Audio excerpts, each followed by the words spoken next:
Assad with a 1-2 pitch. It's still going. And it's gone. A 2-run homer for Acuna. And the Braves are in it. Down by a run.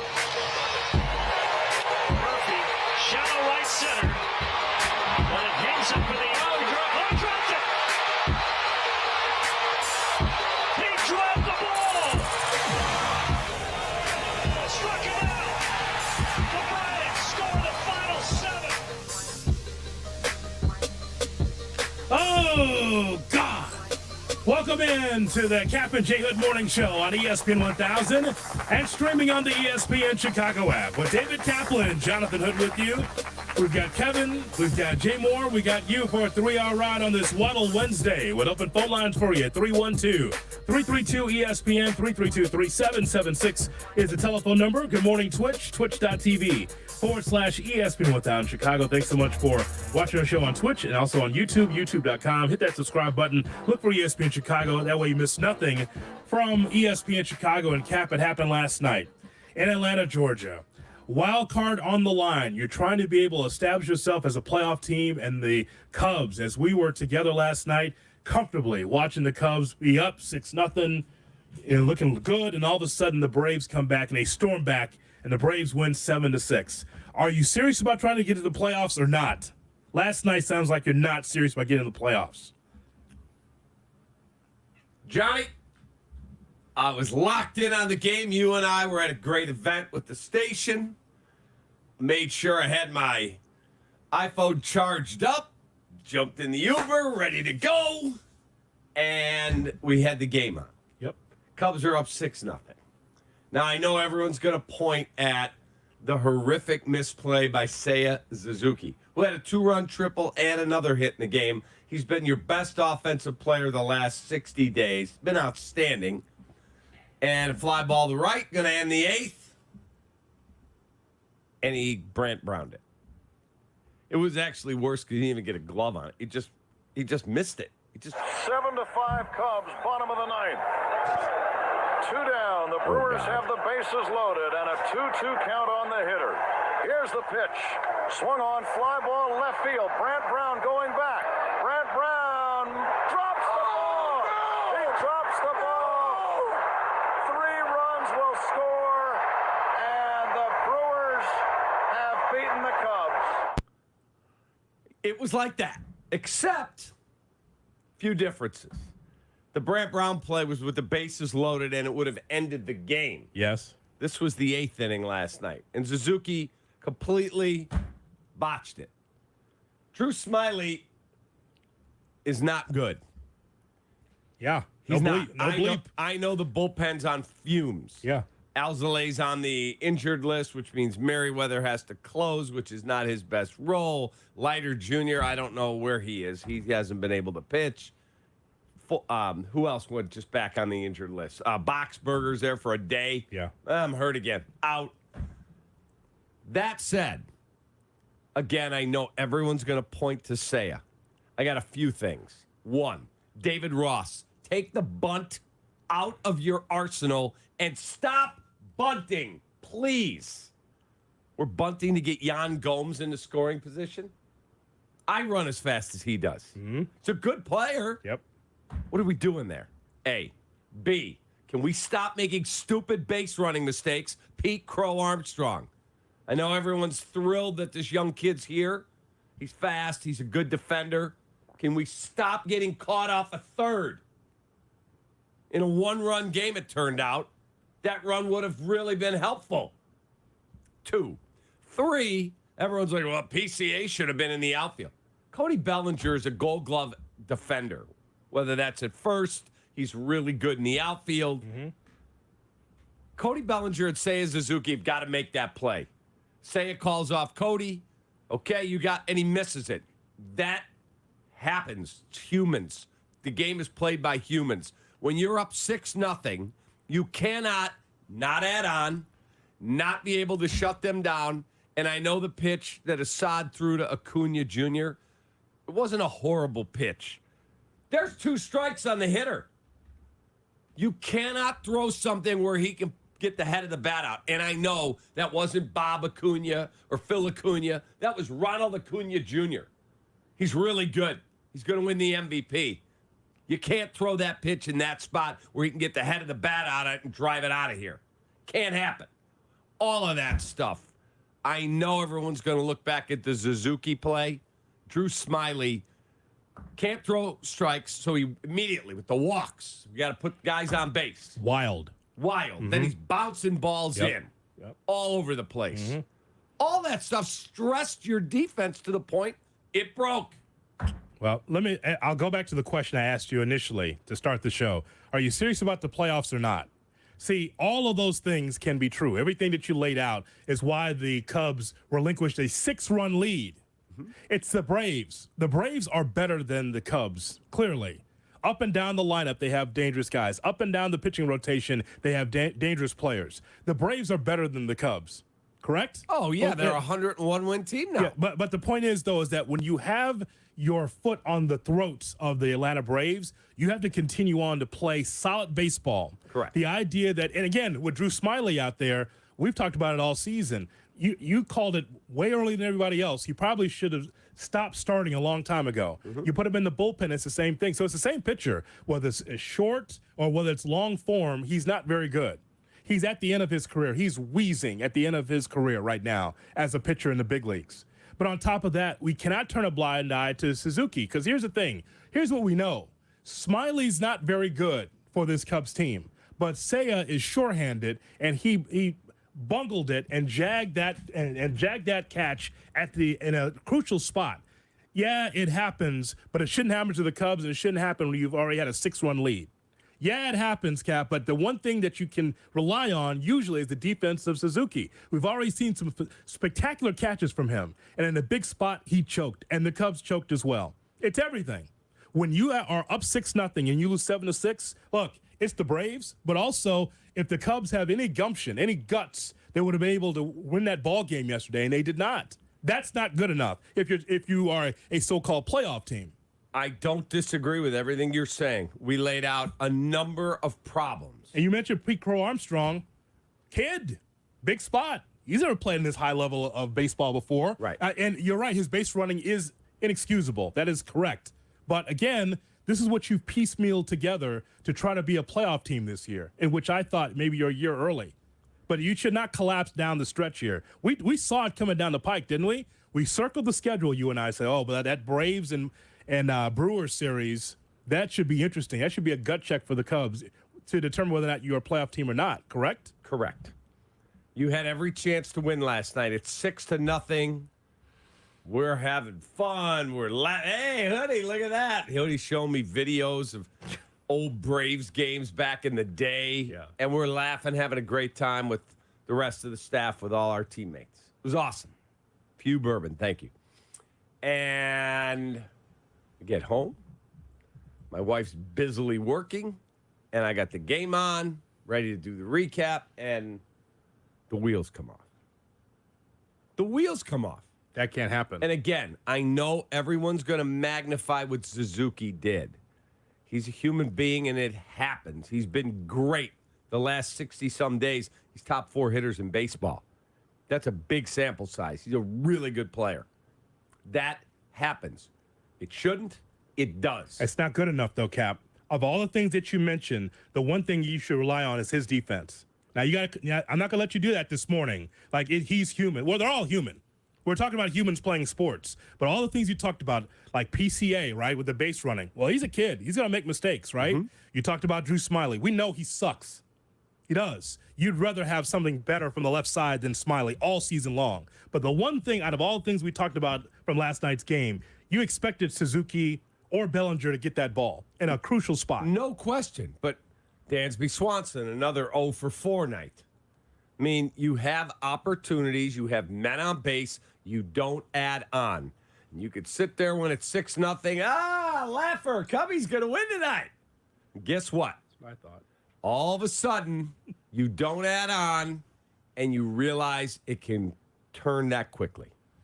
Now, here's the thing. You know that for every game, and you expect the main pieces of Cubs to come through, especially now, late September, trying to get into October and try to get into the playoffs. You expect your main cast to be able to get through. Bellinger had 3 hits. But you'll take that. But also in the bottom of your lineup, you got production from Mastroboni and Gomes, and Morel 1 for 4. So you get power 7, 8, 9 in the lineup. Even when Swanson did not play well, he had a run scored. He walked once, but 0 for 4.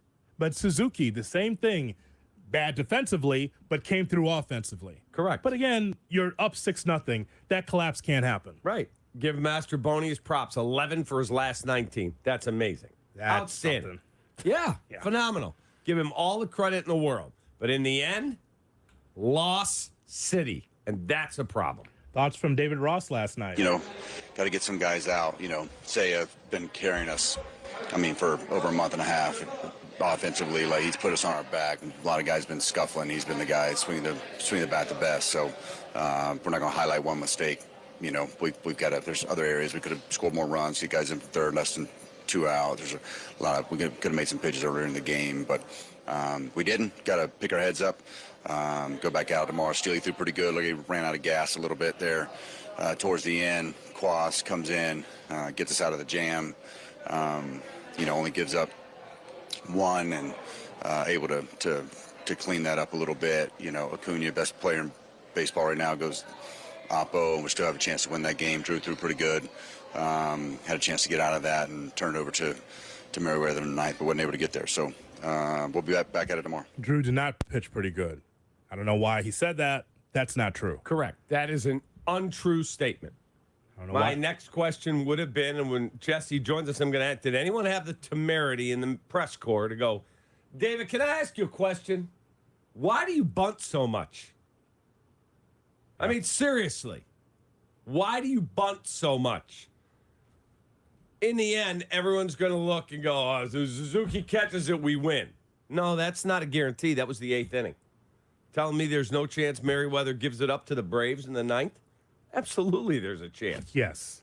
So that's the difference between Ron Santos screaming about Brant Brown and this one happening last night. They both happened in the season's final week. They both ended up costing you a ball game, but the Brown one was far more egregious to me. Someone that didn't watch the game or listen to the game, you say, hey, the Braves played the Cubs yesterday, and the Braves were 2 for 10 with runners in scoring position. They had their starter Elder out there who only lasted 3 2/3. He was terrible. And surrendered 5 runs. They brought in Big Stevens in there. He tried to hold it down, surrendered a run. You'd say, oh, the Cubs won, right? 2 for 10 with runners. No. The one thing about the Braves, since Bobby Cox was managing the ball club, is the one hallmark for that team is they've always had solid starting pitching. Yep. Up and down for years, for decades, starting pitching. Here's an opportunity for the Cubs to take on Elder and bludgeon him like they did, to come through, and they still relinquish the lead and lose the ball game. Are you serious or not, Cub fans? Are you serious or not about the Cubs getting in the playoffs? The reason why this is a topic and why we're leading this morning this way is because the Cubs are our only hope in Chicago. That's why. This is all we got. No Sky, no Sox, no Bulls, no Blackhawks, Bears 0-3. This is our only hope as Chicago sports fans for a team to get into the postseason. Correct. This is it. It is unbelievable to lose that way. Now you got to wake up today, get a cup of coffee, and find a way to win a damn baseball game. You just have to. So, Kevin, let's open the phone lines at 312-332-ESPN, 332-3776 is our phone number. Are the Cubs done after last night's brutal loss to the Braves? Do they still have a chance? Now, for those just waking up this morning, Cap, so what are the standings now? Cubs are a game behind in the second wild card? Cubs are a game behind the second wild card because Arizona scored 15 unanswered against the White Sox. And the Reds won last night, picked up a game. They're $1.50 behind the Cubs, and the Marlins are a half game behind the Cubs. They were washed out. They have a doubleheader with the Mets today. Sorry, we couldn't help you. You guys are just horrible. Dead-ass ball club. What do you expect from us? My God. We can't help you. 3-0 home run, 3-run home run from Eloy. Yeah. 3-0. I'm like, hey, honey, how about that? Cubs are winning 4-0 at this point. You guys are up at 4-0 or 4-1. We blink. It's 9-4. It was 7, then it's 9. We're like, what? Can't help Make me feel better. I'm sorry, Joan. I can't. Can't It's help bad. you, Joan. Are the Cubs done after last night's brutal loss to the Braves? 312-332-ESPN. 332-3776 is our telephone number. Cap and J Hood, weekday morning, 7 to 10. Here we go. This is your morning routine. Yeah. Cap and J Hood. Good morning. Morning. Good morning. Oh, and in case I don't see you, good afternoon, good evening, and good night. On ESPN Chicago. Crosstalk Unhinged, the podcast where Yurko, Carmen, Sylvie, and Waddle talk in a less than civilized way. It's can't miss radio that can't be played on the radio. Get the podcast on the ESPN Chicago app, presented by Blue Chew. What's up, everyone? Zetterman here. Snap into action this NFL season with FanDuel, America's #1 sportsbook. Right now, new customers get $200 in bonus bets guaranteed when you place a $5 bet. That's $200 in bonus bets, win or lose. If you've been thinking about joining FanDuel, there is no better time to get in on the action. The app is so easy to use. They've got a wide range of betting options like spreads, player props, overs, unders, first touchdown scorers, same game parlays, and more. All you have to do is visit FanDuel.com/Zetterman. That's Z as in zebra, EDERMAN, and kick off the NFL season. FanDuel, official partner of the NFL. 21 plus in present Illinois. First online real money wager only. $10 first deposit required. Bonus issued is now. Travel bonus bets that expire 7 days after receipt. Restrictions apply. See terms at sportsbook.fanduel.com. Gambling problem? Call 1-800-GAMBLER. Every day is an opportunity for success, and the team of wall covering, drywall finishing, signage, glass systems, and painting contractors at finishingchicago.com always deliver. Chicago's top general contractors and property managers rely on Finishing Chicago's industrial and commercial contractors to provide the most well-trained, safety-focused, and reliable crews. For finishing contractors on your job site, check out their website, finishingchicago.com, your free resource to Chicago's best finishing contractors. Proud sponsor of the Chicago White Sox Radio Network.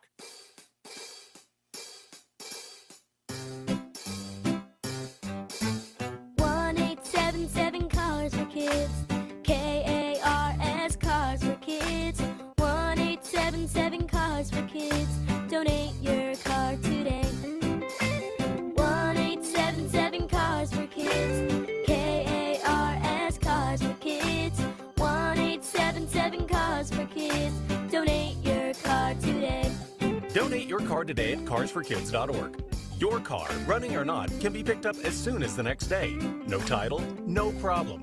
Call 877-CARS-FOR-KIDS or go online at carsforkids.org to donate today. 1-877 Cars for Kids, KARS, Cars for Kids, 1-877 Cars for Kids. Donate your car today. Now accepting donations of land, homes, buildings, or any kind of real estate. Paid for by K4K LLC. Prescriptions require an online consultation with a healthcare provider who will determine if appropriate. Restrictions apply. See website for details and important safety information. Subscription required. Price varies based on product and subscription plan. Hey guys, did you know there's a generic form of Viagra that works just the same, but is 95% cheaper? And you can get it online? Just go to hims.com/joy. Through Hims, you'll get a free medical consultation, discreet shipping if prescribed, a 100% online process, and trusted generic alternatives to the name brands at up to 95% off. That's right, get generic for Viagra, the same active ingredient as brand name Viagra, but for 95% less. It's the same medication, still prescribed by a licensed medical provider, but with zero copay, no expensive appointments, and no awkward face-to-face conversations. To start your free online visit, you need to go to this exclusive address, hims.com/joy. That's hims.com/joy for your free online visit. HIMS.com/JOY. Have I told you about Hawthorne lately? Hawthorne, outstanding. You think about it, football, horse racing, burgers, beer, and so much more. Having a winning weekend at newly remodeled Club Hawthorne betting bars featuring cash betting at PointsBet Sportsbooks. Find a location near you at hawthornebettingbars.com. Gambling problem? Call 1-800-GAMBLER to get help. Jay Moore. Cap and J Hood are back. Get ready. Woo! We on tour, and we're doing it better than anybody else alive. Chicago's home for sports. ESPN Chicago.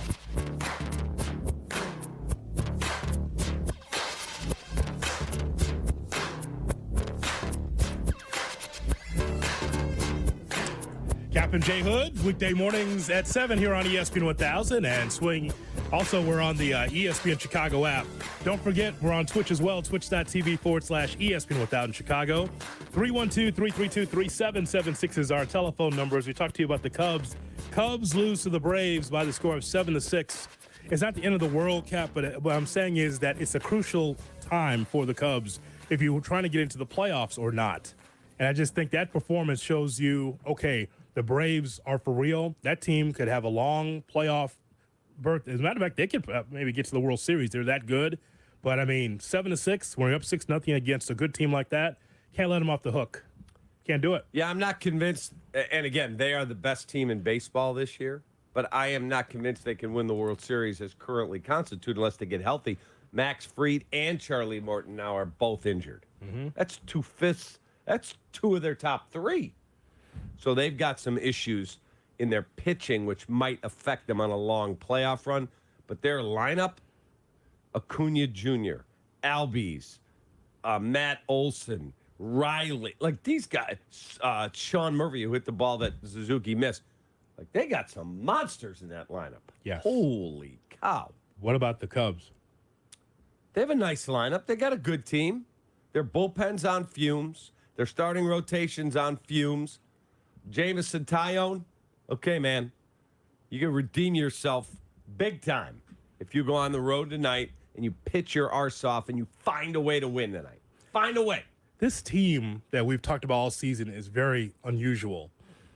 I don't mean strange. I mean unusual in which there's nothing that pops off the page that says, boy, the Cubs have 4 or 5 superstars on the team that can make a difference. It's not that. Because as I told you, the Cubs seem like they are maybe a year early. Bellinger on this prove-it year has been fantastic. Fantastic. It's been fantastic for you to the point where if you're Jed's like, okay, how much? Because you've led us this much. You've proven for a year you can stay relatively healthy, and you've helped us multiple ways. And your versatility on defense is great. I can play you in infield, outfield. You've been that guy for us. Swanson's been fine. He's been fine. Yeah. When you say Dansby's been fine. He's been absolutely a fine player for them. Not as good offensively as people had hoped. But I remember the day I got the tip that the Cubs were signing him. First call, I called Chip Carey. He was then the voice of the Braves. He's now the voice of the Cardinals. Yeah, he did the Braves for, 15 years? Yeah. Chippy, Cappy, hey, we're signing Dansby Swanson. Oh, he's an awesome guy. He's awesome in the room. He'll play Gold Glove shortstop. There will be times where you're like, this guy's unbelievable offensively. And there are going to be times that you think he's the worst offensive player in the game. He can't. He goes through these prolonged slumps, these stretches where he can't hit. And he's exactly right on every account. He's been fine. But you look at the batting average, 248. It's like, okay, that's got to get better moving forward, and it will. But the sprinkle of like a little Morel here, giving you some key at bats and big moments for the Cubs this season. Yan Gomes coming out of nowhere. Yan Gomes. He had a hell of a year. Yan Gomes. Master Boney, who you've been on his ass for the majority of the season because it's like, why is he in the lineup? And then he gives you what he gave you yesterday. And at moments on the base pass, quality. Probably one of the fastest guys on the team, Master Boney, actually. He is. So it's Pete Crow Armstrong comes in, Ian Happ, Horner, who's unsung, that doesn't get a lot of credit for his defense. My point is that this is different than other Cubs teams because it's not like the Cubs have 4 or 5 stars, man, and that bullpen lights out. That starting rotation, look, it's none of that. Agreed. It's just that a team that just believes in each other at 82 and 75, it's like it's a good team. And on the precipice of being really fantastic, I think, next year, if you're spending money in the right spots. And I'm not trying to turn a page on the season. I'm just saying that this Cubs team is different than others that we've covered. Agreed. Isn't it? Totally agree. It's not the luck of the boys of Zim in 89. Luck. Or the best team in the sport in 16. Yeah. 84, solid team. It's a really good team. They got a good farm system. Some say top 5 in the game. They're going to be good going forward, I believe. Last night's loss sucked. It did. But again, it's more than just Suzuki missing a fly ball. It's not adding on. It's stupid base running. Again, it's a poor job by the manager last night. That's just a fact. He had a bad night, man. All let's go to the phone lines to talk to you. 312-332-3776. Cap and I want to find out from you, are the Cubs done after last night's brutal loss to the Braves? As we go to Mariano in Kenosha on ESPN 1000. Mariano. What's going on, guys? Good morning. What's up, Sparky? Morning. So I was at the Brewer game last night with a couple buddies, repping my Cody Bellinger jersey, and there enough on the scoreboard, they showed the Suzuki Air, and I was getting just hammered. Tough night, but I think, like Cap said, Tyone's got to have a big bounce-back night.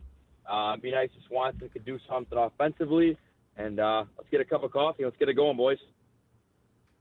Have a great day, man. Find a way to win. I'm going tomorrow to the Brewers game. Brett and I are going to see Wilson Contreras play, the Cardinals. Brewers ended up losing that game last night against the Cardinals. When I got out of the car yesterday, out of the car service, it was on, and I was listening. It looks like they lost that game. They did, and I think it was Corbin Burns I saw on social media. He said, we're just in the clubhouse because if the Cubs lose or the Brewers win last night, they clinch. Yeah. He said, we're just getting undressed. All right, we'll go at them tomorrow. Cubs are going to win, and we lost. Got another day that we can clinch. What? And immediately they started bringing in champagne. Thanks, Cubs. There you go. Wow. I wonder, is there anything from Bob Uecker? Is there any video of Uecker in the locker room? Usually that's his spot. Yeah. Drenched with the alcohol. Right. Doing with a bottle of champagne in his hand. Uecker. The Brewers win. They are the champs. That's it. As we go to Westchester, here's Tom on ESPN 1000. All right. Good morning, Tom. Cubs down, you Ricketts Cubs. Thank you, White Sox. Go White Sox. Take another loss for the team. Pretty soon you guys are going to be talking about the Morton High School Barons.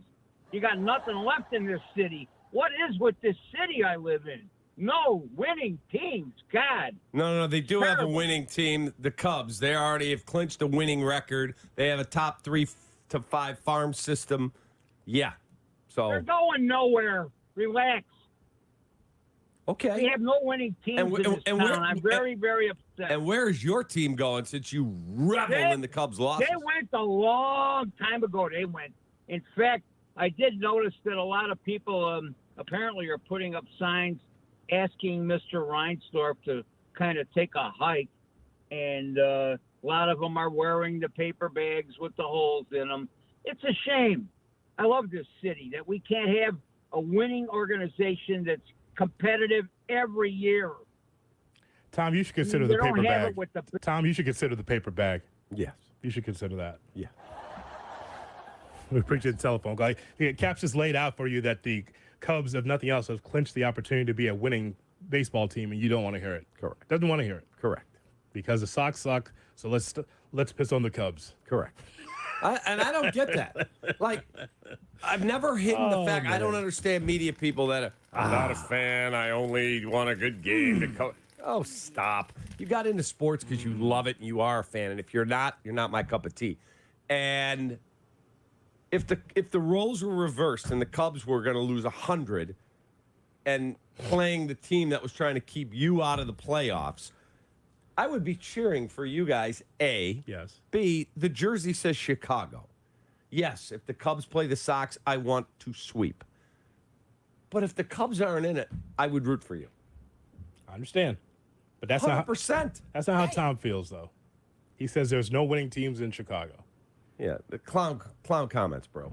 Clown comments. 312-332-ESPN, 332-3776 is our telephone number.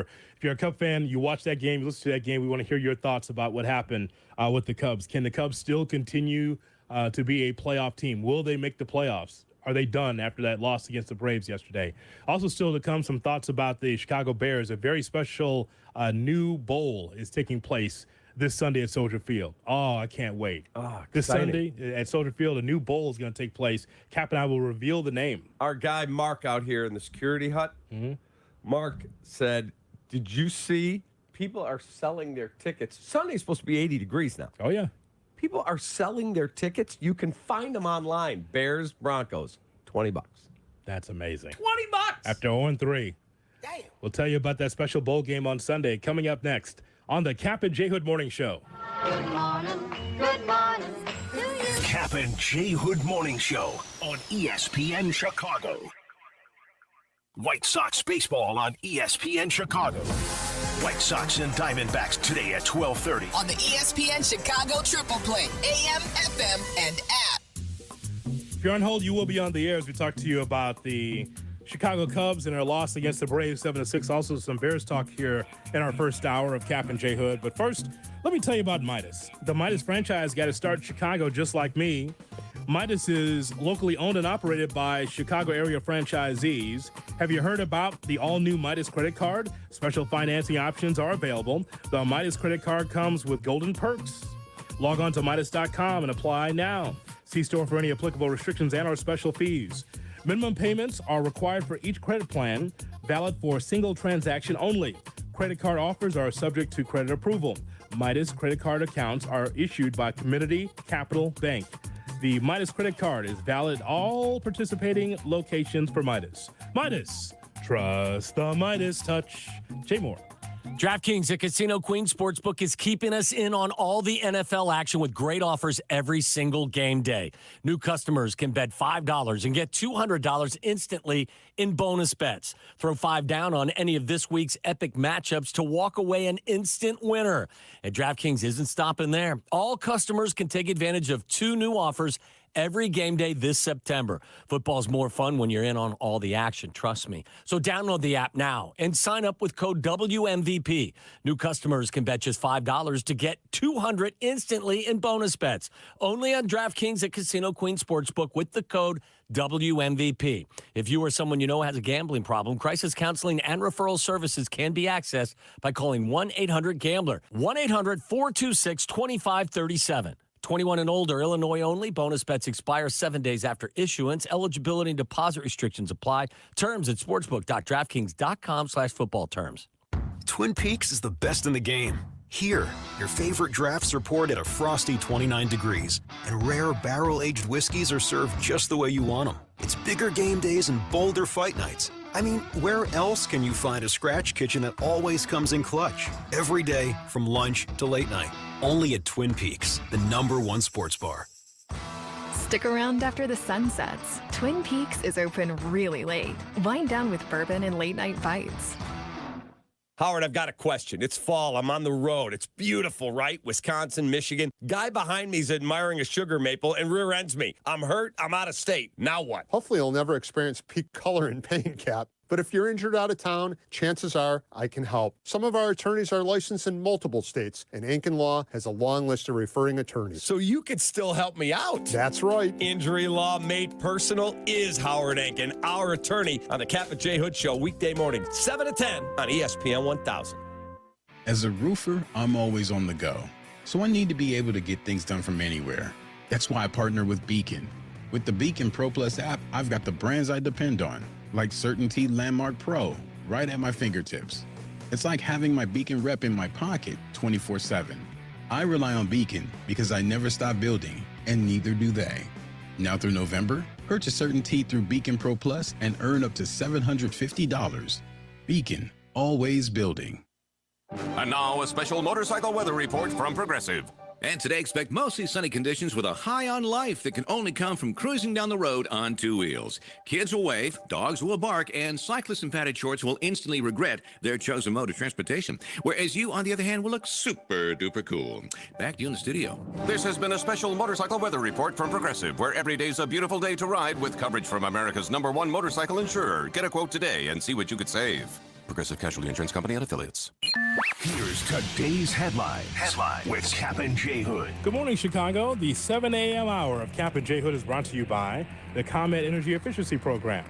The Cubs dropped a heartbreaker last night in Atlanta by the score of 7-6. The Cubs blew a 6-run lead, capped off by Seiya Suzuki dropping a routine fly ball with 2 outs in the bottom of the 8th. The result enabled the Braves to be able to win that ball game. Also, the Brewers to clinch the National League Central and drop the Cubs a game behind the Diamondbacks in the battle for the second National League wildcard spot. It cut their lead over the Marlins in the race for third and final spot to a half game. Jameson Taillon starts tonight for the Cubs in Game 2 of this pivotal 3-game set. Speaking of the Diamondbacks, they blew out the White Sox 15-4 last night at guaranteed rate. Eloy Jimenez homered and drove in 4 runs. It'll be the Sox and Diamondbacks once again this afternoon. That's a 12:30 pregame right here on the home of the White Sox, ESPN 1000.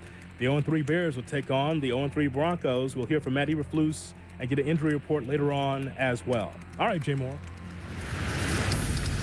Follow Chicago's Home for Sports on Twitter at ESPN 1000. Cap and Jay Hood are back on ESPN Chicago, Chicago's Home for Sports.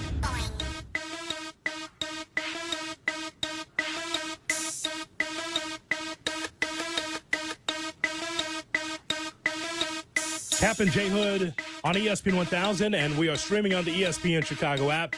Greeny comes in at 10 o'clock, followed by Carmen and Yurko, 12 to 12:30.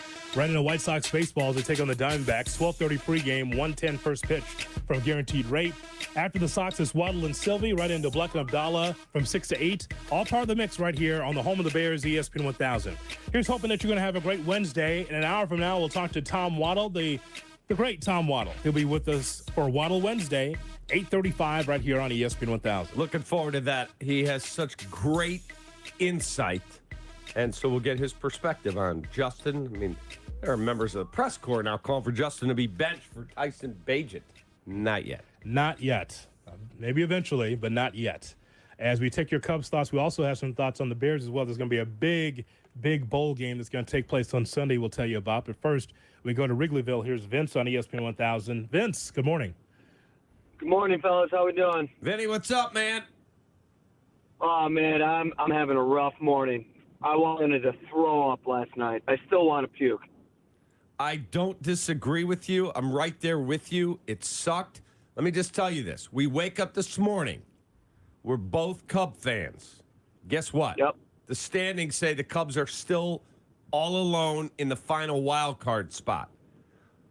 Flush it and find a way to win a freaking baseball game today. Yep, I'm with you. I understand. Got to have the faith, right? We got 162 games. We're there. All I want to say, I want to rip David Ross real quick. Man, Justin Steele, he had 90 pitches before he got taken out. The guy's been throwing lights out all year. Cy Young caliber guy. And now all of a sudden you take him out, and then what? Now all of a sudden we have a depleted bullpen that comes in, gives up the runs. Seiya definitely needs to make the play. We probably wouldn't even be having that conversation right now. But listen, man, Rossi, you got to have some faith in this guy. 90 pitches? Come on. We got 6 games left in the year. I'll hang up and listen. All right, Vince, we appreciate the phone call. You know, if you get into the postseason, Cap, you got to play on the road, right? This 6-game road losing streak? Not acceptable. It's not good enough. Okay, so and I think David had a bad night last night. Yep. That I do. The bunting is what I find really egregious. But in the 6th inning, Steele had been rolling. First guy up in the 6th, home run. He gets Acuna to ground out. Ozzie Albies doubles. Austin Riley walks. Matt Olson singles. Okay, so you gave up a homer, a ground out, a double, a walk, a single. And here comes Ozuna, righty-lefty, not a fresh arm. He's already had 2 bad starts. I did not have a problem when they took him out at 90 pitches. He looked like he had jumped in a swimming pool. He was soaked in sweat. Hot in Atlanta. Hot. Taking on that lineup. Steamy night. Yeah. I did not have a problem that he pulled him. Ozuna doubled, I mean a rocket over Ian Happ's head. That scored a run, and then Arcia popped out and Harris struck out. So I had no problem that he took him out in that situation. He certainly wasn't going back out for the 7th. So I had no issue there. My issue is the bunting, the egregious base running mistakes this team makes. Again, I know it's the player that makes the base running mistake. At some point, it cannot keep happening. Yeah. It cannot. That's when you have to tighten the screws. I mean, you're supposed to do this all season, but if it's still happening in late September, you kind of are what you are. But, that's got to be corrected. If he's still going to be the manager, David Ross, those fundamentals, or those things keep you in the ball game. You know, there's a manager who's going to be a free agent, it looks like. He might be the best manager in the sport. That'd be Craig Counsell of the Milwaukee Brewers. Yes, even though they're in the playoffs, I think that Craig could be moving on. As a White Sox fan, I'm keeping a close eye on him. They've tried to sign him to an extension, and much like Joe Madden down in Tampa before the Cubs got him, he knows I can get paid. This is my shot to get paid and go to a place where I can win the World Series. Maybe he wins it with Milwaukee this year and they get a deal done. Maybe he doesn't. Some thoughts now from Seiya Suzuki through the interpreter about what happened last night with the drop ball. It was just a mistake. Yes, that did contribute to, that play happening. But, ever since I was playing in Japan, you do have to take that into consideration whenever you go out there in right field. So, if I do say that, then that's an excuse, so I'm not going to say that. I was actually seeing it pretty well until the very last second. I honestly thought it went into my glove. So it was just that split second where, I just blurred my vision. By the way, when you're the interpreter, do you have to sound as down as the player? I mean, because he could have been like, yeah, when I was in Japan, like it's not that. It can't. Hey, the time I was in Japan, we had to make sure we saw that ball right into the glove. No, he sounded as down as Suzuki would sound if he spoke English. Correct. His name is Mao Nasumoto. He's an awesome dude. Awesome dude. Long form conversations. Yo, yeah, I know him. Yeah, he's a great dude. What's supposed to do? Hey guys, what we got? Good night. How we doing? They asked the question in Japanese or in English, and then Seiya gives the answer, and he goes, "Yeah, so you know what? Hey man, it happens. It's a fly ball. I should have had it. I thought it went in my glove." Next. So here's what we know. You'd be a terrible interpreter. You? I think he spoke just like Seiya felt. That's what I mean. Correct. He sounded like if Seiya could speak English, that's who he'd sound. I remember in Japan, it's like, kind of talking into a shirt. You doing it? Oh my God. Hey, look, come on in here, medium. I want everyone to be able to hear this. I made a mistake. Put it on me. But what about that guy down the locker? Smiley. He's terrible. Take that, Drew. Hey, Dansby, you want to get a hit at some point? You'd be terrible as the interpreter for Seiya. Loud. Telling people to take that. I don't think that's what Seiya said. That's exactly what he said. What do you mean? I'm talking to the guy. Do you speak Japanese? I do. Take that. Did Seiya in Japanese call out Smiley? Is that what I told you? Yeah, that's what he said. Take that. And he also says that Ross Bunning sucks. He said that in Japanese, too. Anything else? You'd be terrible at that. That'd be brutal. You? You're supposed to interpret what he says, not give your spin on it. That would be something. The interpreter for Seiya Suzuki is David Kaplan. Thank you. Thank you, gentlemen. Here's what he said. Folks, let me tell you. You got to wake up and we're going to find a way to win a baseball game. Take that. So no, Cap, you could not be the interpreter because you'd be fired up. I would be. I got this, Seiya. Step aside. Folks, let me tell you how it is. 3-1-2, but I like that guy. He spoke just as Seiya would say it. Low tone. Reserved. Disappointed. That's exactly right. He got the right tone. You'd be a lunatic in there after that loss. 312-332 ESPN 332. I would love to go back to coaching just to see if I could be more mature than I was.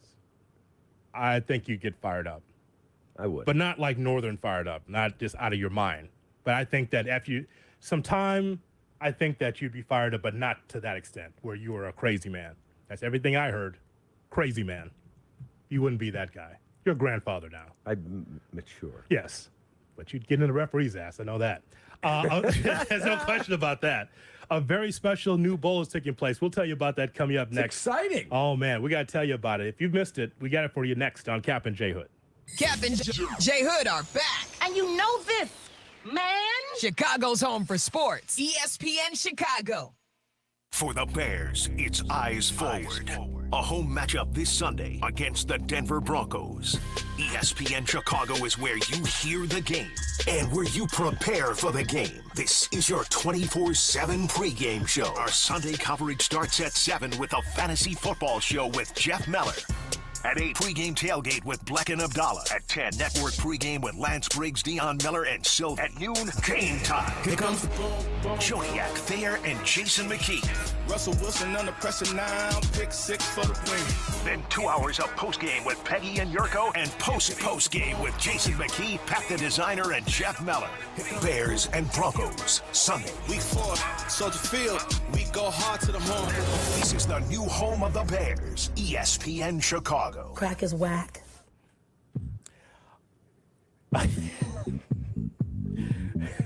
A career in sports media is within reach with the help of Illinois Media School. What's up, it's Jay Hood. Be a professional like me. Quickly gain skills needed to become a professional in the sports industry. Learn from experts. Work on real-world sports projects. Build a diverse portfolio. Become a color commentator, broadcaster, producer, and so much more. Today, enter the Behind the Scenes with Cap and J Hood contest. Go to ESPNChicagoContest.com for pricing and eligibility. All brought to you by Illinois Media School O'Hare. 630-916-1700, 630-916-1700, or visit BeOnAir.com. It's BeOnAir.com. Your future starts here. Jay Moore. Crack is whack. Advantage Acura of Naperville, the #1 volume Acura dealer in Chicagoland. They have the largest inventory of new Acuras. Plus, they offer a 5% price match guarantee. Visit them today at Advantage Acura of Naperville or online at AdvantageAcura.com. Get 11% off everything now at Menards. Update your home to make life easier with smart home products from Fight Electric. Always know who's at your door with an HD video doorbell. Receive alerts when motion is detected and see live video right on your phone from anywhere. Right now, pick up an HD video doorbell for just $49.99 after 11% off. Good through October 1st. Savings are mail-in rebate. Some exclusions apply. See store for details. Save big money at Menards. Some days you hit snooze, but not today. Today you have to go on a run to get burgers for the tailgate. You've got to haul something heavy, a cooler stocked with Bud Light. When you've got beer and football, nothing is hard, until the other team scores. Bud Light, easy to drink, easy to enjoy. Enjoy responsibly. 21 plus. Copyright 2023 Anheuser-Busch Bud Light Beer, St. Louis, Missouri. Texting enrolls you into recurring automated text messages. Consent not required to purchase. Message and data rates may apply. Hey, Dan, how you doing? Haven't seen you around the gym for a while. Yeah, I've really fallen off. Since I turned 40, I just don't get the results I used to get. Could be lower testosterone. Lower T? Yeah, I went through it a while back. Once you hit 40, your body has less free testosterone. I got Nugenix Total T, and it's made a huge difference for me. I've seen that on TV. Is it for real? Oh, yeah. The patented key ingredient is something called Testofen, which helps boost free and total testosterone levels to help you trim up and stay lean. And it's made a difference for you? Man, I feel like I'm in my 20s again, at work, in the gym, and in the bedroom. Are they still giving out complimentary bottles for people to try it for themselves? Yeah, you just need to send them a text. Text KETTLE to 321-321 right now for your complimentary bottle of Nugenix Total T, the #1 selling testosterone booster at GNC. Plus, text now and we'll include a bottle of Nugenix Thermo, our most powerful fat incinerator ever, to help you get back into shape fast. Absolutely free. Text KETTLE to 321-321. That's KETTLE to 321-321. If you missed something, get the podcast on the ESPN Chicago app. Cap and Jay Hood are back on Chicago's home for sports, ESPN Chicago.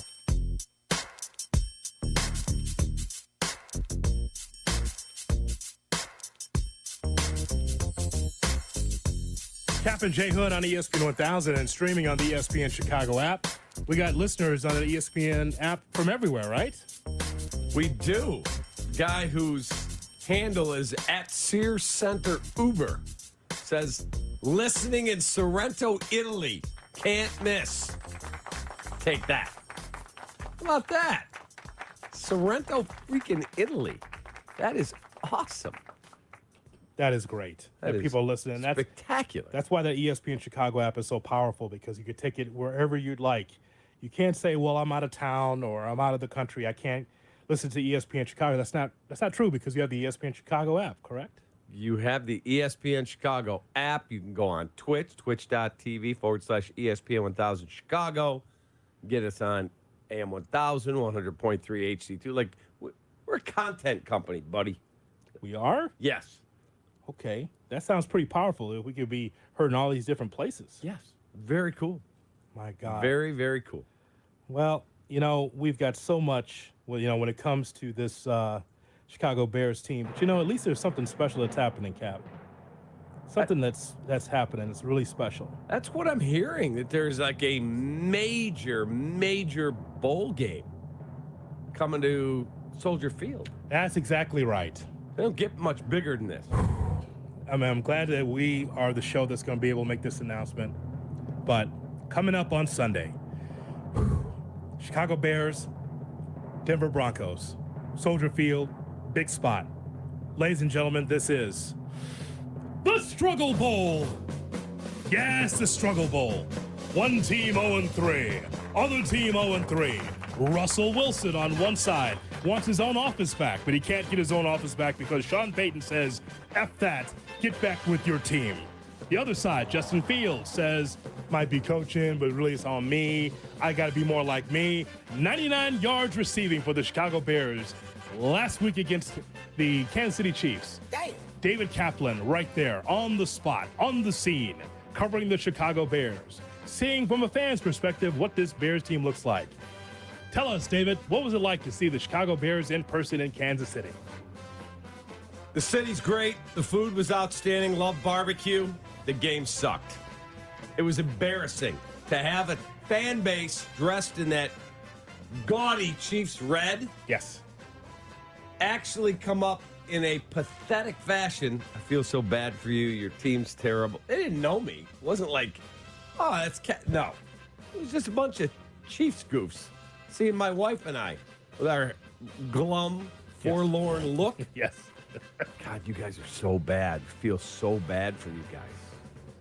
Embarrassing. Yes, folks, it's the Struggle Bowl. The Chicago Bears are trash. The Chicago Bears and the Denver Broncos. They're both 0-3. It's the Struggle Bowl. Someone's got to win, right? And you can hear it Sunday on ESPN Chicago. Is the fans feeling bad for you? Is that even worse than if they were just kind of dogging you and ripping you and kind of tearing you apart? Do you feel worse when it's like, oh, and a little pat on the head? It's like, right. Oh, you poor Bears fans. I feel so bad for you. Yeah, it's more embarrassing. I would rather they went, but take that, Chicago. Okay, I'll wear it. It is what it is. My team got crushed. But, yeah, the little pat on the head. Oh, get a little extra barbecue on your way to the airport. Take that. Who was that? That's Kevin. Oh, yes. He's in for Shay. Okay. He didn't introduce himself. He just walked in the home. Hello, everybody. That's Kevin. Okay. The guy that has a better voice than everybody. Yes, that's right. He does. I love that. He's like velvet. When I come back in this life, Z-Pack's voice. Coming back. Coming back. I'm not giving it up. I'm keeping it. I'm taking it with me to the afterlife and everything. Are you really? Are you going to keep it They're with burying me with this. It's a lot of ladies with that voice. Oh, man. my God. Yes. 312-332-ESPN, 332-3776, our phone number. Everyone has a price. If I could just get his voice. Yeah. I'll just sit in the cabin and just do reads. I wouldn't even do talk shows anymore. A little bored. That's what I would do. Big voice guy. Twitch wants us to do an audible here. Yeah, go ahead. They want us to name it the Toilet Bowl. If Sloan wants to be a partner, it's just fine. Correct. If they want to call it the Toilet Bowl, yeah. Sloan, are you available? They got money. Got the whole minor league system down there with the Cubs, brought to you by Sloan, isn't it? Correct. In the spring training facility? The spring training stadium. Yeah. Sloan Park. Yeah, toilet. The Toilet Park. I mean, it is. They got plenty of money, though. If they're willing to call it the Toilet Bowl, that's fine. Brought to you by Sloan. Yeah. If they want to be a partner, we'll change it. But it is the Struggle Bus and the Struggle Bowl for both of these teams. It's amazing. It's a joke. And they're favored by 3.5. That hasn't moved, right? Still the same number? It was 2.5. It's gone all the way to 3.5. Wow. I'm not even going to touch it. Embarrassing. I'm not even going to touch it, Cap. Will you? Will you even get down on that at all? Well, I'll have a same game parlay going for sure. Just throw it in there. Gotta have some action. Come on now. Denver, the under, No, I'm going over in this game. 46 is the number? 45? Yes. 46? Yeah. I'm going over. I like to see who's going to score in this game. Right. One gave up 70, one gave up 41. Now, you want to know where the real coaching is? When Sean Payton says, hey, I don't know what you did before, but you got to lock into being the quarterback that you can be. I do. I can't just be a phony and a fraud, have my own office with 3 screens in it next to the general manager. You got to get to work 0-3. Now, let me just tell you, it's not all on the quarterback. It's not on Russell Wilson. It's a sea change, a culture change in Denver. It's not just Russell. It's everybody. It's everybody. When you're 0-3. So actually what I've been hearing is that he's actually conforming to what Sean wants. It just is not equaling into wins. Now, it's been 5 teams in the history of the NFL that has came back from 0-3 and went to the playoffs. Yes. And tell us about those teams, sir. You got the 1981 New York Jets. Yes. The 1982 Tampa Bay Bucks. Terrible. The 1992 San Diego Chargers. Mm-hmm. The 1995 Detroit Lions, the Barry Sanders team. Mm-hmm. And the 1998 Buffalo Bills. Yeah, we have no shot. No shot, huh? I'm going to be honest with you. I don't know if they can win 3 games. It's hard to see it right now. But there's going to be a turn, Cap. They will turn the corner. It's going to be great when we talk about it. They lose this game. That'll be all. That'll be all. Thanks for coming. Yeah, pretty much. 0-4? Correct. That's hard to turn. Start cheering for the Maize and Blue up in Michigan to win the national title, because there's your next head football coach. That's just me being optimistic. But I just know that 0-3, you're pretty much sunk. But they continue to hold out that shingle. The Lions were 1-5. Get the bleep out of here. The Lions are a better football team. We come to find out. 1-6. 1-5, 1-6. Yeah. Yeah. Don't hold up that shingle. Here's what you're not. You're not the Lions. James Harbaugh, paging Jim Harbaugh. Please come to Chicago. We'll see. Hello, Corby. Hey, Capper. It really is Corby. Hey, what's up, man? My guy, Well, Jeff Corbett's from NBC Sports Chicago. That's right. I'm on my way to the guaranteed rate to do the pre- and post-game show, and the traffic is almost as bad as the Bears right now. So you're sitting through 0-3 traffic. This might be 0-6 traffic right here. I'm not kidding you. But I wanted to call you, Cap, and I'm not rubbing your face in it or anything like that. I want to give you a virtual radio hug for that game last night, because that just wasn't right. That was awful. Corby is a huge Sox fan. Yes. And he's a Packer fan. Well, yeah, but hey, you got to remember how old I am and that the games weren't on TV when I was a kid until Peyton got here. So at that point, I could have changed, but I didn't. Because you know why? You got to stick with what was there at the beginning.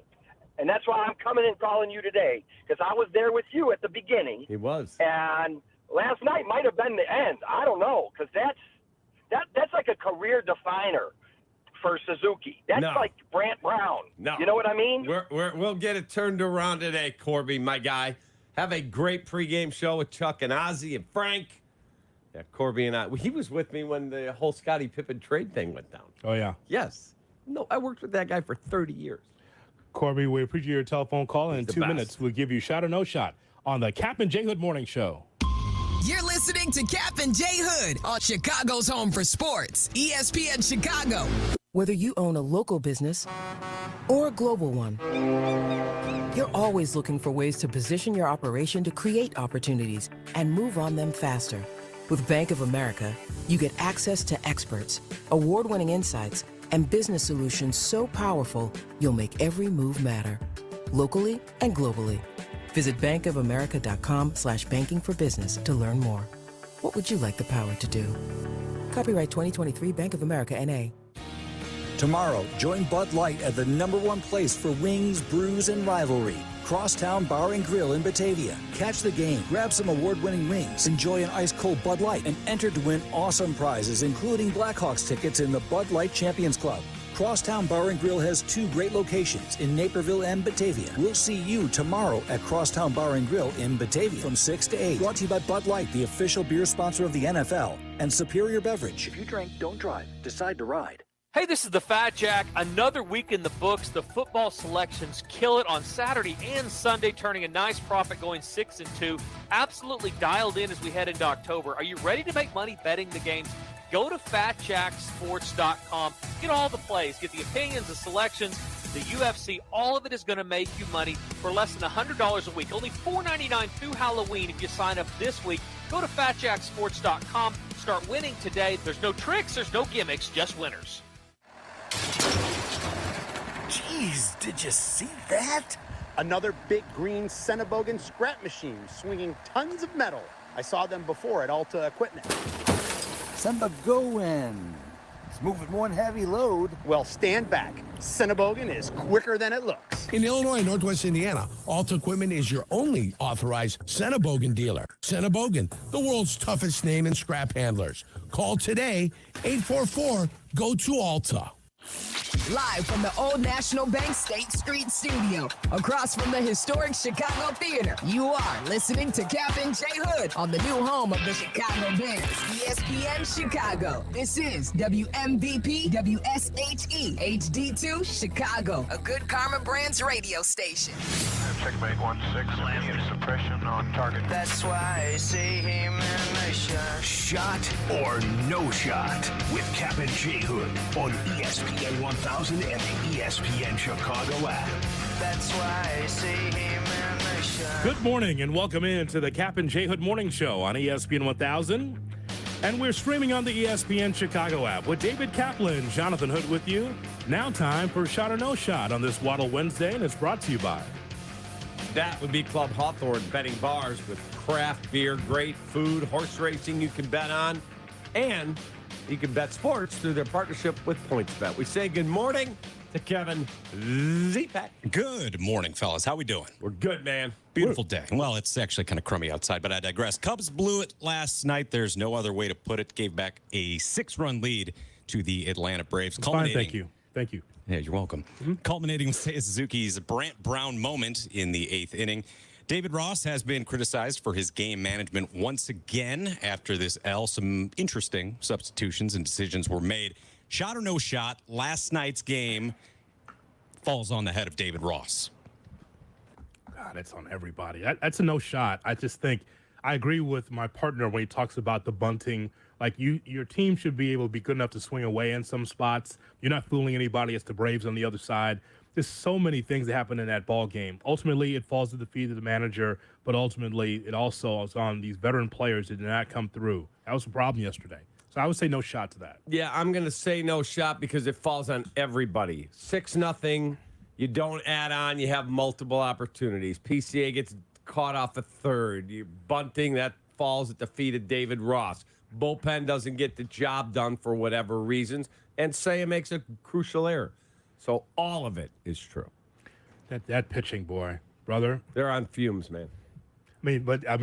So it should be obvious to everybody, especially if you're a Cub fan, what do you need to target in the offseason? I'm not trying to turn the page on the Cubs, but it's glaring that you need to be able to find a real closer if you don't think that Alzolay is the guy. You got to be able to get your 7th, 8th, and 9th guys ready. You got to be able to add a little bit more pop. You got to look at starting pitching. So just like this past season, you got to spend some more money if you want to solidify yourself in the playoffs. And I think they're prepared to do just that. I mean, it's clear, though. This is why, as I told you, you might be a year early. I didn't think this team was a playoff team when I told you that in March, but they found a way, right, to continue to chip away and prove me and a lot of people wrong. Now, Cap, to solidify yourself, got to be able to spend more money. Got to. And I believe that they will. Where are you guys with Rossi? Because I'm on Twitter and I see a lot of fans, a lot of journalists, want to be journalists. A lot of folks are upset with the way he's managed this team so far this season, not just last night, not just with the bunting, which I know can get very frustrating, but I think a lot of fans feel like he might be holding this group back. Where are you with David Ross? Look, David Ross is a good guy. He has kept the locker room in a good spot. I don't think he's an elite manager. I just don't. Again, they're ahead of where Hoodie had him. You had him at what, 78 wins? Yes, I did. I have Yurko's $100 in my pocket because he was at 78 wins. I said they'd go 82-80. They're 82-75 right now. Yes, they are. So I collected from Johnny last night. Thank you, good kid, for paying so quickly. Good, quick pay makes good friends. And they can be better in the dugout. They can. That's a fact. There's no doubt. But here's what I've found out, Cap. Okay, so a couple of years without the playoffs, I kept asking the question, what does David Ross do? Without just completely just hammering him, I said, what does he do? And so, to me, a manager sets the culture. Those that say that managers don't do anything, they just show up and the lineup is given to them and they just sit there for 9 innings. Now, you got to be able to create a culture. You don't have to be a push-button manager on all things because analytics plays such a big role in baseball today. But you have to set a culture, and the culture, I think, has been set. This season told me more than we've seen the previous 2 seasons, in that at the trade deadline, Jed could have been like, all right, get these guys out of here. We got to be able to reset this thing. And I think that Ross and the players were able to supersede what Jed had in mind to be able to get rid of some of these players. So I think that he is, at worst, a B2C manager.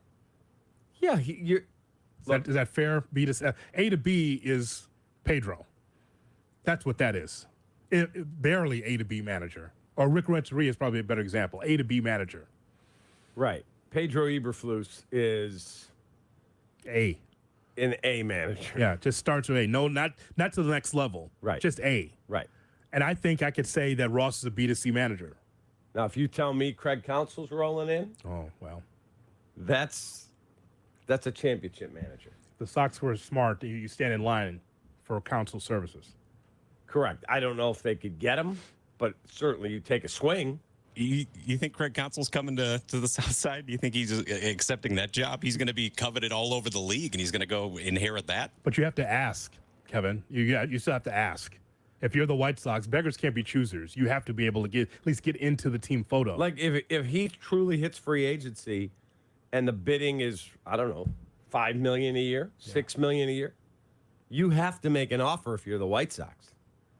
I believe if you're the Cubs, you got to do the same thing. Yeah, as much as I would like that, you still have to ask. As a Sox fan, that's the least you could do. It's like you got to upgrade the manager.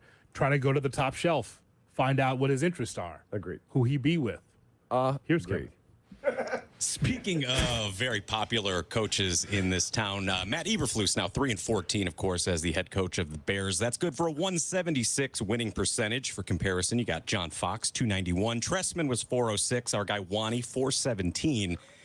Of course, Matt Nagy was over 500 during his tenure as Bears manager. So shot or no shot, you take Matt Nagy back today as the head coach of the beloved Bears. Yeah, that's a no shot. No. Good person, really good guy. No, absolutely not. But I wouldn't take this Pedro Eberflus either. Yeah, that's a no shot. Could you imagine? And by the way, the reason why that's no is because, Kevin, we've got empirical evidence what that looks like with Nagy trying to coach Justin Fields. How's that look? Didn't look great. No, it did not work. So no, I do not want Matt Nagy back. No, I don't want any of our previous coaches back. I said I'd bring Wani in as the DC with the hope if I needed an interim, he could be a competent facsimile there until I hired someone else. Lovey. Sorry, it was Lovey. I absolutely would go get Jim Harbaugh. Jim Harbaugh? Are you kidding? But no, I don't pine for the days of Matt Nagy. The guy that's in the job now, he's in over his head. He can't do it. Yeah, that's absolutely correct. But he'll join us Monday. It's always the way, isn't it? Just being honest. Damn. This is not a personal thing. No, it's business. And it was never personal with Matt Nagy. That's my favorite team. You're not good enough. Mm-hmm. And you've lost, 13 in a row? Yeah, 13 in a row. Yeah. You lose this one, I don't know where you're getting a win. You're beating Kirk Cousins? I don't know about that. You're going to Washington? You're beating that defense? I don't know about that. Yeah. You're going to San Diego or L.A., you're playing the Chargers and Justin Herbert? Yeah, I don't think so. So all of a sudden now, whoa, where are you getting a win? Yeah, Kevin went through the schedule with us in the meeting. It's like, I can't find – you don't beat Denver, I'm not sure where the win's coming. And, again, it's the NFL. Anything can happen. Right. But what I can say, there's a few things that are concrete, and that is the Bears really struggling. It's bad. Really struggling. It is throughout really the bad. season. Really bad. All right, Kev. All right, this is a story that flew under the radar a little bit. Hasn't been covered much. Not sure if you guys heard, but Taylor Swift was apparently at the Chiefs game on Sunday. She was? Yeah, I know. It has not been covered by the mainstream media. They're trying to suppress this story. In one photo, she was seen eating chicken tenders with a side of ketchup and what appeared to be ranch. Arrowhead has since announced a new menu item, chicken tenders Taylor's version, served with ketchup and ranch. Shot or no shot? You are eating Taylor's version of chicken tenders with ketchup and ranch. That's a no shot. I'm not a chicken tenders guy. It's all breaded. I don't eat that. But if I was eating like, chicken strips that don't have the breading on them, I have no problem with some ketchup and ranch. That's two Americas there. What does that mean? Well, there's no way. There's no one that I know that eats chicken tenders that way. It's either one or the other. It's not both. That's disgusting. Oh, stop. It's not disgusting. Ketchup and ranch? Absolutely not. Choose one. Pick a lane. And ketchup, by the way, on chicken tenders. I don't have ketchup. I'll do barbecue sauce. Definitely barbecue sauce. But but ketchup is for fries. Who puts ketchup? I guess young people. Who puts ketchup on chicken tenders? Maybe some do. I do not. Absolutely not. I've got this really good. It's called Primal Kitchen ketchup. There's no added sugar in it. Danny turned me onto it. It's delicious. Delicious. And I put it on chicken strips that I make in the air fryer. 100%. Unless that ketchup has a chipotle flavor, Jay Moore, or if it has that barbecue flavor, then I would consider it. But I'm going right to JR's barbecue sauce or open pit or something else like that. That's the best. Wow. I mean, that's what I'm going like. But ranch and ketchup? What am I, child? No shot. Taylor, I got you. I'm in. I'm all in. I'm sure you are with her. I personally don't get it. Kevin, go ahead. Wow. $1 tickets tomorrow for the White Sox and the D-backs, guaranteed rate field. Looking like it's headed toward a sellout for Are the you big going? game. Are you I'm going? going. I'm going tomorrow. Are you serious? They're going to sell it out? Yeah. Merkin reported yesterday that it was close. Apparently this morning it looks like there are only limited single seats available. So it's going to be a packed house, a rare Merkin packed house. reported that? Scott Merkin. No, the other, the better Merkin. Scott Merkin. The employed Merkin. Yes. Damn. That's not right. Ouch. Ooh, Yikes. doctor. That's not what I tried to set you up for. Randy, I love you. The middle finger in 3, 2. He loves the emoji middle finger. It's coming. He's actually working. So I'm going to be at the game tomorrow. Looking forward to it. Going to be a lot of fun. Wait a minute, Kevin. Before you just run away with it again. Okay. Let's have a conversation. So sure. So the you're saying that it's sold out. Did you say that? I said it's nearing a sellout right now as we speak. Single seats They're available. they're predicting only. a sellout. Yeah. So my God. So do we expect like 38,000 in the house? Whatever the capacity is. Yeah. What is it? 36, 37 around there. On a businessman special? How about that? Holy bleep. It was great too. There were no fees when I bought the tickets either. It was just a straight up $2. It's a very great fan appreciation by a very fan oriented organization. Okay, well, Kevin, you work here. You could easily just go upstairs. Have you been to the 7th floor lately? Yeah, I went up there this morning, as a matter of fact, to make myself a coffee. I mean, you're Kevin Z-Pack now. You don't need to buy those if you don't want. We can always take care of you. Yeah, but $2. I got to support the team, You do you? They got to make a splash in free agency. I'm trying to help Jerry out here. That 38 grand, man, that's going to bring in a big free agent. Now, here's what we've got. The Craig Council Kitty. Now, hold on a second. We Kevin got somebody to hook you up, man. Yeah, exactly. We got people, but I mean, this will help free agency. 38 grand. See, we raised money. 38 grand. Get ourselves a backup catcher or something with that, right? No, Jerry, it won't. Then why the hell do we do this? Exactly. Like, that's not good.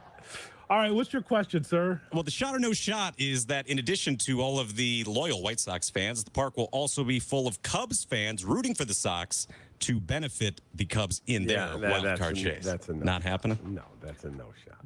You guys playing Thursday? Yeah, Atlanta, right? Is that a day game? Just checking. Let me check the schedule. Just checking the schedule. Thursday's a 6:20 first pitch for Cubs Braves, so you can make a day of it. Doubleheader. You go in there, go Sox, go, help us win, and then go to the bar, watch Cubs Atlanta. Good doubleheader. That's a good day. It is a really good day. I just don't think there'll be a lot of Cubs fans taking up the dollar. Although I do know my friend Larry Larry texted Mindy yesterday, what are you doing on Thursday? And she's got a big benefit she runs with Malnati's this weekend for the Brain Tumor Institute. She's like, I'm working. He's like, oh, I bought 6 tickets. It cost me $6. Wow, it's going to be a sellout. That's going to be something. That's great. Really cool. That's really awesome. I think that'd be a good doubleheader, though. So the shot or no shot is Kevin? Shot or no shot that there'll be a lot of Cubs That it's going to be packed with loyal Cubby Blue supporters. That's a no shot. Like, if you're going to say the majority of them will be Cub fans, that's a no shot. I think that there will some will be there because it's a day. It's supposed to be a better day weather-wise. That's a shot.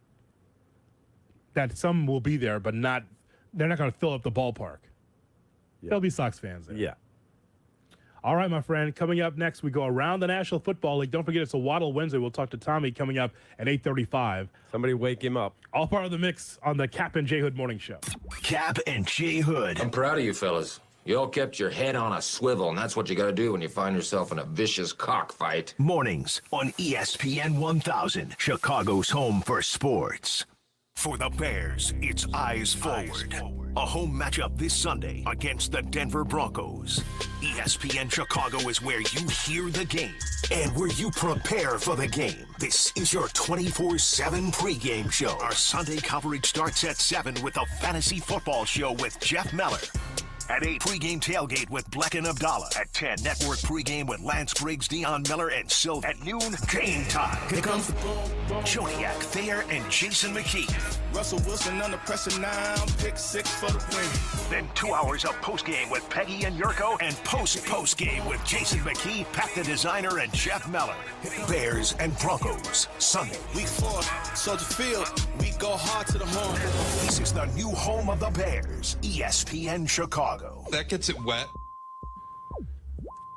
A career in sports media is within reach with the help of Illinois Media School. What's up is Jay Hood.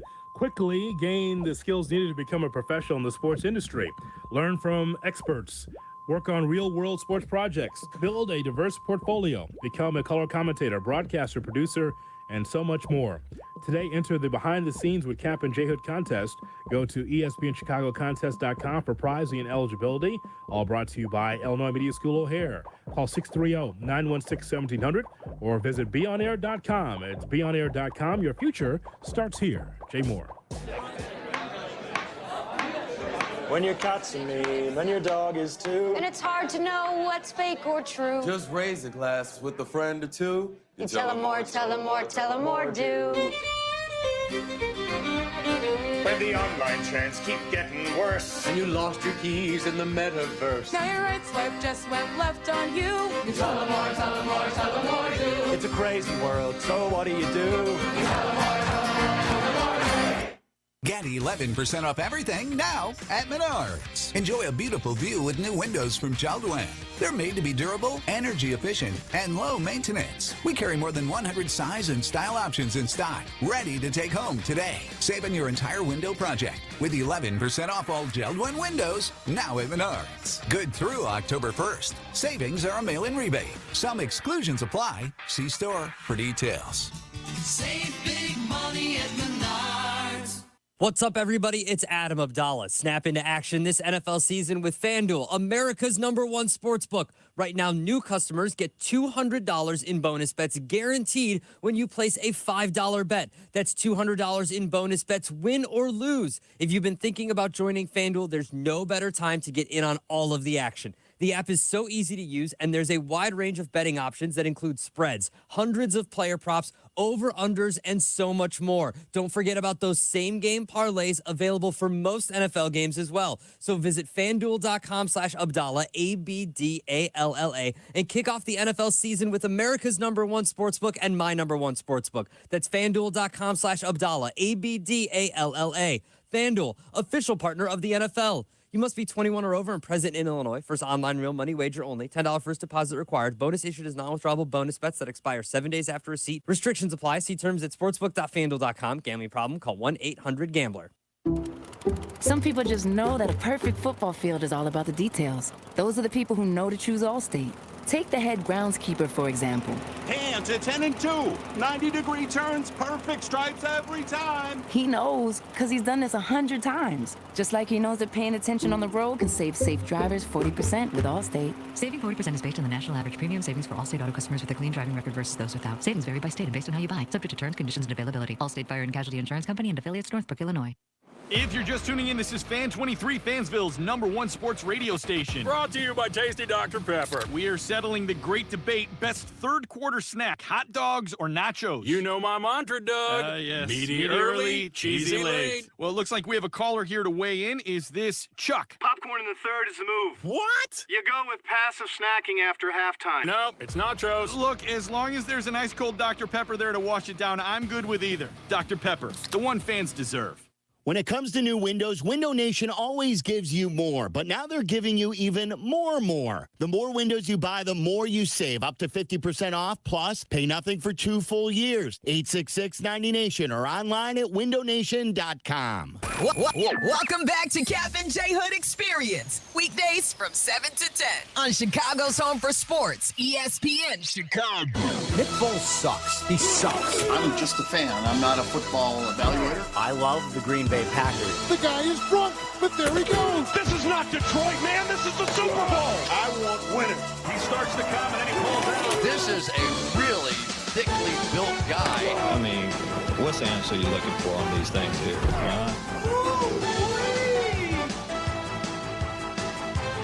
Time now for Around the NFL. Don't forget, we will hear from Tom Waddle coming up at 8:35 for Waddle Wednesday. But now let's find out what's going on around the NFL. Here's Kevin Zepak. All righty, gentlemen. Now there are, of course, 4 winless teams in the National Football League: Minnesota, Carolina, Denver, and, of course, the Bears. I've been parsing through the power rankings, like you do during the middle of the week, and most of them still have the Bears 32 out of 32, dead last, despite the fact that the Broncos did what they did on Sunday. Very embarrassing in their own right. Are the Bears really that much worse than all of these teams? And do you see them finishing the season with more than Denver, Minnesota, or Carolina, more wins? It's interesting about that. Who's the worst? Now, from our viewpoint, the Bears are dead last. I've heard so many conversations about who actually is the worst team in the National Football League, and they keep throwing the Jets out there. And the Jets, by smoke and mirrors, won that one game in a big spot when Aaron Rodgers went down, Cap. But, still, 0-3 is 0-3. And when all the numbers, offense, defense, when you're 32nd in the league in a lot of those key categories to measure whether or not a team is good or not, the Bears, they check all those boxes. So they should be the worst team in the National Football League, considered the worst team in the NFL. They look, by the eye test, as the worst team in the National Football League. Justin has been horrifically bad. The defense, worse. The coaching, terrible. They have regressed. The general manager spent a lot of money on fairly quality football players. Tremaine Edmonds, TJ Edwards, DeMarcus Walker. Those are, I'm not telling you they're all pros. They're solid football players. And the defense looks pathetically, comically bad. Let's see what Denver does, because Denver gave up 70. If they look at this as a get-right game and they take care of business, oh, God. You go to 0-4, you lost at home to a team that gave up 70? The struggle bowl is real. 0-4. Someone's got to be 0-4 coming out of there Sunday. Could be a tie. Could be. 0-0. You go 0-4, that's when it goes to the toilet. 0-4? Yeah. Yeah, man. Oh, yeah. I mean, this Broncos team, they look very bad, right for the picking, perhaps. And you look at the other teams that the Bears have faced so far. Packers are 2-1. The Chiefs are 2-1. Even the Bucks are 2-1. Any chance that the Bears have maybe just been the victims of a poor schedule here early on? He says with a laugh. Listen to that. He asks the question and then laughs about it. You hear that, Cap? The chuckle. You hear that? What are you doing, Z-Pack? No. I'm sorry. This is what it is. They are what they are, right? The only reason why that some would give the Broncos the benefit of the doubt is that's the better coach on the sideline. That is Sean Payton, after all. It is. I mean, that's why I look at it. Sean Payton against Eberflus. Which one of these things is not like the other? Oh, God. Okay? Seriously. Wow. He's just trying to set a culture in there because they were soft, Denver, last couple of seasons. And it's difficult for some people, including Russell Wilson. If he still has it, if he's still the coach that we all think he is, he's won a Super Bowl. He is. He always had a tough, well-prepared, physical football team. He's no fun to be around all week. No. And they are going to come out fired up. He's already sniping at the media. You saw that clip, right? Yes. He's already pissed off. Chicago, Sean Payton, yeah, he's pretty pissed off. I guess the guy was like, how embarrassed are you? He said, I already said I was embarrassed in the opening statement. No, but I mean, really, how embarrassed are you? Next question. Next question. We got to play that. I mean, he was not happy, and rightfully so. What is he, Ditka? 70-20. What do you? Of course, he's embarrassed. Wanstead used to use that line. Oh, I am embarrassed. If it wasn't for those 3 plays, we could have won the game. What? Here's Kevin Zepak. Wow. You guys mentioned the New York Football Jets. High hopes coming into this season, of course, with the acquisition of Aaron Rodgers. He was done after 4 plays, blew out his Achilles, and Zach Wilson appears to stink. The Jets are 1-2, and free agent Colin Kaepernick sees this. He penned a letter to Jets GM Joe Douglas asking to be signed to the practice squad. Now, he's starting low there. He's not asking to come in, be the starter, even be on the roster. Just give him a shot on the practice squad. When you're applying for a job, of course, you got to have references. He's got some good ones. He's got Jim Harbaugh, John Harbaugh, Chip Kelly, and Raiders owner Mark Davis as references. Any chance we see Colin Kaepernick in a Jets uniform, practice squad, or not? I would say no shot. He hasn't played since 2016. What is this, the 8th season he's been out? I mean, come on, Cap. Just say it how it is. The man's been blackballed from the NFL. He has, and he settled his lawsuit. He got his money. If you told me he hadn't played in a year, yeah, I think there's a strong chance. After 7 years, whatever it is, I'll be shocked if they bring him in. It's okay for him to stand up and say, hey, would you like to give me an opportunity? But Colin Kaepernick has done so many things off the field of play to help people that are going through the struggle, trying to find a job, trying to find clothing and housing. He's been able to be part of that. So I think that he's doing a lot more good away from football than on the football field. I know that's his dream. It was taken away from him by the owners of the National Football League, but he secured that lawsuit, and he should just go on to being a great citizen. That's what I think, because that's what he's done. I know that it's hard to swallow this whole blackballing thing in sports today, but you and I have lived through it numerous times. We saw what happened to Craig Hodges. We saw him. I mean, so nobody can use a 3-point shooter as prolific as he was. Where's the dashiki at the White House? Yeah, we don't need. Wait a minute, what's wrong with him? I mean, he's just expressing his feeling about his race and about how he feels about the country and expressing himself. Now we can move on. Chris Jackson, Mahmoud Abdul-Rauf. I mean, that's a whole documentary about him praying in his hands while the Star Spangled Banner is taking place. They told him to go to the locker room. All of a sudden, you didn't see Chris Jackson anymore. It's gone because it was controversial at the time. You remember this, right? Absolutely. With the Denver Nuggets? Yep. Hell of a player out of LSU. Correct. All of a sudden, I scouted him. Can't have him, right? Can't have him on the. Why? He was blackballed from the NBA. So we have seen this before. It's not our first time. What I'm saying for Kaepernick, I know that's your dream, but what you're doing, helping people, means more than me seeing you with a helmet again. For me. Agree. 100%. Kevin Zepak. So I don't know if you guys heard about this, and this sounds like a horrific phrase to me, but apparently Ben Roethlisberger has a podcast. Were you aware of this? I was not. Yeah. I think we were, because he's said something that Shea played for us. We haven't heard about it in a while, I think. Well, he had Jerome Bettis on the pod recently, apparently, and they have now reopened the Pandora's box of allegations against the New England Patriots, alleging an incident in the 2004 AFC title game. Bettis said that the Patriots cheated on a pivotal 4th and 1. there was a hand signal given from the sideline, and Bettis said that meant the Patriots knew the meaning of the signal. Do they have a legitimate gripe here? Sour grapes? How are we viewing this Patriots dynasty that they had with all of the other BS that's gone along with it? Yeah, I don't think they have a legitimate gripe. So they gave a hand signal because they knew the play that was coming. Apparently, yeah. Well, according to Big Ben and JB. Well, unless you tell me that they hacked into somebody's helmet illegally, if they were smart enough to have someone in the stands who's able to chart every play and goes, I know what that formation is, here's the play. Good for them. Too bad, Pittsburgh. Stop with the 19 years later revisionist history.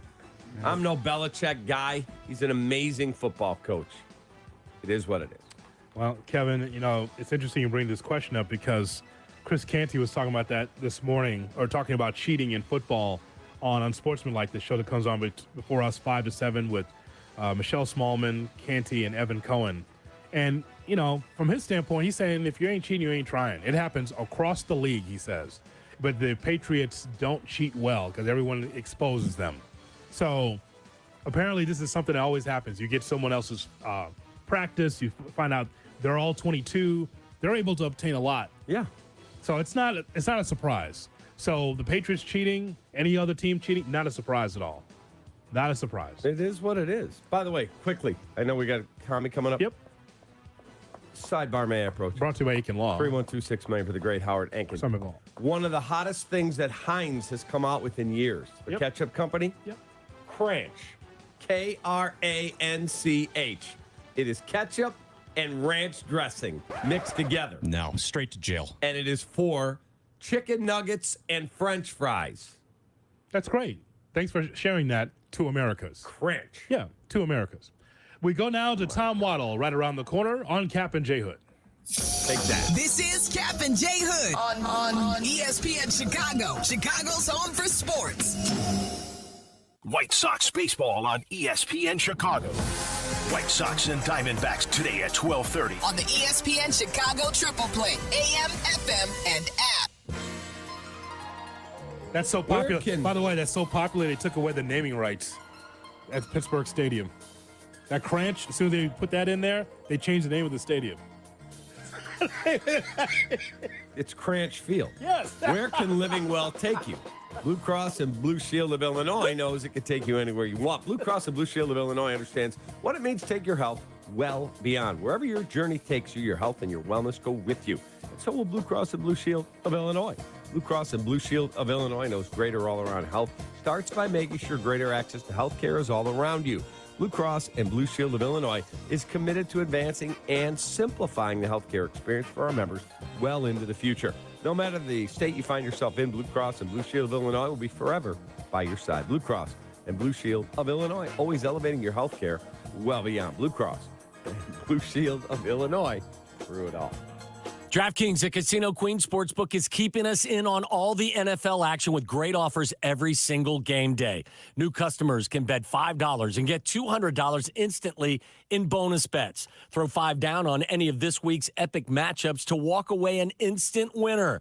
And DraftKings isn't stopping there. All customers can take advantage of 2 new offers every game day this September. Football's more fun when you're in on all the action, trust me. So download the app now and sign up with code WMVP. New customers can bet just $5 to get $200 instantly in bonus bets. Only on DraftKings at Casino Queen Sportsbook with the code WMVP. If you or someone you know has a gambling problem, crisis counseling and referral services can be accessed by calling 1-800-GAMBLER. 1-800-426-2537. 21 and older, Illinois only. Bonus bets expire 7 days after issuance. Eligibility and deposit restrictions apply. Terms at sportsbook.draftkings.com/football terms. Hey guys, Matt Coker here with West Coast Men's Health.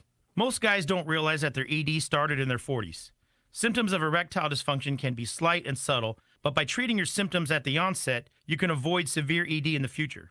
Mild ED is easily reversed at our clinic using our acoustic wave technology.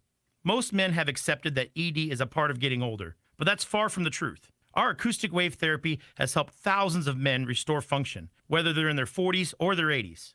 West Coast Men's Health also treats chronic pain, including neuropathy, plantar fasciitis, Dupuytren's contracture, and even carpal tunnel. So if this sounds like you, give West Coast Men's Health a call today and see how we can help. With clinics in Hinsdale and Deerfield, call West Coast Men's Health at 630-425-5033. That's 630-425-5033. 630-425-5033. Online at westcoastmenshealth.com.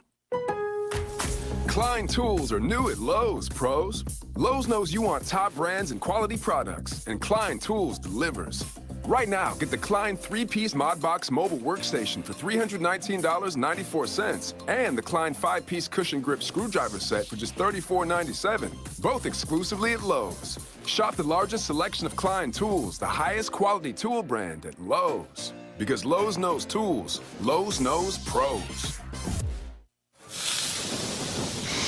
Isn't that aroma just heavenly? What's with the whispering? Inside this grill is the secret to winning game days. Eckrich smoked sausage, crafted with a perfect medley of spices for a truly rich, savory taste. So easy to prepare, too. Now, hand me one of those buns. Whoa, keep your voice down. Marty, you're still whispering? Secret's out, buddy. Eckrich.com has dozens of simple, mouth-watering recipes for everyone to win game days this season. Feeling the need to be in the great outdoors, connecting with nature, being all zen-like? Let Chauncey be your guide. From hunting to hammocks, you are covered with Chauncey's Great Outdoors. Saturday mornings at 6 on ESPN Chicago. You're listening to Cap and J Hood. Follow the show on Instagram at The Catman and at IGJ Hood. This is ESPN Chicago, Chicago's home for sports. Tom Waddle, former wide receiver for the Chicago Bears. The guy's amazing. 1989 All-Madden team and afternoon co-host on ESPN Chicago. I think he's going to start at least 8 games in the National Football League next year for a team that's going to give him a chance. It's Waddle Wednesday with Tom Waddle. Listen, I got a pedicure in an hour. When I get back here, the wheels better be spinning, all right? On Cap and J Hood, ESPN Chicago. It's the Cap and J Hood Morning Show on ESPN 1000 and streaming on the ESPN Chicago app. So glad you're with us. We hope that you're going to have a great Wednesday. Now time for Waddle Wednesday, and Tommy is on the CarX Tire and Auto Hotwire. Rattle, rattle, thunder, clatter, boom, boom, boom. Don't worry, call the CarX man. Tommy, good morning, my friend. So there's a lot of angst in Bear Nation. You've got a team that gave up 70 in a 70-20 loss, the Broncos. Sean Payton is snapping at the media. I told you I was embarrassed. Next. And now they're going to roll in here as 3.5-point favorites. So if you were on the Broncos playing for a guy like Sean, would you expect he'd have them at a fever pitch or chaos there as well? First of all, Jonathan Cap, good morning. Morning. I thought we were going to talk about the Cubs' collapse last night in Atlanta. No. I didn't watch. I don't want to know what happened. That is BS. I was with you last night for an hour and a half, and you were beaming like a kid on his birthday. Well, you have your own platform to hear. I can't believe that Cubs collapsed, right? So you got your own show after the Sox to talk about that. Yeah, back. Yeah, listen, guys. Look, let's just put it this way. Everybody's got a track record, right? Or some track records are longer than others. And the way I would answer that question, Cap, is I feel it's much more likely that Sean Payton will have his guys ready to go after that shellacking than I believe that Matt Eberflus will have his guys ready to go after their shellacking. It's just look at the back of the football cards. I mean, Sean Payton has won. Sean Payton's got a longer, career in this league and has succeeded pretty much more than he has failed. So my guess is that these guys, if you have any pride, both teams will come out and play better than they did last weekend. But my guess is that Sean Payton probably has a better chance of motivating his guys because he's been there and done that before. Tommy, would it make a difference for Justin Fields if he played more like he did last year toward the end of the season, in which he was rolling out of the pocket, running for a first down, also being able to survey the scene, rolling out to be able to throw the football down the field. Because to me, what we're seeing here is very similar to what we saw at the beginning of last year. What do you think of that?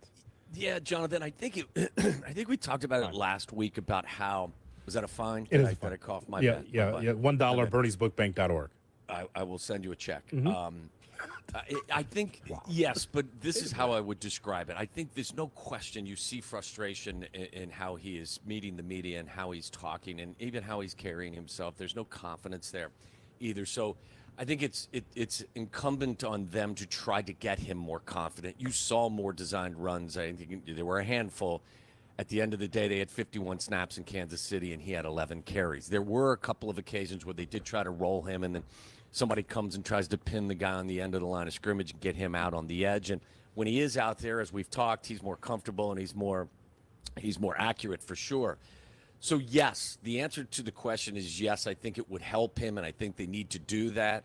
But as I've told you guys ad nauseum, there's a limit on where that takes you. And it's an artificial ceiling, and you don't threaten opposing defenses and defensive coordinators enough when you have to cut the field and you do that stuff. So, like, I've suggested they do that stuff, and they try to get him some confidence, and hopefully that confidence would build over the course of a couple of weeks, and then you go back 3 weeks later and you reinstall some of the other stuff, because at the end of the day, you're only going to go so far with a quarterback that can only play with half the field. So I think so, Jonathan, that you need to continue to do all of that stuff. But again, at the end of the day, do we want to go back to last year? I mean, we got really excited, and he did some magnificent stuff that we had never seen before. But at the end of the season, we won 3 games, and the passing offense was dead last by a large margin, and they didn't score more than 20 points after Week 11 offensively. So I don't want to go back to that offense. What I want to do is I want to integrate some of the stuff that he does really well with his legs, but I also need to see more from him in the passing game, or else you're going to be so one-dimensional. You're an easy game plan. So as you look at all of the issues ailing this team, I look at DJ Moore. I went home last night, and after I got done doing all my Cubs responsibilities, I popped on the All-22. He just looks like it. I don't know if it's confidence. I don't know if it's frustration. He does not look to me like he is playing all out. Is that a fair I saw critique? him cap in training camp. I thought he was there, and I still do. I still believe he's their best player. I saw him play with an edge. I saw him play with confidence. I saw him, to me, and again, I've never talked to DJ. I'm not in the building. He's playing frustrated as well, and he's not playing confident. I would love to see DJ Moore play angry right now, play defiantly. I know it's not gone the way that you had hoped, but get out there and just make sure every snap you're dominating the guy across from you. And I think he played very well in the first 2 games. And then I watched the film also, and I give Kansas City a lot of credit. Everyone talks about their offense. Their defense, they're very fast, they're very athletic, and I think this is the best defense that Spags has had to coordinate. But I agree with you. Like, look, I'm not going to make excuses for him. He should have caught that ball down the sideline. It was a beautiful throw by Justin, and he created space and had the other one-handed catch. But he just, I'm with you, Cap. I want to see him play with a little bit more kind of anger and defiance in his style. But look, at the end of the day, I'll go to war with him every Sunday. I'm not so sure you're getting the same type of production from other places with regard to whether it's your tight end position or the other wide receivers. But DJ can still play. I hope he gets past this stage of frustration, but I understand why he is frustrated. But you'd think, guys, that, look, nobody copes with frustration more than him in a football uniform because of the quarterback list that he's had in his past. But this one stings a little right now. It certainly does. As we talked to Tom Waddle Wednesday on Cap and J Hood on ESPN 1000 and streaming on the ESPN Chicago app. Now, on the defensive side, I was saying on Monday, Tom, I don't understand the amount of gaps that's out there for this defense. I mean, it really was like practice for Kansas City against the Bears defense because of how wide open those gaps were. It's one thing for the team, Kansas City, to run with a ruthless aggression and a toughness, and for those routes to be as crisp as possible because they work with each other for a while. But could you explain to me why it's so wide open between the linebackers and the secondary? I mean, just 15, 20 yards to roam. Why is that happening? It's such a great point, and it's the thing, listen, it's hard for me to even get these words out. When I say to you that the defense is a bigger issue than the offense was on Sunday, when it was an offense that didn't score a point in the first 30 minutes, but it's true, and for the reasons you mentioned. For the life of me, I understand the concept of the cover two, but and we've had this conversation so much, when you can't get pressure with your front four, you've got to become more creative, and you've got to adjust, and you've got to do some things differently. The other thing is I just don't know why there's a reluctance to come up and put your hands on receivers. There's too many free releases, and that creates the voids, Jonathan.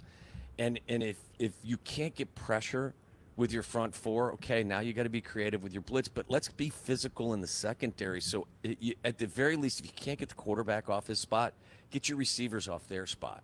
Try to make somebody uncomfortable, and you consistently watch the film, and you consistently watch them be way off. And there are so many voids. It's a great point. If you watch the film, the thing that stood out to me the most on either side of the football were just the lanes, the throwing lanes that Patrick Mahomes had, and he doesn't need them because he can throw the ball anywhere he wants to.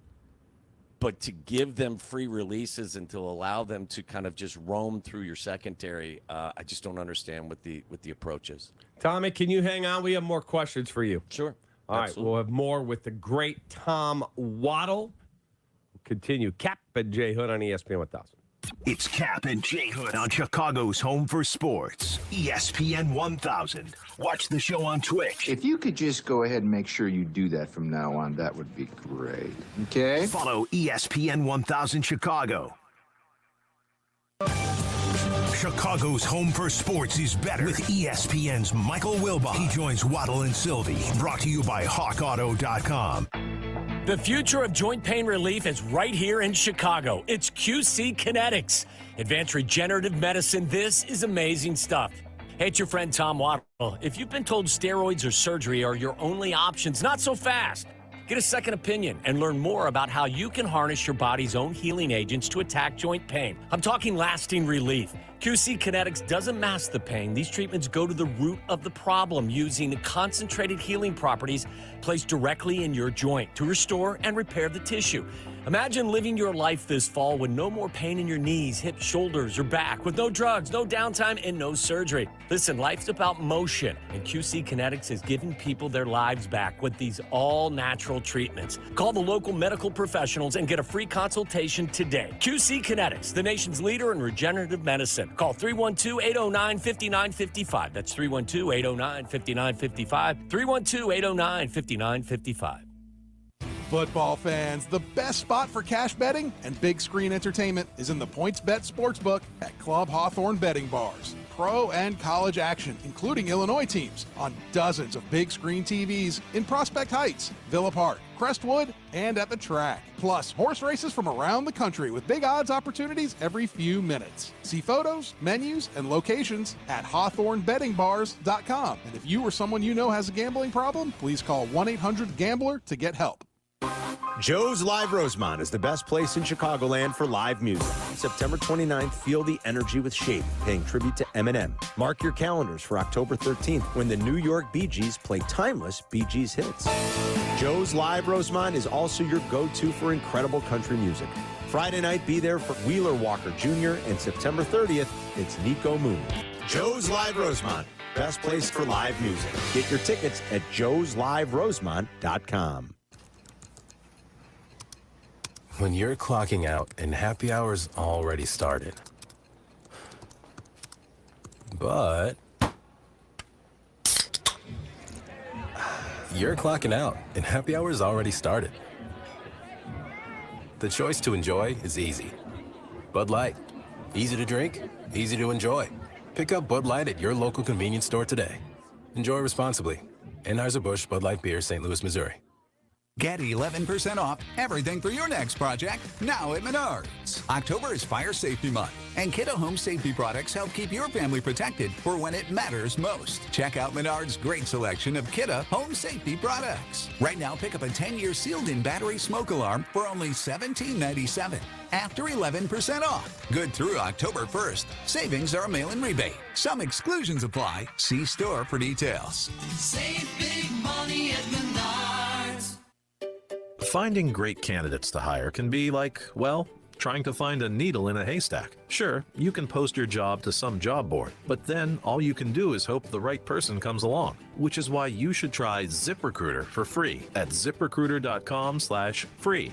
ZipRecruiter doesn't depend on candidates finding you. Its powerful technology identifies people with the right experience and actively invites them to apply to your job. You get qualified candidates fast. So while other companies might deliver a lot of hay, ZipRecruiter finds you what you're looking for. The needle in the haystack. 4 out of 5 employers who post a job on ZipRecruiter get a quality candidate through the site within the first day. ZipRecruiter, the smartest way to hire. And right now, you can try ZipRecruiter for free. That's right, free. Just go to this exclusive web address, ziprecruiter.com/free. That's ziprecruiter.com/free. ZipRecruiter.com/free. Okay, it's about that time. You're tuned in to the Cap and J Hood Show. Everything ain't hardcore, you know. On Chicago's home for sports, ESPN Chicago.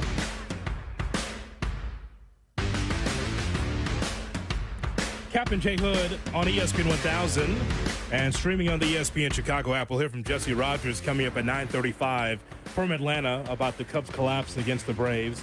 We're talking to Tom Waddle on a Waddle Wednesday here on Cap and J Hood. No, I taped the game. I didn't know what happened last night. What are you ruining the ending for me? You know exactly what happened, pal. You know exactly what happened.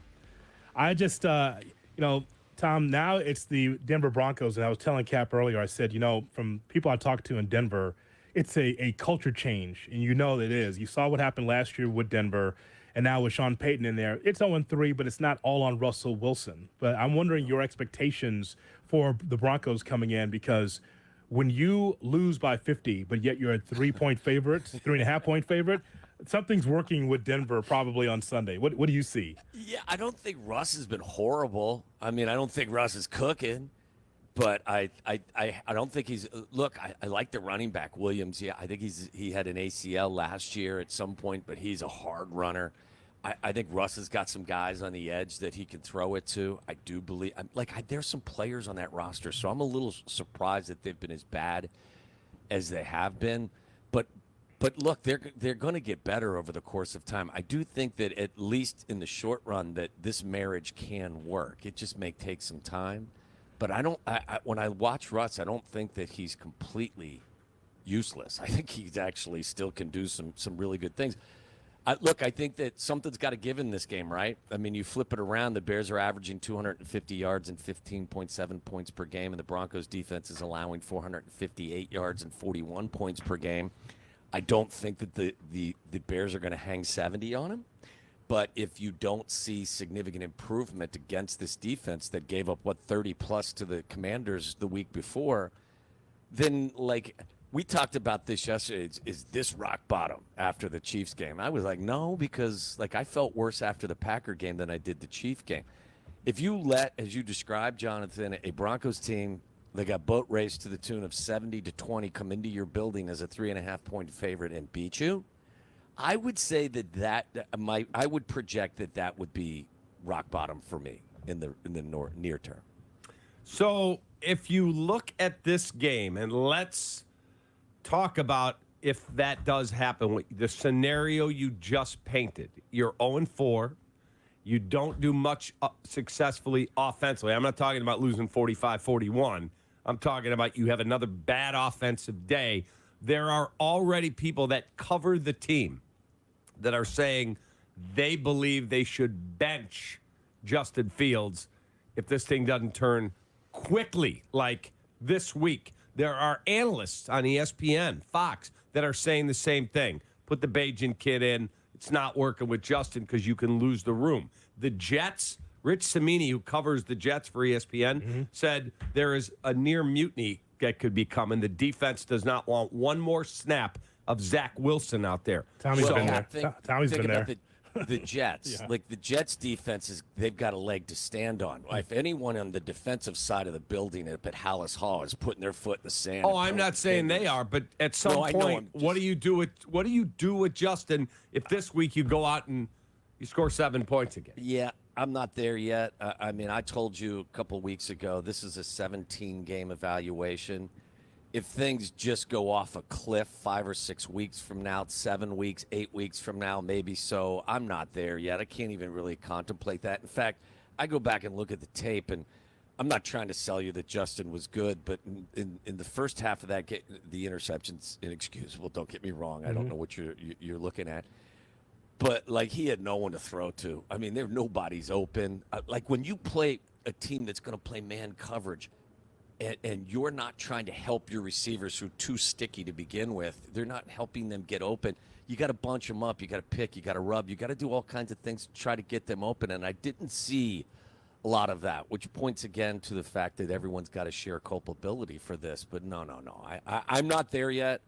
I know it's, we go from 0 to 100 in both directions, but not for me. Not for me yet. Nope, not there.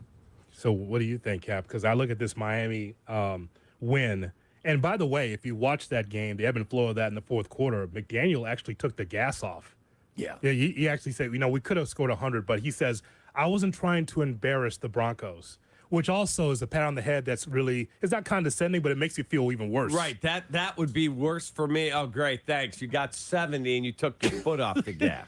I mean, that's really bad. So I expect, Tommy, like a focused, locked-in Broncos team. I'm not saying that they're world beaters, but I'm saying that when you lose by 50, I expect for the Broncos to be a much better football team coming in here on Sunday. I agree. You've got a Super Bowl winning coach and a Super Bowl winning quarterback, and while those accolades or those achievements may be well in the rearview mirror, they're still, there's still experience there. There's still guys that make plays, and I would be shocked if they came in and didn't give a better effort. Like, if you're asking me if, in fact, I believe the Bears will win this game, how can I go there? I can't pick this Bears team to win a game until I actually see them do it.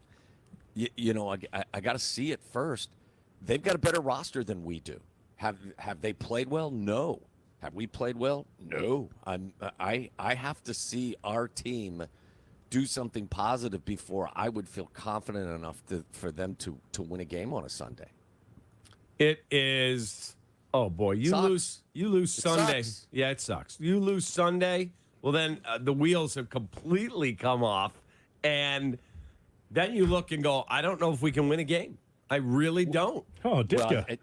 Well, what you have to do, I think I was part of that crew too. Like, I was part 89. of the problem. Yeah. Well, I wasn't really playing at that point. I was just getting beaten up by my teammates on the practice squad, so I really wasn't responsible for any of that.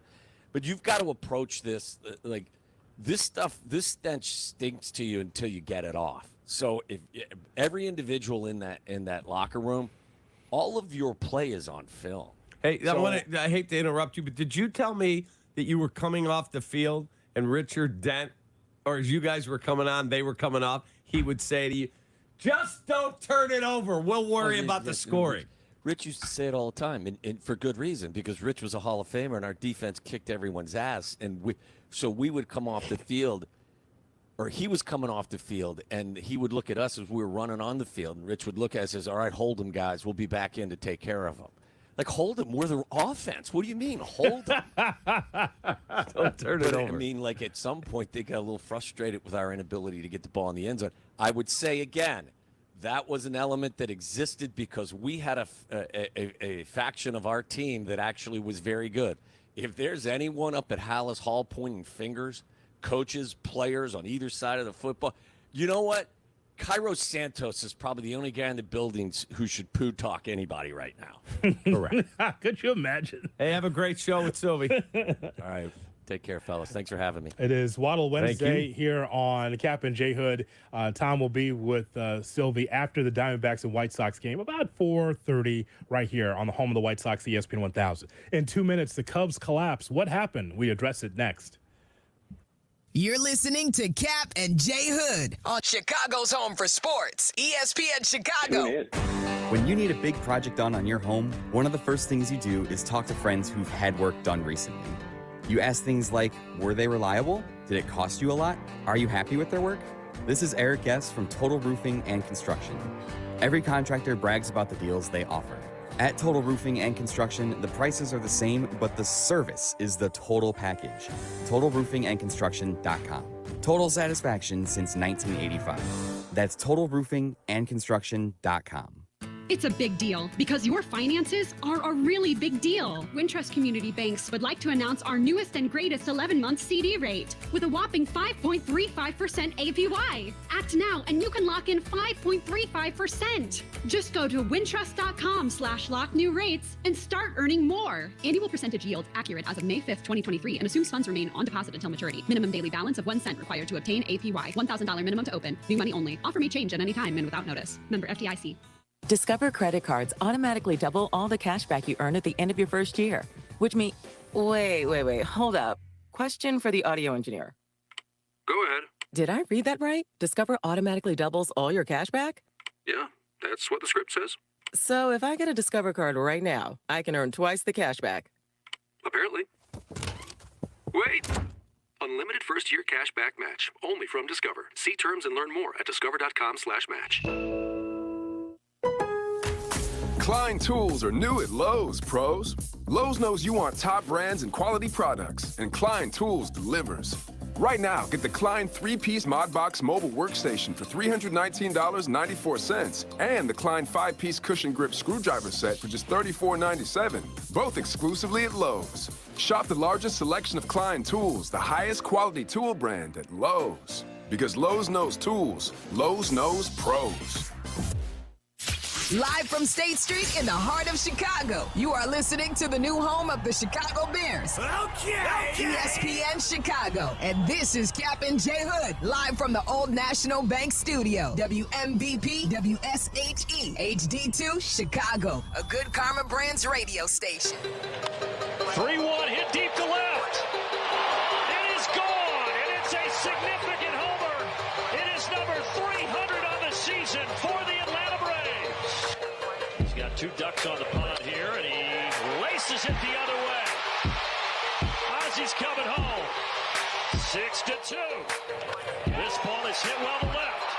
Happ going back. It's over his head. Austin is home, and it's 6-3. And Hassan with a 1-2 pitch. Atlanta lifts in the air to right field. It's still going. And it's gone. A 2-run homer for Acuna. And the Braves are in it. Down by a run. Murphy, shallow right center. But it hangs up in the air. Oh, he dropped it. He dropped the ball. Struck him out. The Braves score the final. Highlight courtesy of Bally's Sports South as the Atlanta Braves defeat the Cubs 7-6. Cubs up 6-0, lose the game 7-6. Glad you're with us on the Cap and J Hood Morning Show on ESPN 1000, and we're streaming on the ESPN Chicago app with David Kaplan, Jonathan Hood with you. We've got Kevin Zepak, we got Jay Moore, we got you here on this Waddle Wednesday. Talking to you about the Cubs, 312-332-3776. Coming up at 9:35, we'll hear from Jesse Rogers, covers the Cubs and Major League Baseball for ESPN Chicago. We'll talk to him coming up at 9:35 from Atlanta. But that was a house of horrors that took place yesterday, Cap. You are comfortably in the lead. It's against a ball club that's won over 100 games. The Braves, one of the best teams in baseball, and then that happens. The bottom fell out.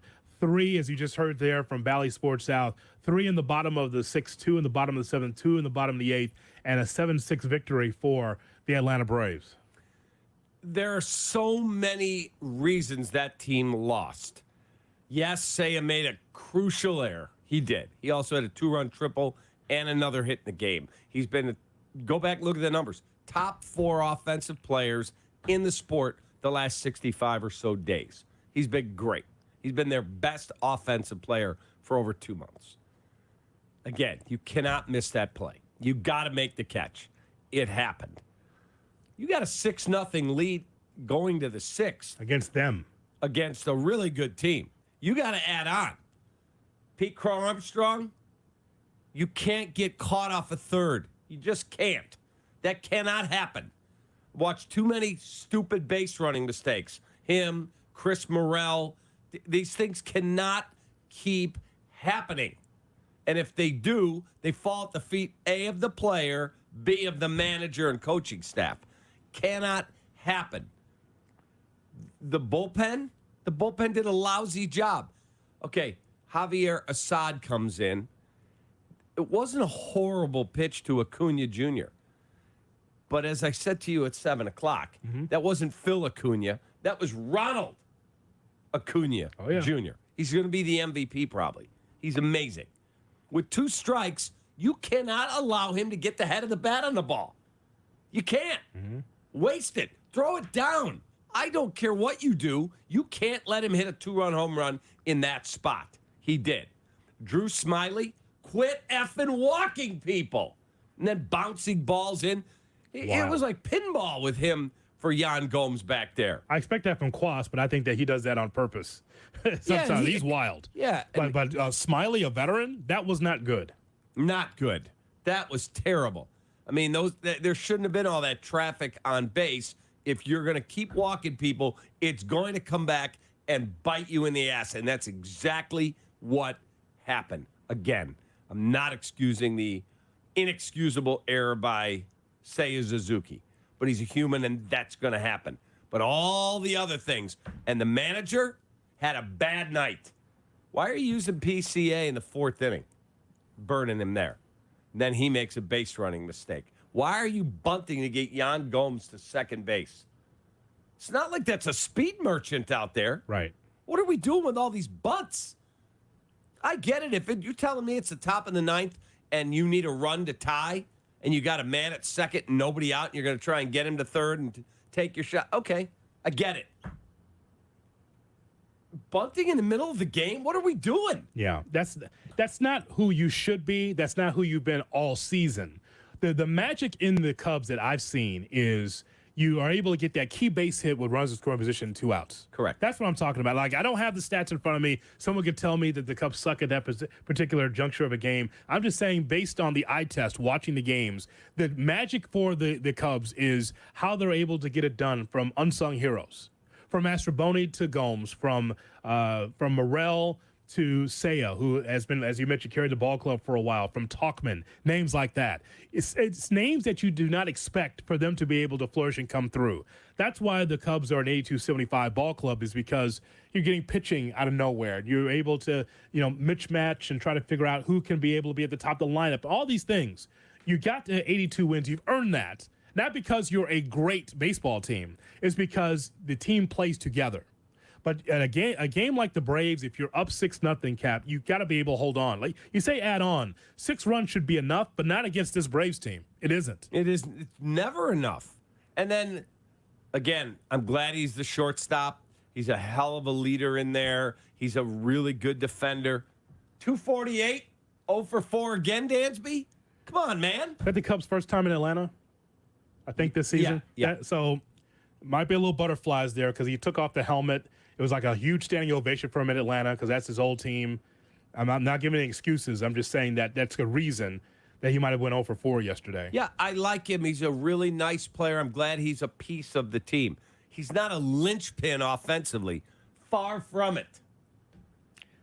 You know how you can know that? Look how far down the lineup he is. I mean, for the money that was doled out, let's just be honest. That guy should be a better, much more of a catalyst higher in the lineup and doing damage, right? That's who he should be, but he's not. Completely agree. So Seiya Suzuki, because that's what everyone's talking about today. Again, the inning could have ended, but Suzuki could not get the job done in a crucial spot. And so there is an opportunity for Jesse Rogers to talk through an interpreter to Seiya. But first, 3-2. In the air, out towards right center. Suzuki the call. No. Oh, my goodness. And 2-run score. Suzuki called off Bellinger. And just the miscommunication, or maybe he lost it in the lights. I'm not sure. I'm thinking maybe some lights at the end. The trajectory of that fly ball, that's one we see in a lot of ballparks. Get hung up in the lights. You see it at Wrigley from time to time. It was just a mistake.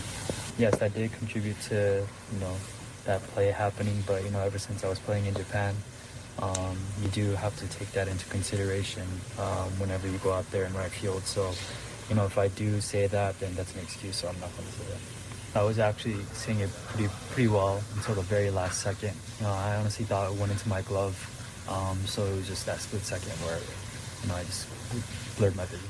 Seiya Suzuki with the showers in the background talking to the press. Through his interpreter. Yes. Mao Nakamoto. Uh-huh. Yes.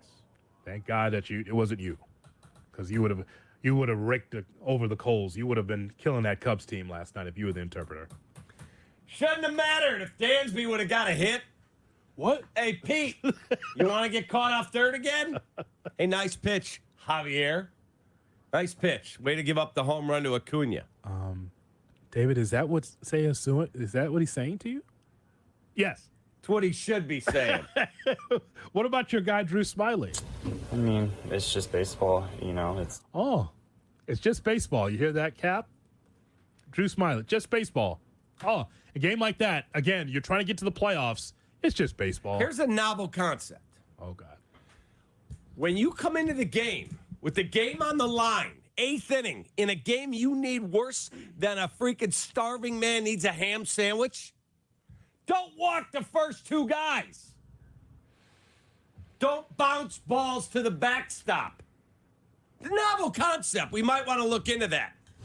I mean, it's just baseball. No, it's not baseball. You're getting $8.5 freaking million to throw strikes. For Christ's sake. I'm so tired of watching guys get walked. It's ridiculous. Well, and then, hey, why don't we bunt here, David? Yeah, that's a good idea. Let's give up another out. Well, all I can tell you is that all the things that happened last night to the Cubs, the one thing that you thought you'd be the most confident in is Seiya's defense. I'm not saying that's the reason why the Cubs lost the game. All the things you mentioned, Pete Crow-Armstrong, talking about Smiley, just talking about the base running, everything else, the thing that you depended on the most was Seiya being able to catch that baseball, and he did not. He did not. And again, because Smiley sucks. So the point is, if he underachieves, that's what it is. That's who he is. Again, he's a human. It happens. It happened. It shouldn't. It happened. But there's so many other things in that game. Bad managing, bad pitching, not adding on. Come on, man. Getting caught off a third. Just a big trash can full of garbage. I mean, it's just baseball. It's... I put two guys on in the inning. Yeah, made you it, did. A little uncomfortable of an inning, but at the same time, this is tape. Those guys are strong hitters. They're all can take you deep at any moment. So in my mind, I gotta be aggressive at try to make him chase kind of outside the zone. Oh, you had enough? Yeah, I've had enough. Let me interpret for him. All right. My stuff is a little short. I'm not very good anymore. So I was afraid to throw the ball anywhere near the strike zone. Well, you put two men on base. Yeah, and I bounced two to the backstop. But if he would have caught it, I would have got out of the inning. Irrelevant. You put him in that position. It's just a litany of garbage. Yes. And again, against a very good Braves team. Are you serious about getting into the playoffs or not? That's the question. They won 101 games so far. I get that, but they spotted just 6 runs. That can't. You cannot blow a 6-0 lead in the final week of the season with all of those mistakes. You can't. Can't happen. I mean, it's just baseball. I'm going to drive to Atlanta. Don't do that now. No, you want to. Don't do that now. Drew, there's a guy out here in the hall wants to see you. Don't do that. I know you don't like that nonchalant answer after the game, but you know how these guys are. They wipe it clean, and they try to find a way to win a baseball game the next day. How many pitches do you think he threw below the strike zone or in the dirt? More than half, I would say. Well, more than half. Yeah, he threw 27 pitches yesterday. Yeah, not good. great. You know what that means? He's down for today. I agree. See, when Quas does it, he does it for effect, you see. He does that to say, whoa, this guy's wild, and he goes it right over the plate. Smiley's done. But you knew that all season, though, Cap. This is not a new revelation. You know he's bad. Well, I believe he's got another year left at $8.5 million. Can't be on the ball club next year. Sorry. You're better than that. At least if it's not this year, you're going to be better than that next year. Jay Moore needs to get that backup truck again. Oh, no. Not Get that truck. Not the truck. Drew? Come on, Smiley. Get on. Drew Anything Frowny. you need in the locker? Yeah. And no, you can't have any Cubs gear. I don't want you affiliated with us. Oh, no. Out. Let's go. Gone. Thank you. How about some of these other scuffling players? Out. Get out.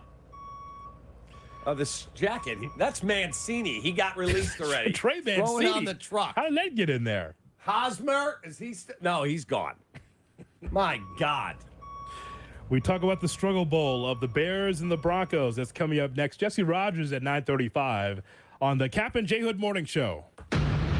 You're listening to Cap and J Hood on ESPN Chicago, Chicago's home for sports. It's just baseball. For the Bears, it's eyes forward. A home matchup this Sunday against the Denver Broncos.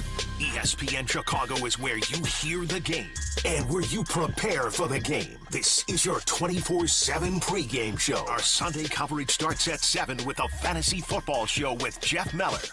At 8, pregame tailgate with Bleck and Abdallah. At 10, network pregame with Lance Briggs, Deion Miller, and Sylv. At noon, game time. Here comes Joniak, Thayer, and Jason McKee. Russell Wilson under pressure now. Pick 6 for the win.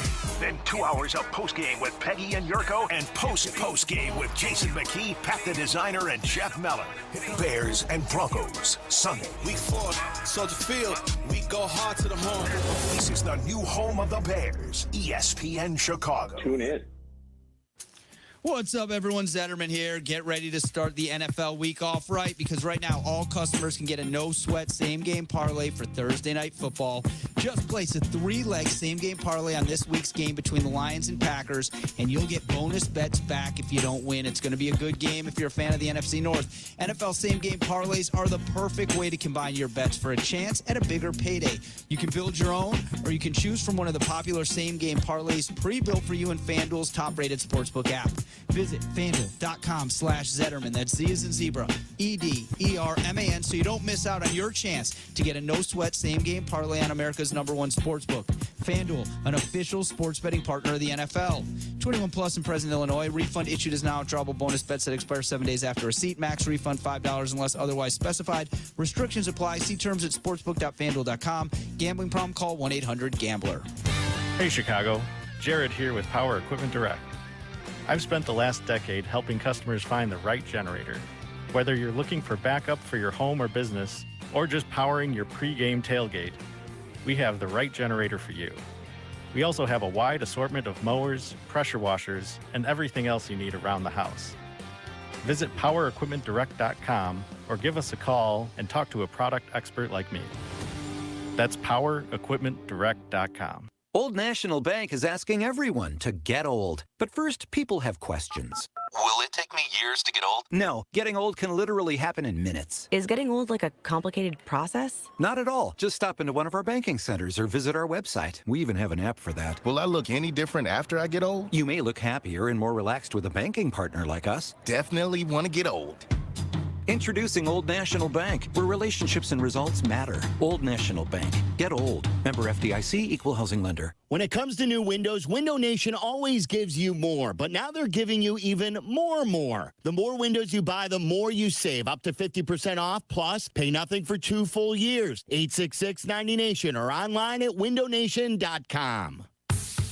Hey, I'm Tom Waddle, and I drive a Hawk. It's a new season, and I'm liking the lineup. So get to HawkAuto.com and choose from Ford, Chevy, Chrysler, Dodge, Jeep, Ram, Fiat, Subaru, Cadillac, Mazda, Volkswagen, Nissan, and Wagoneer models, and a huge selection of pre-owned vehicles. Right now, save with 0% for 60 months or no payments for 90 days. Find your next car today at HawkAuto.com. And drive what I drive.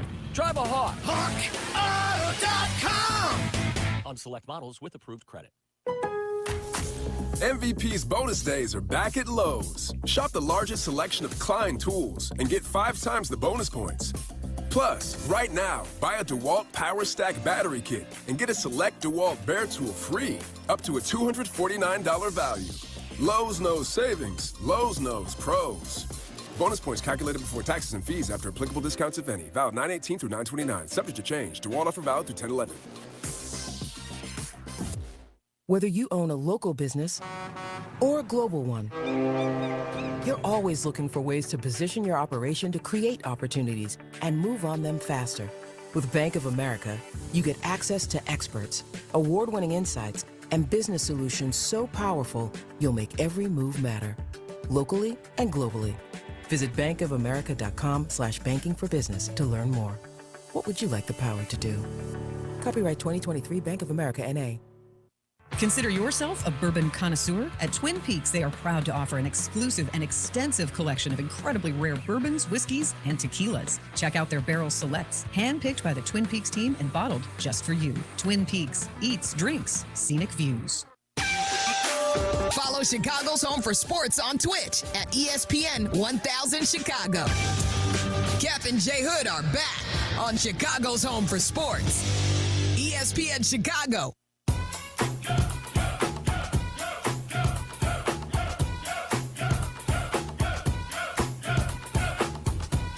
It's the Cap and J Hood Morning Show on ESPN 1000 and streaming on the ESPN Chicago app. Don't forget to watch us on Twitch, twitch.tv/ESPN 1000 Chicago, or also on YouTube as well, youtube.com. Look for the ESPN Chicago channel. We're with you until 10, and then Mike Greenberg steps in, followed by Carmen and Yurko from 12 to 12:30 into White Sox baseball to take on the Diamondbacks. A 12:30 pregame right here on the home of the White Sox, the ESPN 1000. Waddle and Sylvie after the game, and then Bleck and Abdallah 6 to 8, all part of the mix right here on ESPN 1000. So it'll be the Bears and the Broncos, as we well know. Somebody's got to win the Struggle Bowl, 0-3. Someone's got to be able to win it. Who's going to win it? The Bears go 0-4. It's already so long, everybody, but boy, it definitely will put the final nail in the coffin going 0-4, especially if the team isn't looking better on either side of the football. But, Cap, I want to talk to you a little bit about some comments from Lance Briggs on Monday. While you're away, of course, we have Lance Briggs every Monday right here on ESPN 1000. He's so good.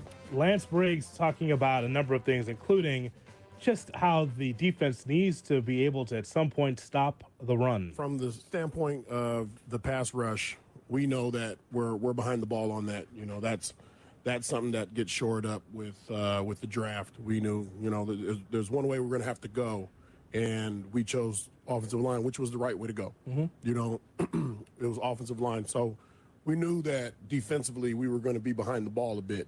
Now, what bothers me are the linebackers not getting downhill, you know, playing more physical. And again, you know, being gashed and against the run is inexcusable. Everybody knows where your gaps are. You know where you're supposed to fit. You need to be in there. We need to be able to stop the run.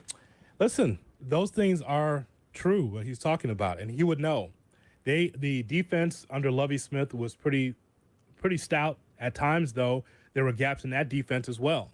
Perfect example. It's funny, we mentioned Kaepernick earlier. We remember like it was yesterday, Bears against San Francisco, and the Bears had no idea where the RPO was going.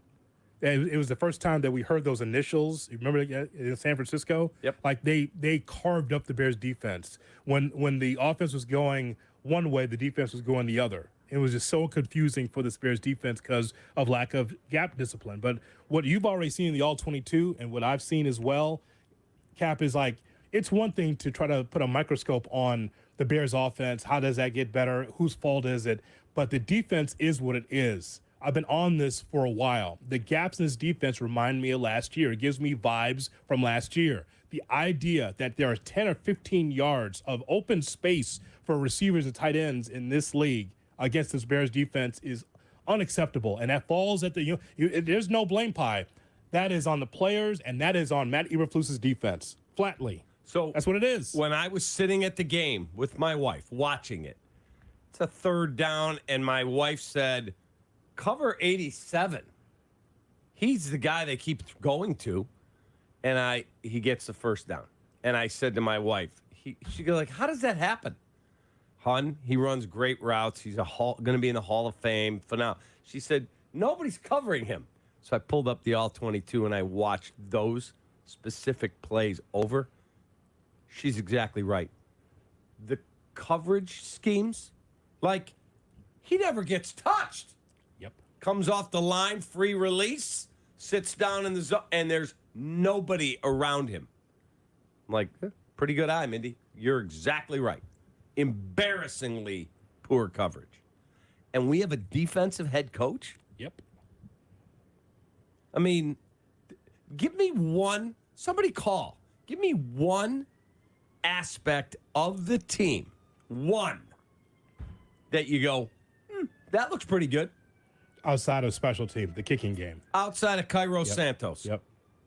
Give me one aspect of the team where you go, wow, that aspect really is coming along. Run defense, don't make me laugh. Pass defense, don't make me laugh. Oh, pressure on the quarterback, don't make me laugh. The quarterback, the passing game, the ability to run the football, none of it. What do you think, Jay Moore? I just want to know, when has it ever been a team that the kicker or punter is the best player on the team? Right. Even bad Bears teams had a good defense, right? I mean, listen, we've been through generational Bears seasons in which the offense sucked. We know that because you can't find the quarterback. You can't marry the quarterback with the head coach. We all know that. But the idea that the best part of this team is a kicking game is horrible. Yeah. But it's not like, oh, you're off to an 0-3 start, but you know what? We see some signs that things are going to get better. I don't see that yet, Cap. I there's not one thing I can hang my hat on going, coming into this game, this should be 31-14 Bears. Like Roshan Johnson runs the football well as a rookie. Yeah. Because he doesn't know anybody. He just has, I got to make sure I have ball security and I got to be able to run the rock. But then, like, at the same time, the one thing that you could depend on, you thought was a running game, and you turned the ball over. Khalil Herbert. Did it not happen on Sunday? That did. Okay. The one thing, question. The one thing you think you could depend on the running game, and like he turns the ball over. Like I was mad at the time, but it's almost like the 18th most relevant thing about this Bears team, that game from Sunday. Like I saw that, and I was mad at the time. I'm like, come on, man. It's bad enough. You got to hold on to the football. He knows that. But just like, again, it's against Kansas City. You should hold a football against anybody, but it's Kansas City. They're looking to rip it out. They're looking to punch it out because that's a well-oiled machine. That's why I said at the time, Cap, Kansas City is the varsity. They go home with your girl. They got the Letterman jacket on. They get the best cars. They go to the fanciest restaurants after the game. And the freshmen are there getting dilly bars, at the local ice cream shop. They got to put the equipment back. Yeah, pretty much. Right. Pretty much. All right. You guys going out? We got to put all the equipment back. We'll meet you out there. You're in the stands after you got your ass whooped as a freshman team. You got to put the equipment back and make sure the stadium's clean while the varsity's out having their way with your girl. That's what Kansas City is. Yeah. And that's what we saw on Sunday. Yeah. All right, Bears. All right. Clean up everything. Make sure everything's good. Shut the lights off. Lock the cage. We're out. That's it. It's brutal. It's absolutely brutal. Like, looking at the numbers, I mean, Justin was 11 of 22 for 99 yards. 99 yards in the National Football League. A league in which they're trying to help you get yards because of penalties. We see it every football game. If you can't score, if you can't drive, the officials will help you. And they can't even get help from the officials. Nothing. Because you didn't earn it. That's why. Absolutely nothing. Yeah, it's bad. It's bad. It's worse than the obvious. Let me put it that. It's worse than what you think. It is. Oh, my God. Because I know everyone's on coaches. Get these coaches out of here. Get Justin out of here. What about the entire operation, Cap? Everything. Agreed. Come on, bro. Is Sunday a must-win for the Bears? There's no such thing as a must-win now when you're 0-3. I think that you have to win a game. Yeah, you can't. You don't suit up to lose. I don't disagree with that, but must win? No. Absolutely not. I think the Green Bay game, to get off to a good start, that was a must win in your building with no Aaron Rodgers. And then we said going into Tampa, you lose this one, basically the season's over because you're not beating Kansas City.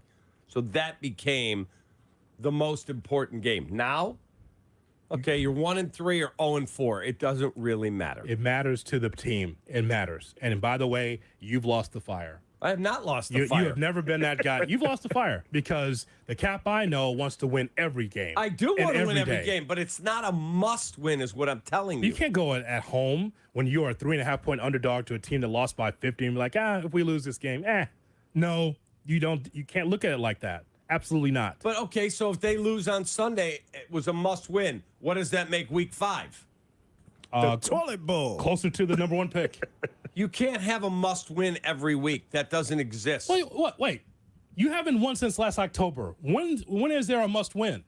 Every time that you take the field, you must try to win that ball game. That's different. Must try to win? Yes. A must-win means there ain't turning back if you lose this one.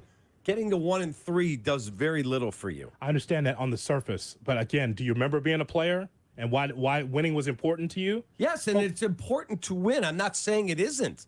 And I'd be doing all I could to try and win. Must win means I have to have that game. You do have to have it. You have to have it if you're the Bear. You're not in that locker room, and I'm not in the locker room either. But I do have that feeling as someone that's close to the team that says, man, you must win this game because you keep losing the rest of them. Okay, but if you lose this game, then what does week 5 become?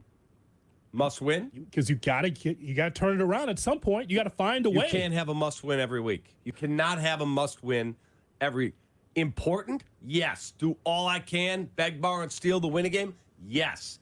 Must win? That was Tampa. Because if you started 0-2, you knew you were starting 0-3, and your season was basically over because at 0-3, teams don't get to the playoffs.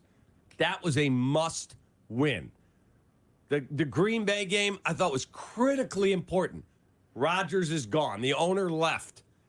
We've got all this momentum. It was electric in there, and you got your ass beat. I understand that, Cap, but for every time that you're a player, you want to be able to win a football game. And it should feel like a must-win when you haven't won since last October. It should feel that way.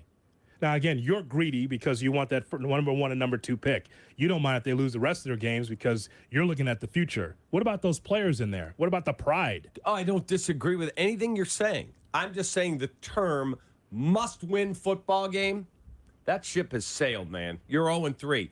You're not going to the postseason. You're not going to look up and go, wow, Bears won 8 games. They got that hot. That's not happening. It's a bad team. You wouldn't put that on the chalkboard if you're in front of the room? No. They say that we must win this ball game. Guys, we got to win this game. You wouldn't say that? Of course you would. No, I would talk to them about everything we have to do. We've got to take care of business, and we need to go out and take care of business and defend what's ours, our home field. But the term must win, it's not a must win because getting you to 1-3, okay. You won a game. You won a game, which is the object of the game. The reason why they put the pads on is to win. Agreed. I never wake up in the morning and say, you know what, I'm going to lose today. We're going to make sure I'm going to sink this show today. Because I'm here. I think we're on the same page we here. Are. But the term must win is either you're eliminated if you lose. That's a must win. Yeah. And I thought the Tampa game, because you were not beating Kansas City. No how, no way. You start 0-3 instead of 1-2. You got no hope. It's over. That was the problem. How about an important win? How does that sound? Is that better? Yeah, it's an extremely important opportunity for us to win a football game. Let's go out and take care of business. It's time. Too much pressure for the young people to say must, huh? It's almost like promising the kids you're going to have ice cream, and then you realize you have no money for ice cream. Yeah, it's just I don't think must is what it is. Those are few and far between. Like the Cubs, it's not a must win tonight. Today, they're still in the playoffs. If you tell me you lose and you're eliminated, that's a must win. That's where I'm at. Thinking deep inside of you, though, you're thinking you try to win every game. Must win. You got to beat the Braves today. Got to come off the mat. Yeah. 7-6. Yeah. Come on, let's go. Right. I'll be watching. Jesse Rogers with us from Atlanta. That's next on Cap and J Hood. This is ESPN Chicago. Cap and J Hood on Chicago's home for sports.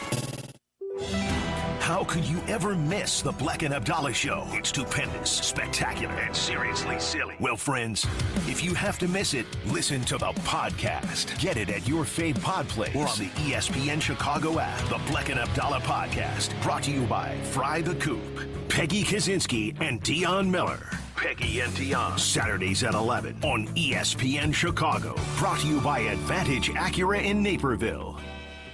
I was on my way to work today, and I saw my guy, Howard Ankin Law, on the side of a bus. You see Howard all over town on buses, trains, billboards, TV, and, of course, with me right here on ESPN 1000. What you may not know is that Howard is not just the face of Ankin Law. He's in court. He carries a caseload, and he advocates for injured workers in Springfield and in Washington, D.C. If I were injured in my car, hit crossing the street, knew if someone hurt or, God forbid, died due to a medical mistake, I would say call Howard Ankin immediately.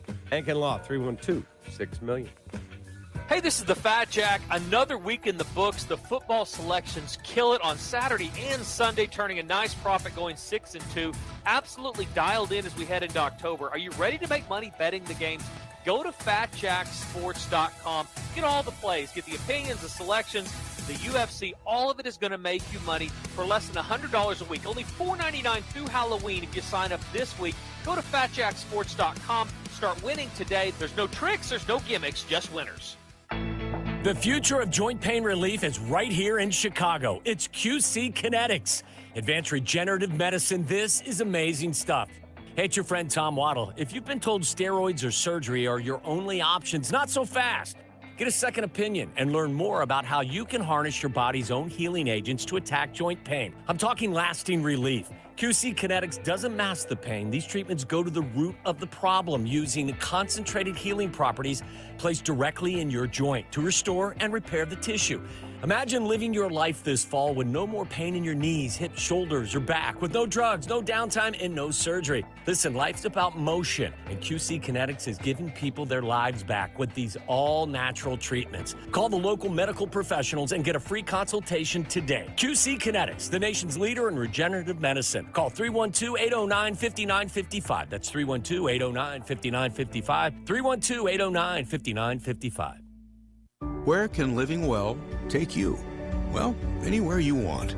At Blue Cross and Blue Shield of Illinois, we understand greater all-around health starts by making sure greater access to health care is all around you. It's why Blue Cross is committed to advancing and simplifying the healthcare experience for our members, no matter the state you find yourself in.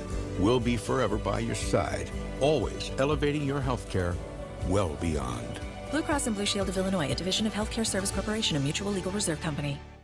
At the Home Depot, Saturdays are about two things. The one-of-a-kind wood-fired flavor of a Traeger Ironwood XL grill. And football.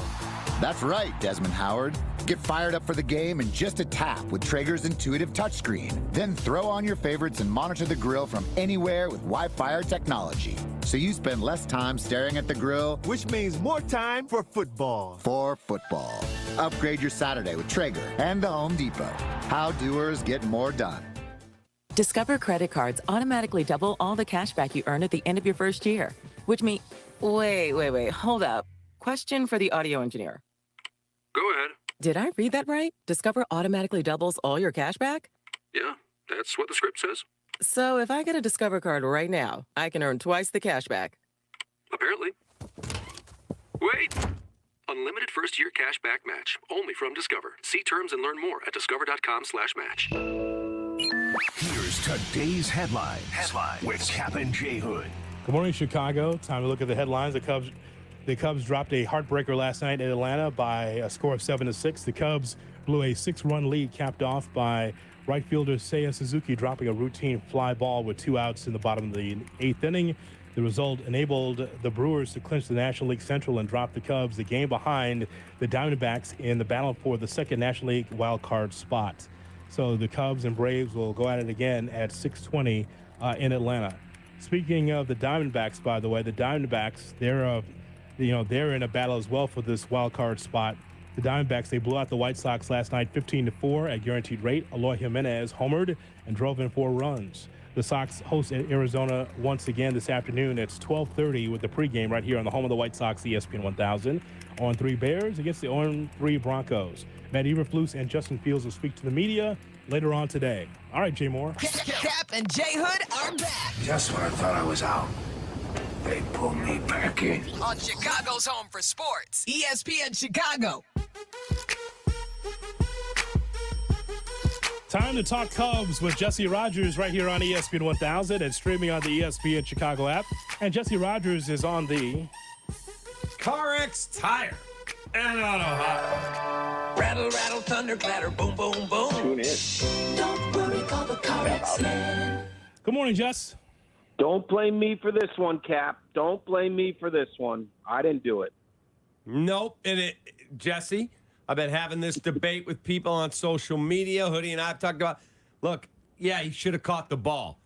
But how about PCA not get caught off at third? How about Dansby not go 0 for 4? How about Drew Smiley not looking completely inept, walking 2 men and bouncing balls all over the place? How about on 2 strikes to Acuna Jr., not leaving one where he can take it out to right field? I can go on and on. And how about somebody take the bunt card out of David Ross's playbook?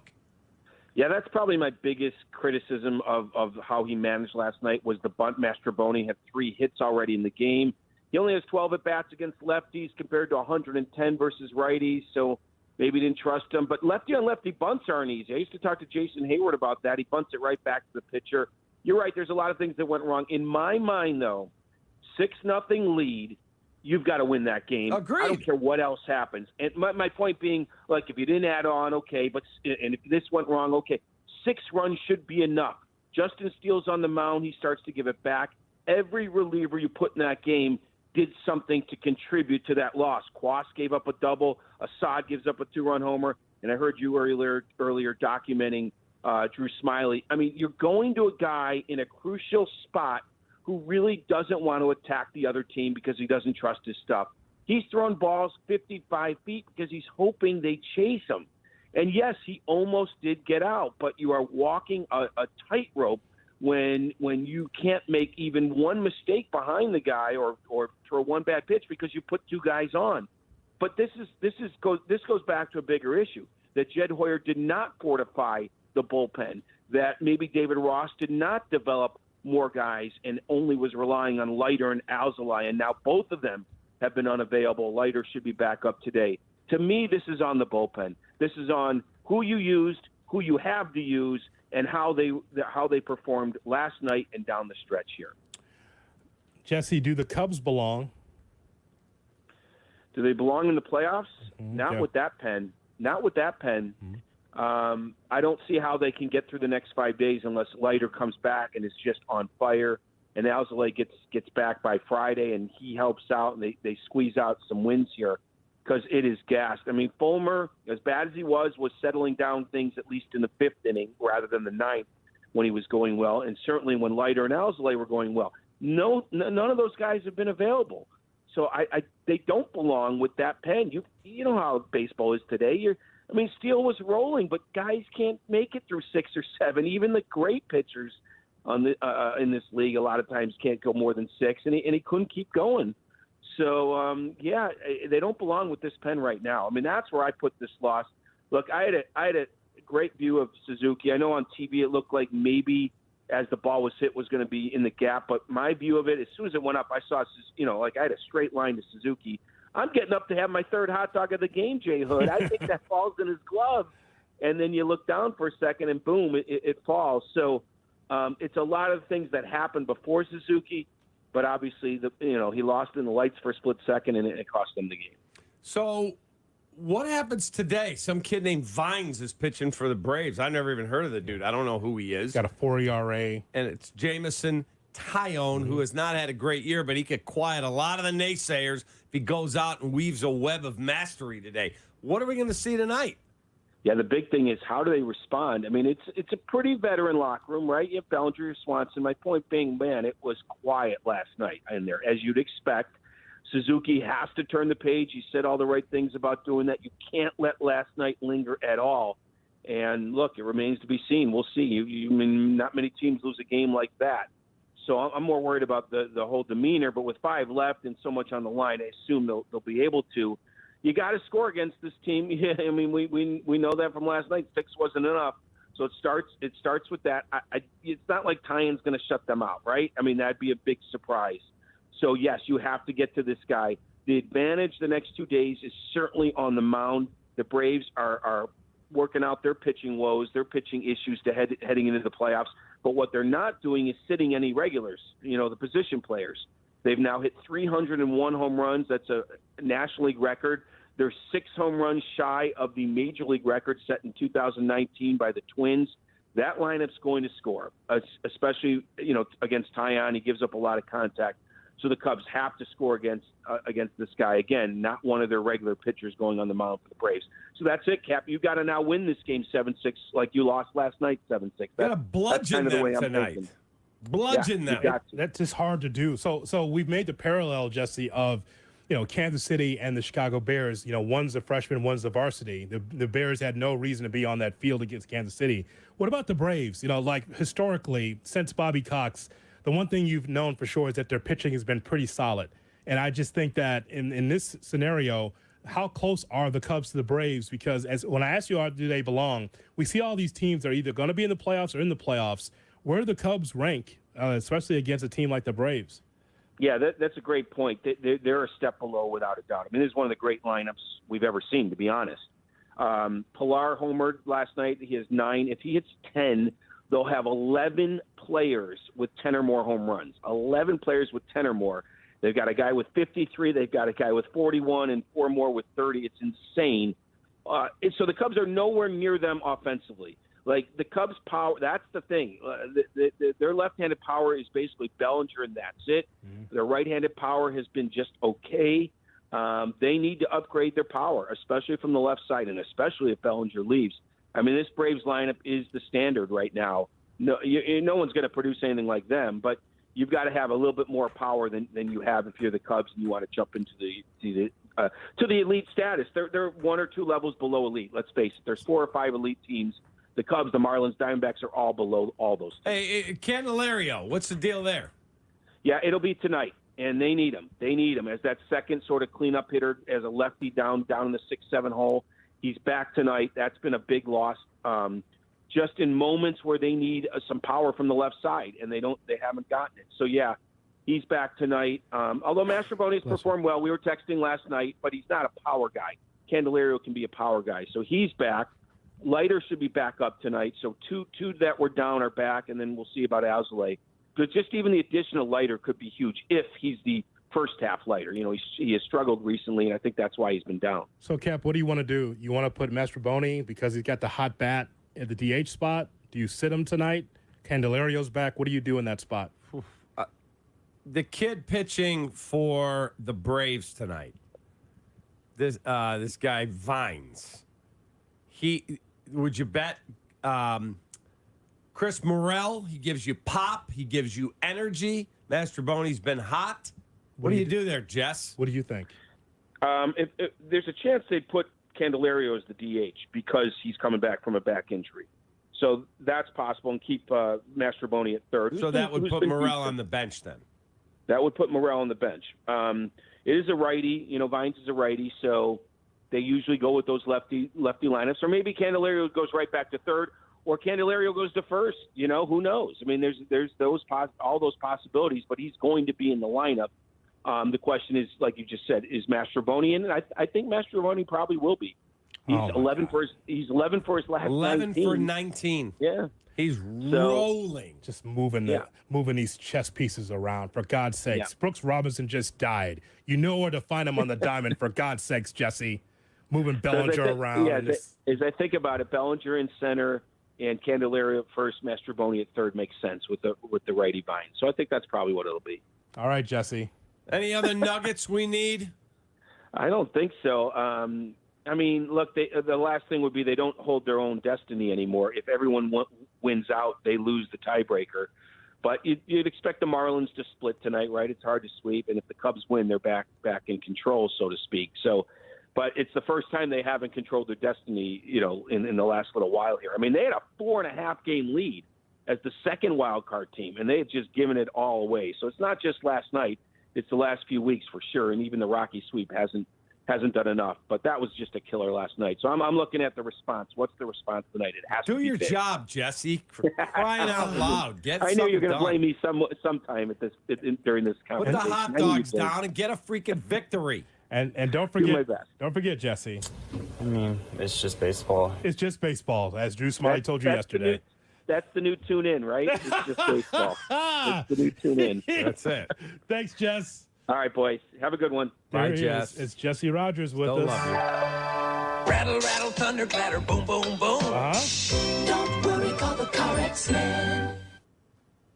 On the Car X Tire and Auto Hotline. All right. All right, coming up, we will have the Cap and J Hood cut of the day. And I'll give you the results of the poll question from yesterday. Trestman, Fox, Nagy, Eberflus. Who's the worst coach? That's next on Cap and J Hood. Cap, J Hood. Cap and J Hood. Mornings on ESPN 1000, Chicago's home for sports. Get ready for your college football Saturday slate with Chicago's College Tailgate.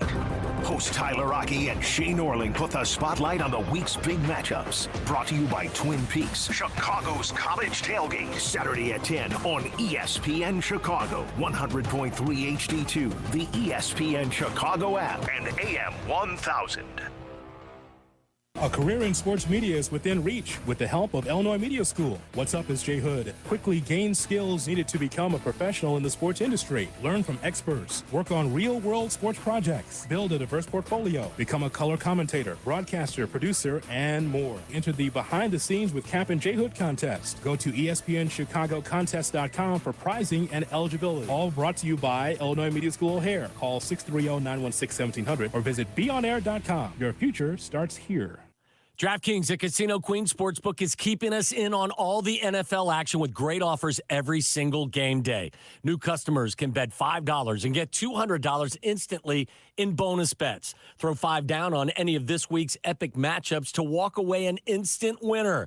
And DraftKings isn't stopping there. All customers can take advantage of 2 new offers every game day this September. Football's more fun when you're in on all the action, trust me. So download the app now and sign up with code WMVP. New customers can bet just $5 to get $200 instantly in bonus bets. Only on DraftKings at Casino Queen Sportsbook with the code WMVP. If you or someone you know has a gambling problem, crisis counseling and referral services can be accessed by calling 1-800-GAMBLER. 1-800-426-2537. 21 and older, Illinois only. Bonus bets expire 7 days after issuance. Eligibility and deposit restrictions apply. Terms at sportsbook.draftkings.com/football terms. My little brother's friends have been camped out at our place for 2 days straight. 3. It's because of the Xfinity 10G network. Internet that can handle a house full of screens at once, with basically no interruptions. And it's only getting faster. When I was their age, internet like this was a pipe dream. You sound like my grandpa. Please go home. The next generation 10G network only from Xfinity. The future starts now. Now through November 15th, new customers can get 75 megabit internet on the next generation Xfinity 10G network for just $20 a month for 12 months with no annual contract. Go to Xfinity.com/10G, call 1-800-XFINITY, or visit a store today. Requires paperless bill and an auto-pay with stored bank account. Restrictions apply. Equipment, taxes, and fees extra. After promo, regular rates apply to internet service. Actual speeds vary. eBay Motors is here for the ride. So minivans, sedans, JDMs, roll out. Go ahead, feel your engine. Admire that perfectly installed exhaust. Your vehicle's moving along this freeway like it was made from fresh installs and a whole lot of love. And with eBay Motors, you get over 122 million parts to keep it running. And with eBay Guaranteed Fit, they'll be the perfect fit every time. Plus, at these prices, well, we're burning rubber, not cash. Keep your ride or die alive at ebaymotors.com. Eligible items only. Exclusions apply. Isn't that aroma just heavenly? What's with the whispering? Inside this grill is the secret to winning game days. Eckrich smoked sausage, crafted with a perfect medley of spices for a truly rich, savory taste. So easy to prepare, too. Now, hand me one of those buns. Whoa, keep your voice down. Marty, you're still whispering? Secret's out, buddy. Eckrich.com has dozens of simple, mouth-watering recipes for everyone to win game days this season. Follow Chicago's Home for Sports on Twitter at ESPN 1000. Cap and Jay Hood are back on ESPN Chicago, Chicago's Home for Sports.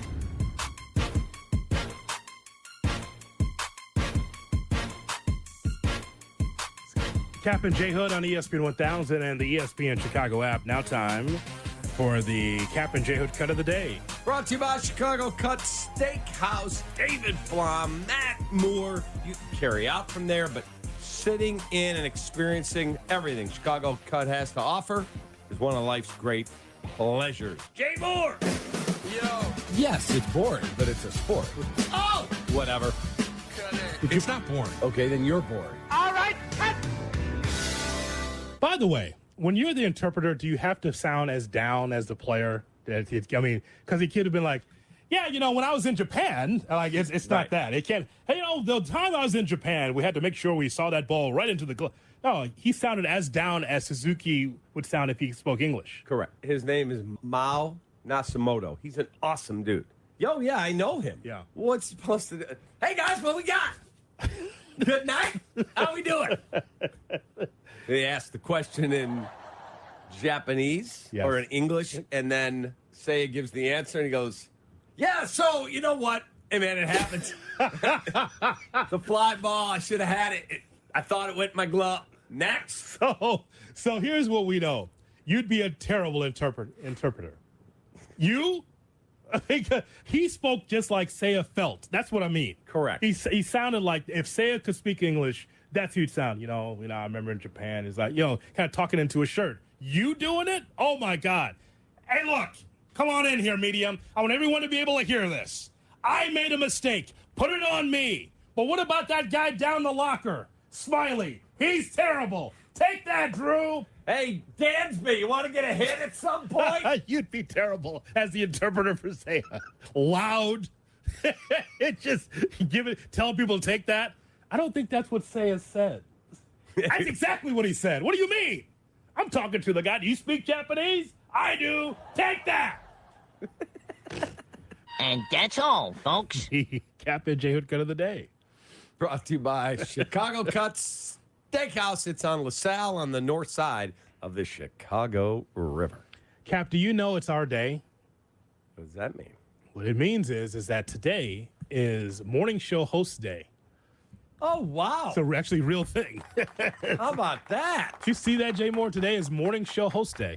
Didn't see it. What's your favorite thing about being on the morning show? Getting to work with you and with Jay Moore and with Shay and Kevin today, but normally Shay.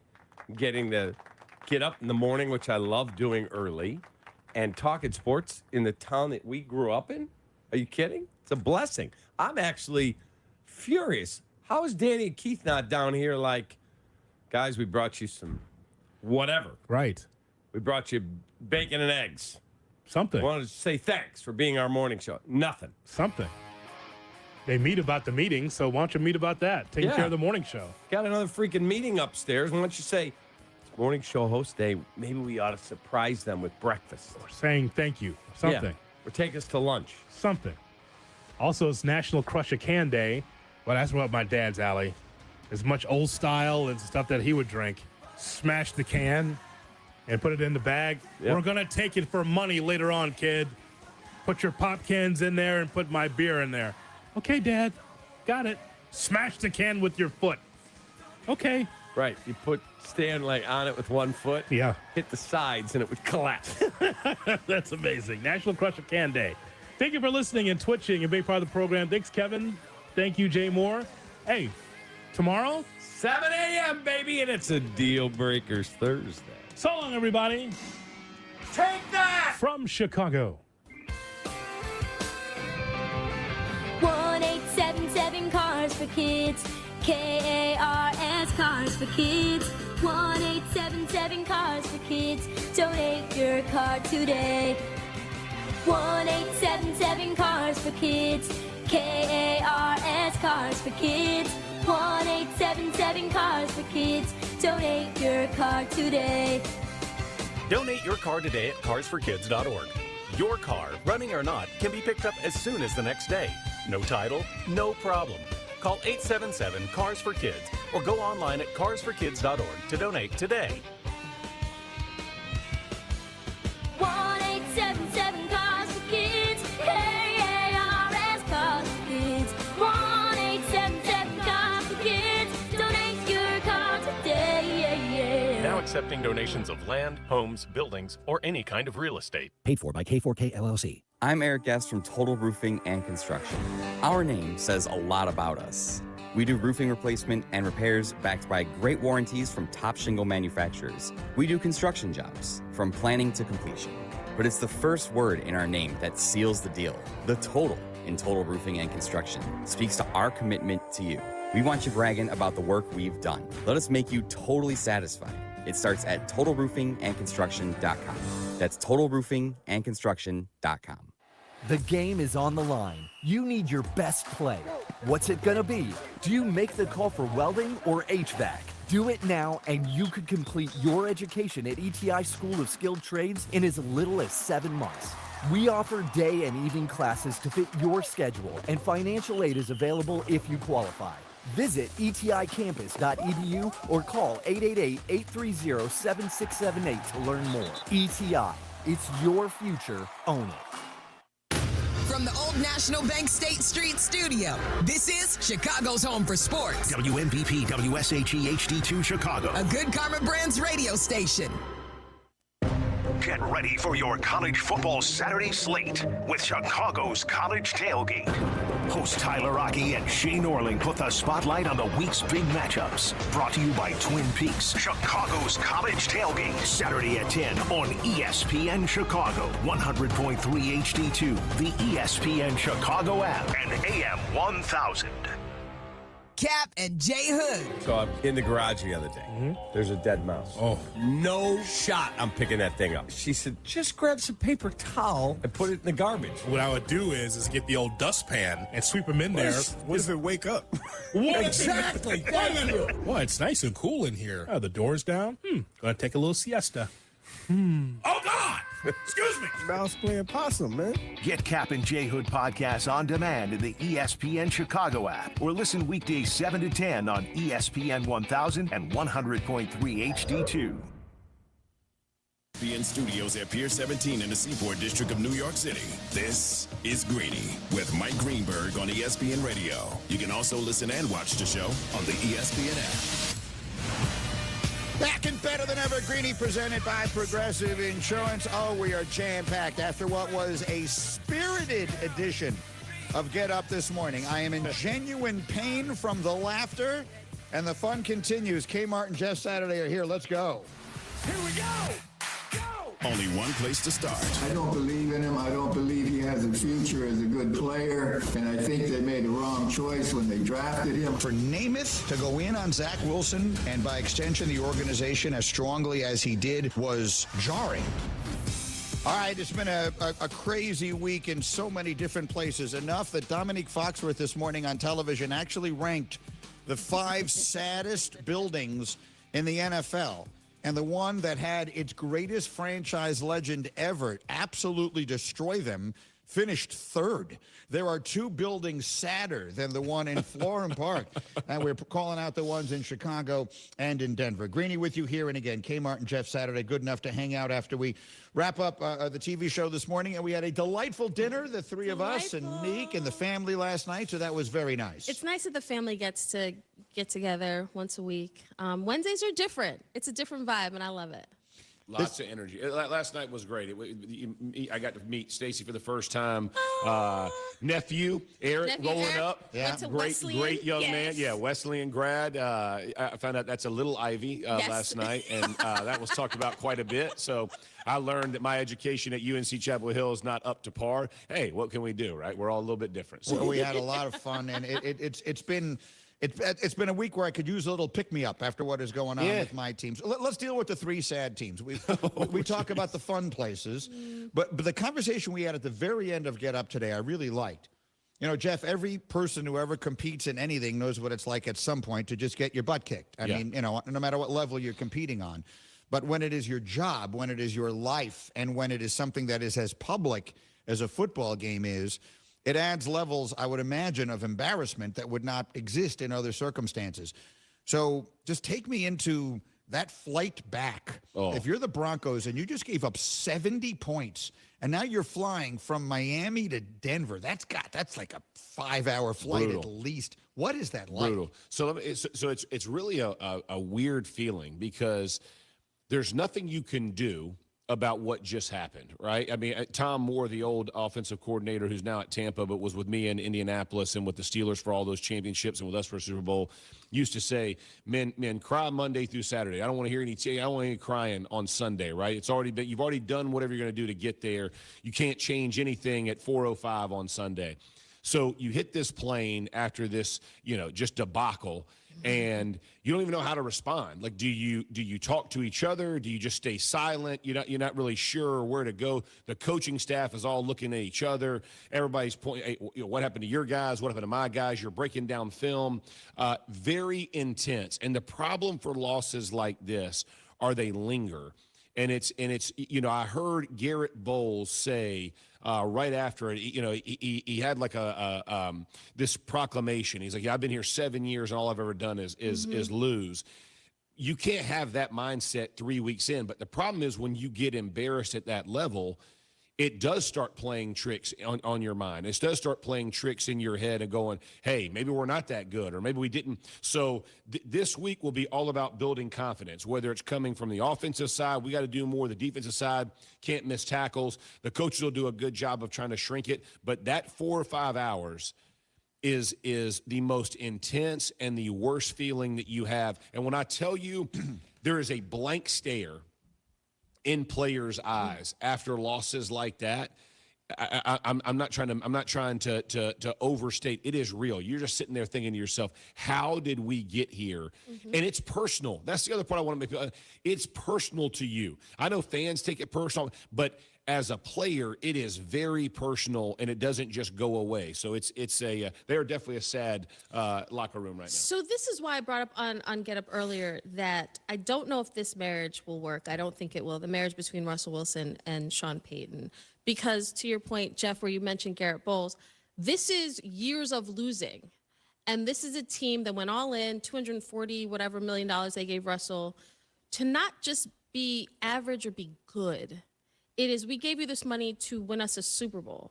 Then we fired the head coach. We brought in a guy who's supposed to be the QB whisperer. And right now, even though Russell has, I think his passer rating is 7th in the league, right? He's taken a ton of sacks already, 10 sacks. It's not all his fault. Like, it's almost like Russell isn't playing bad. Russell's playing decent. It's like Russell isn't being paid to play decent. And I think that's part of the problem. And I don't see both of these guys back here only because it was such a huge swing it was such a huge swing.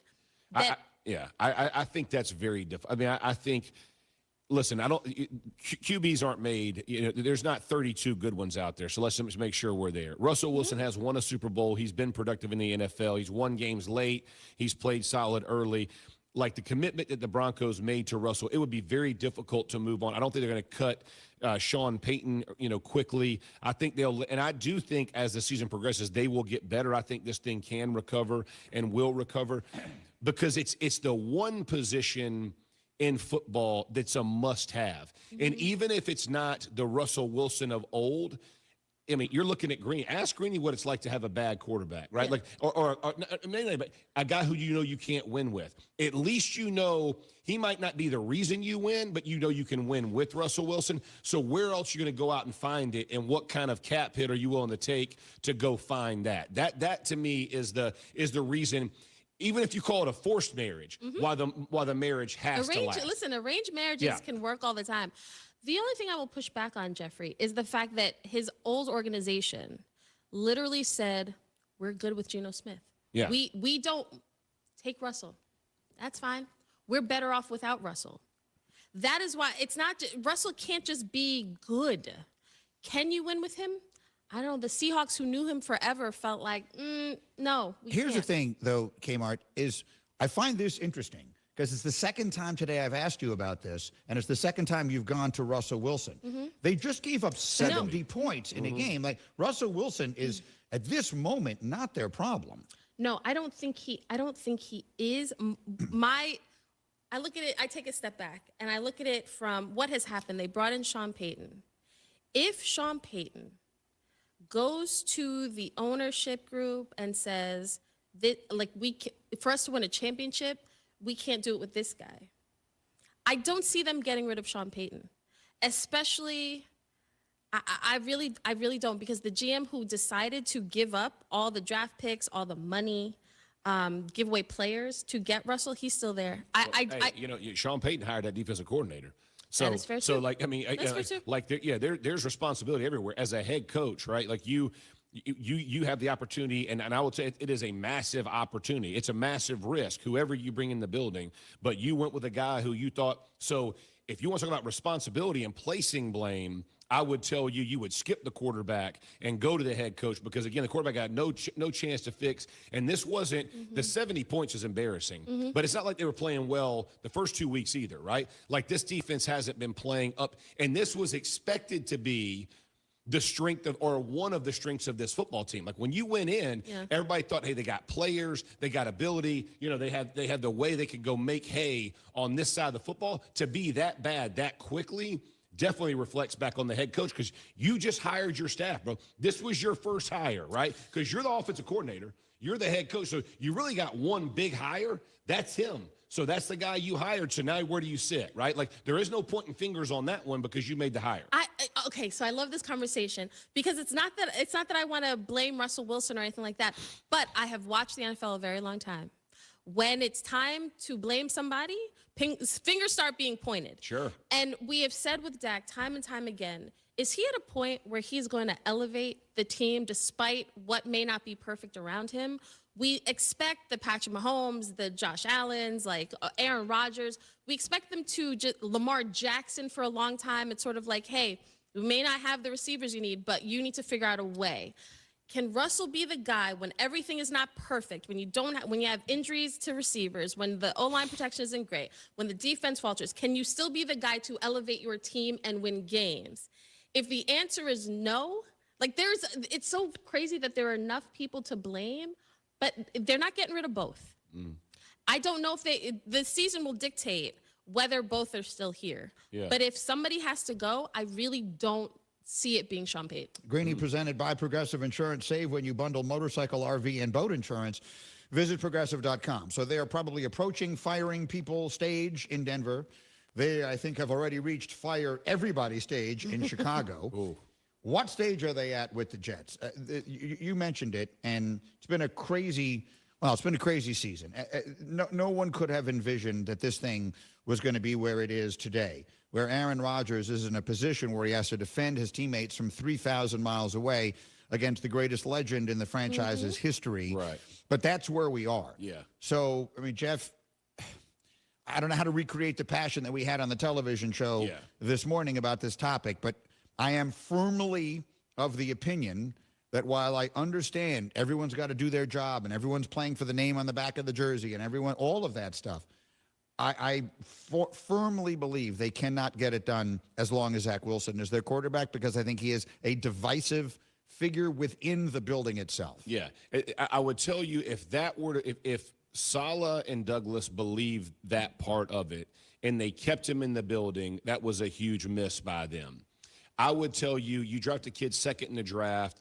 All the Mike White situation last year, we all heard all those kinds of things, but you keep him on the roster hoping that the next 2 years, Aaron Rodgers is basically mentoring this kid into how to be a quarterback, right? So you're not bailing on the draft pick this early.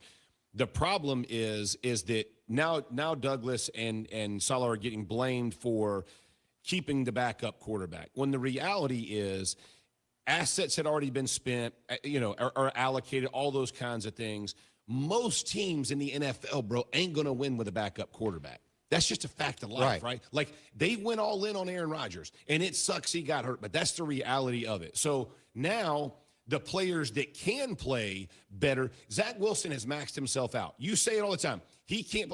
Okay. So if we know he can't, what can everybody else around do to get this thing back on? Because that's where you're at. That's the situation you're in. They brought Simeon in. Maybe he's the answer. Maybe they go to him. They get him ready. This kid goes, plays, and it gives this breath of fresh air. My issue with that is, as a player, no one cares that your quarterback went down except for that locker. Those 53 guys and that staff, that's all who cares. Everybody else is glad. I mean, I'm not saying they wish for people to be injured, but that's taking one team out of the true contention. Yep. Yeah, a true contender, right? And like I told you before, there ain't a lot of true contenders in the NFL. Everybody thinks they are week one. We all know, right? You see limitations on teams. You're like, that's not going to win in January. It's not going to win in February. It's the way it is. So at some point, there has to be the mentality, and these young players have to mature really quickly because of force, right? This is force maturation, because the guy in the building that you brought in to be the change of culture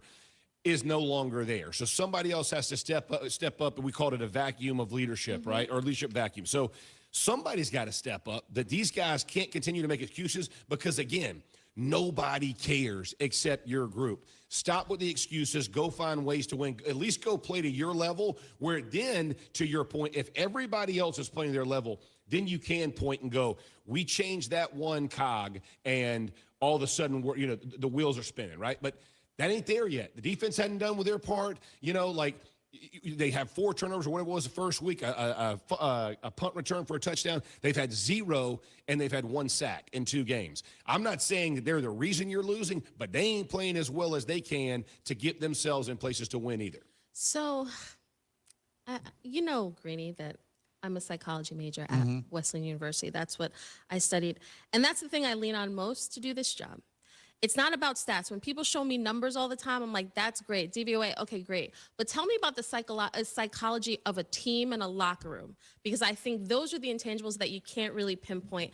And earlier, Jeff, we were talking about the Broncos and how that kind of humiliating loss lingers. It's hard to turn the page. Yeah.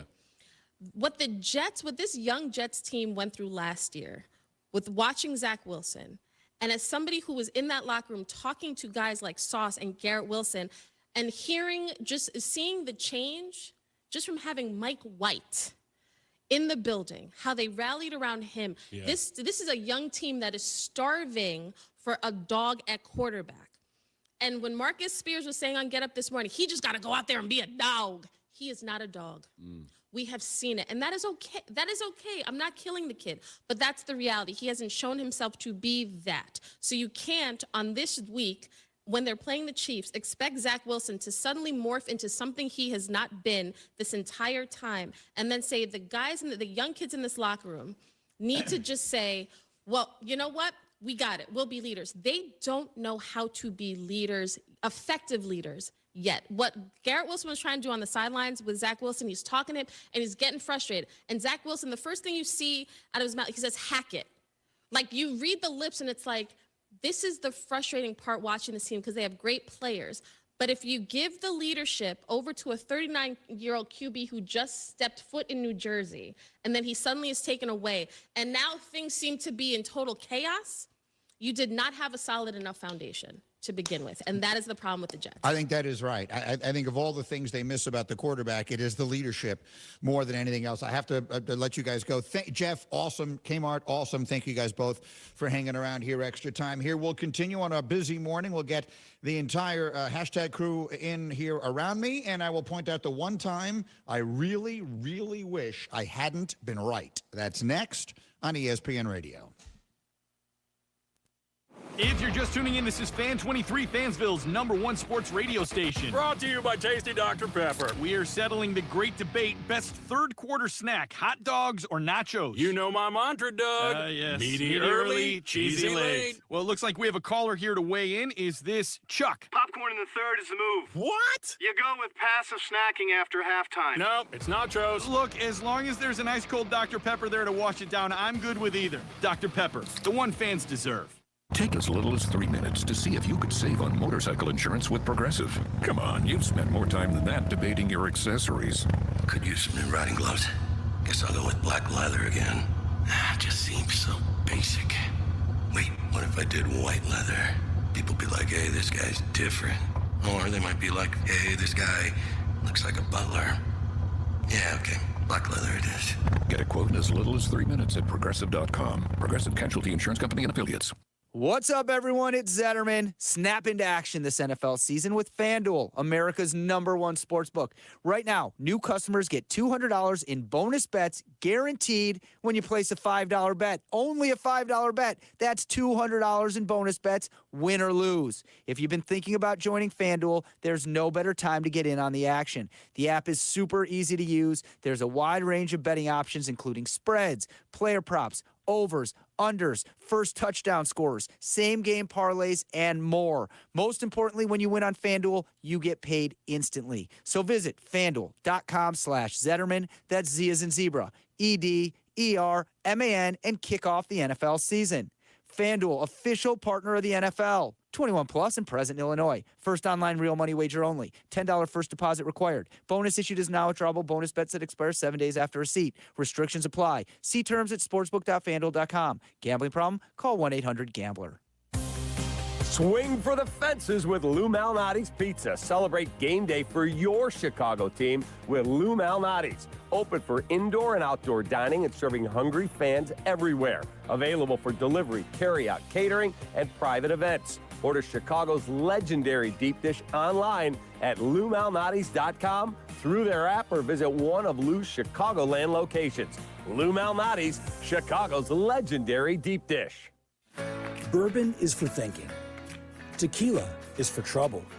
But vodka is for something bigger. Vodka is for fun. Deep Eddy Vodka is inspired by the oldest swimming hole in Austin, Texas. A place where people come together to enjoy good times that never seem to end. So grab a bottle of award-winning Deep Eddy with friends. Deep Eddy Vodka, distilled from corn by Deep Eddy Distilling Company, Austin, Texas. 35 to 40% alcohol by volume. Please day drink responsibly. The Midas franchise got its start in Chicago just like me. What's up? It's Jonathan Hood. Midas is locally owned and operated by Chicago area franchisees. Have you heard about the all-new Midas credit card? Special financing options are available. The Midas credit card comes with golden perks. Log on to Midas.com and apply now. See store for any applicable restrictions and/or special fees. Minimum payments are required for each credit plan. Valid for a single transaction only. Credit card offers are subject to credit approval. Midas credit card accounts are issued by Community Capital Bank. The Midas credit card is valid at participating Midas locations.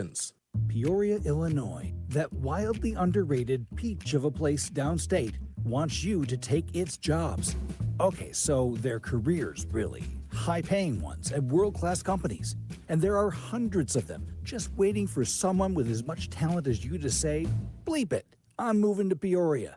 But that overabundance of opportunity isn't the only thing Peoria has going for it.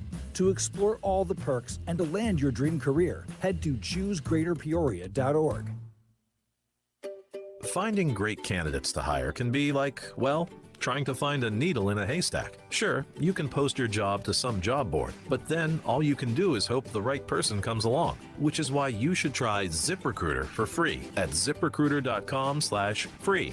ZipRecruiter doesn't depend on candidates finding you. Its powerful technology identifies people with the right experience and actively invites them to apply to your job. You get qualified candidates fast. So while other companies might deliver a lot of hay, ZipRecruiter finds you what you're looking for. The needle in the haystack.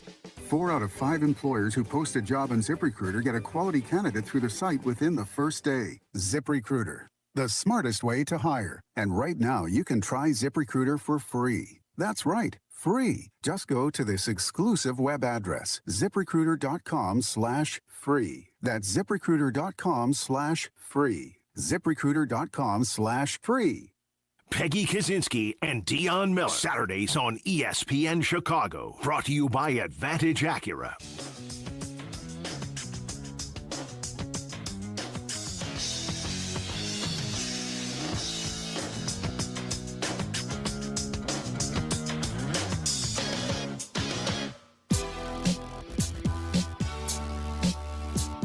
All right, Greeny with you here on ESPN Radio, presented by Progressive Insurance. A couple of things before we dive into the one time that I really, really wish I hadn't been right. First of all, we're having a pretty interesting debate here over what constitutes a streak. So Hembo does the trivia. He does the trivia on TV every day. We call it Sneaky Hembo. And then we have started doing, as of last week, the trivia questions here on radio. It's a different question, so we all take a shot at it. Bubba takes a shot, Cam takes a shot, I take a shot, and we're keeping track of everybody's score. So yesterday on radio, Cam got the right answer. The question was, what team has gone the longest without having a Pro Bowl quarterback? And he was correct when he said Miami. Then this morning on TV, the question was, who was the opponent the last time Justin Fields threw for 300 yards in a game? And Cam got the answer right. It was Clemson. So we will do a question later today. But here's my question for you, Bubba. How many does a person have to get right in a row before it constitutes a streak? Cam is trying to say he's on a streak. Hembo is saying 2 right answers in a row is not a streak. How would you define a streak in this context? Yeah, 2 is, I'm going to go with 3. If you got to get 3 in a row to get a streak. If he gets it right today, then it's a streak? Yeah. Will you accept that, Hembo? Yes, I will accept 3 because, like no one would ever say you have a 2-game hitting streak, but my trivia is harder than getting a hit in a game. So I will give Cam a streak if he gets today's correct and makes it 3 in a row. A lot of pressure. But you would say that you would definitely say he's got a 3-game streak of hitting a home run, right? If you've homered in 3 straight games, that's noteworthy. Getting a hit in 3 straight games is not. So what you're saying is that it really comes down to how impressive the accomplishment each individual time is. That's right. That's 100% right. And I think because we're not offering multiple choices here, if you get 3 of my questions right in a row, you're a pretty sharp cat. I'll give him a streak if he gets today's. Okay. The other thing I wanted to mention, and I talked about us having this really nice dinner last night, creating the Get Up family that has been my vision for the 5 years I've been doing this. We had a lot of fun. If you want to see the pictures, they are up on the Instagram. So you can go to @ESPN Greeny on Instagram and enjoy the photos. By the way, I don't usually read the comments. Yeah. But every time you post a picture like this, people always assume that I am your nephew.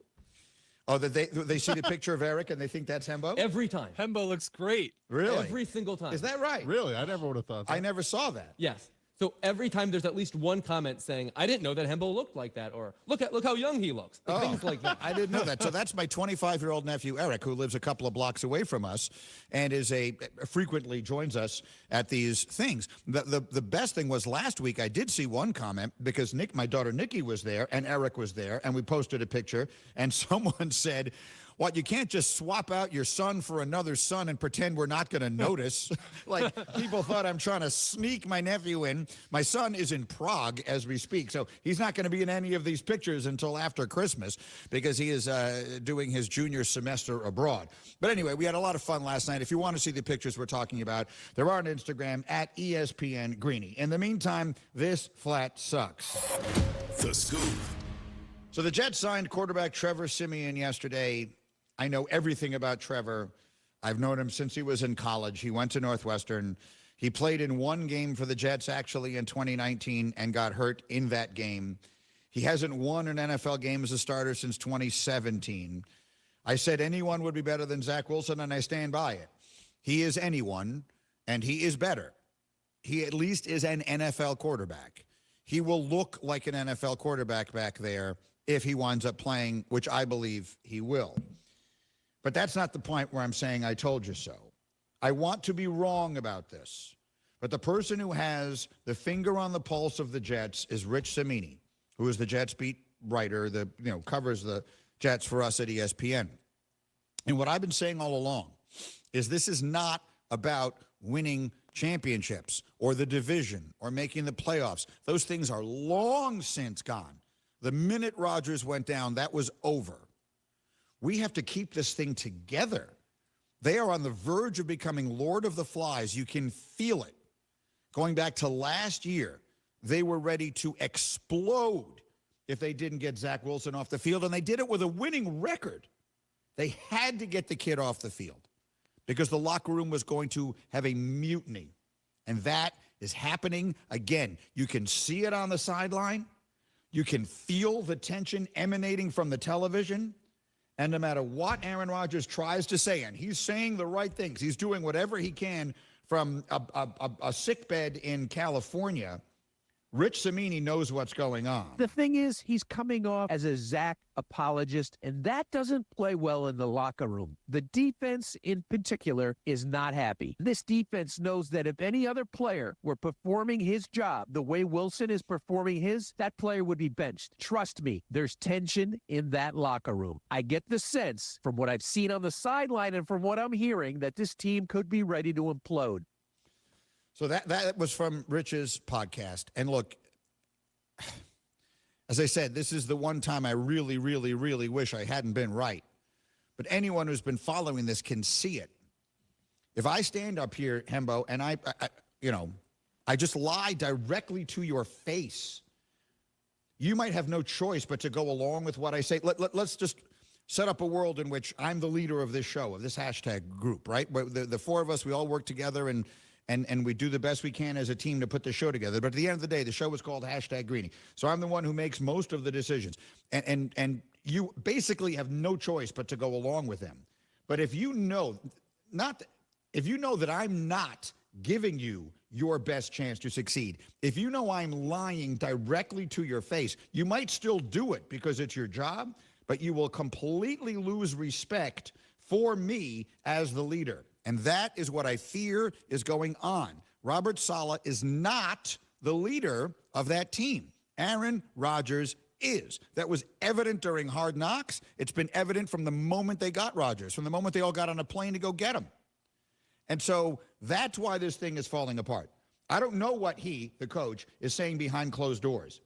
But if he's saying to them, guys, Zach is the guy, he's going to get this done for us, they are going to tune him out immediately because everyone knows it isn't true. I have no doubt that if the Jets were coached by Mike Tomlin or Mike Vrabel or John Harbaugh or fill-in-the-blank good, experienced NFL head coach, that they would not be ready to implode. To me, this is a direct affront on Robert Saleh and his leadership. This is an opportunity for him to clutch this team. Even if you can't buy what I'm selling, you have to have some respect for yourself. Like, you're the one trying out for 31 other teams. You're the one that has to put forth tape every single week. At minimum, be a professional in that sense. To me, like, that is a very easy, straightforward message to your locker room. No, Do I'm it for with you. But here's the thing.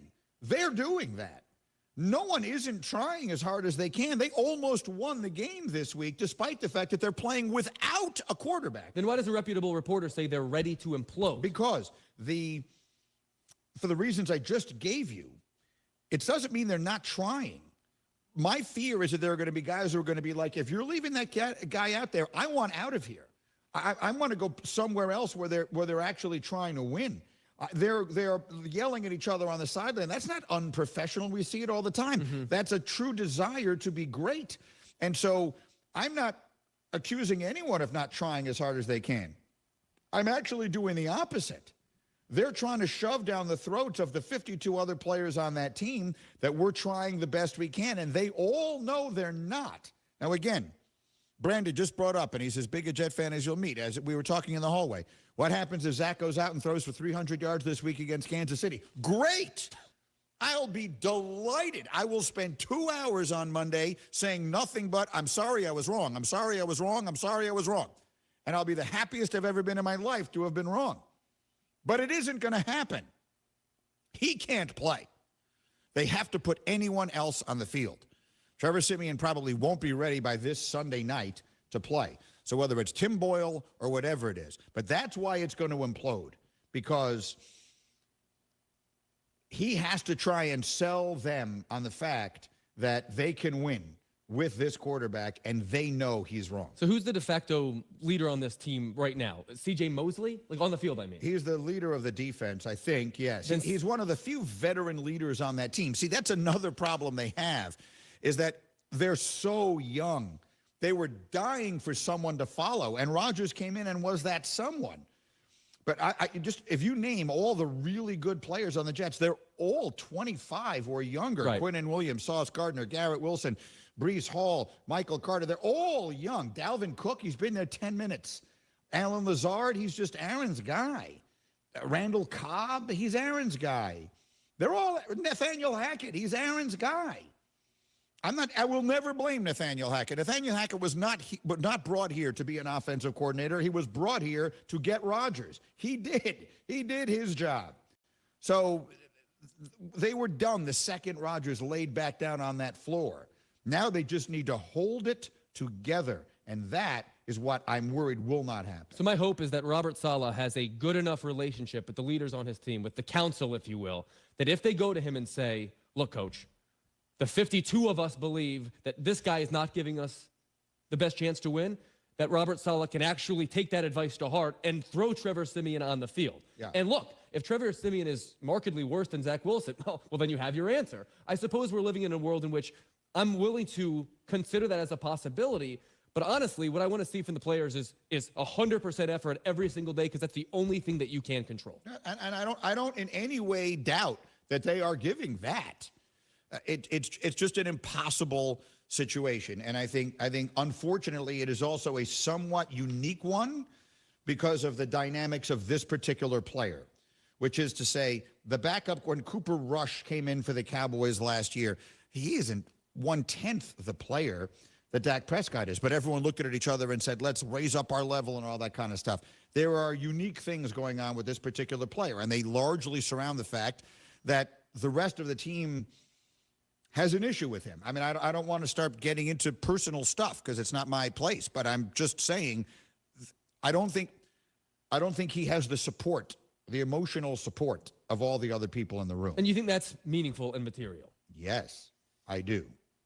I think that they were 52 and him last year. Man. That's how bad it is. And I don't think they can do anything about it. Actually, it actually brought us to today's list. I'm going to cede today's green list to my colleague, Mr. Foxworth. The list is what determines who matters in this business.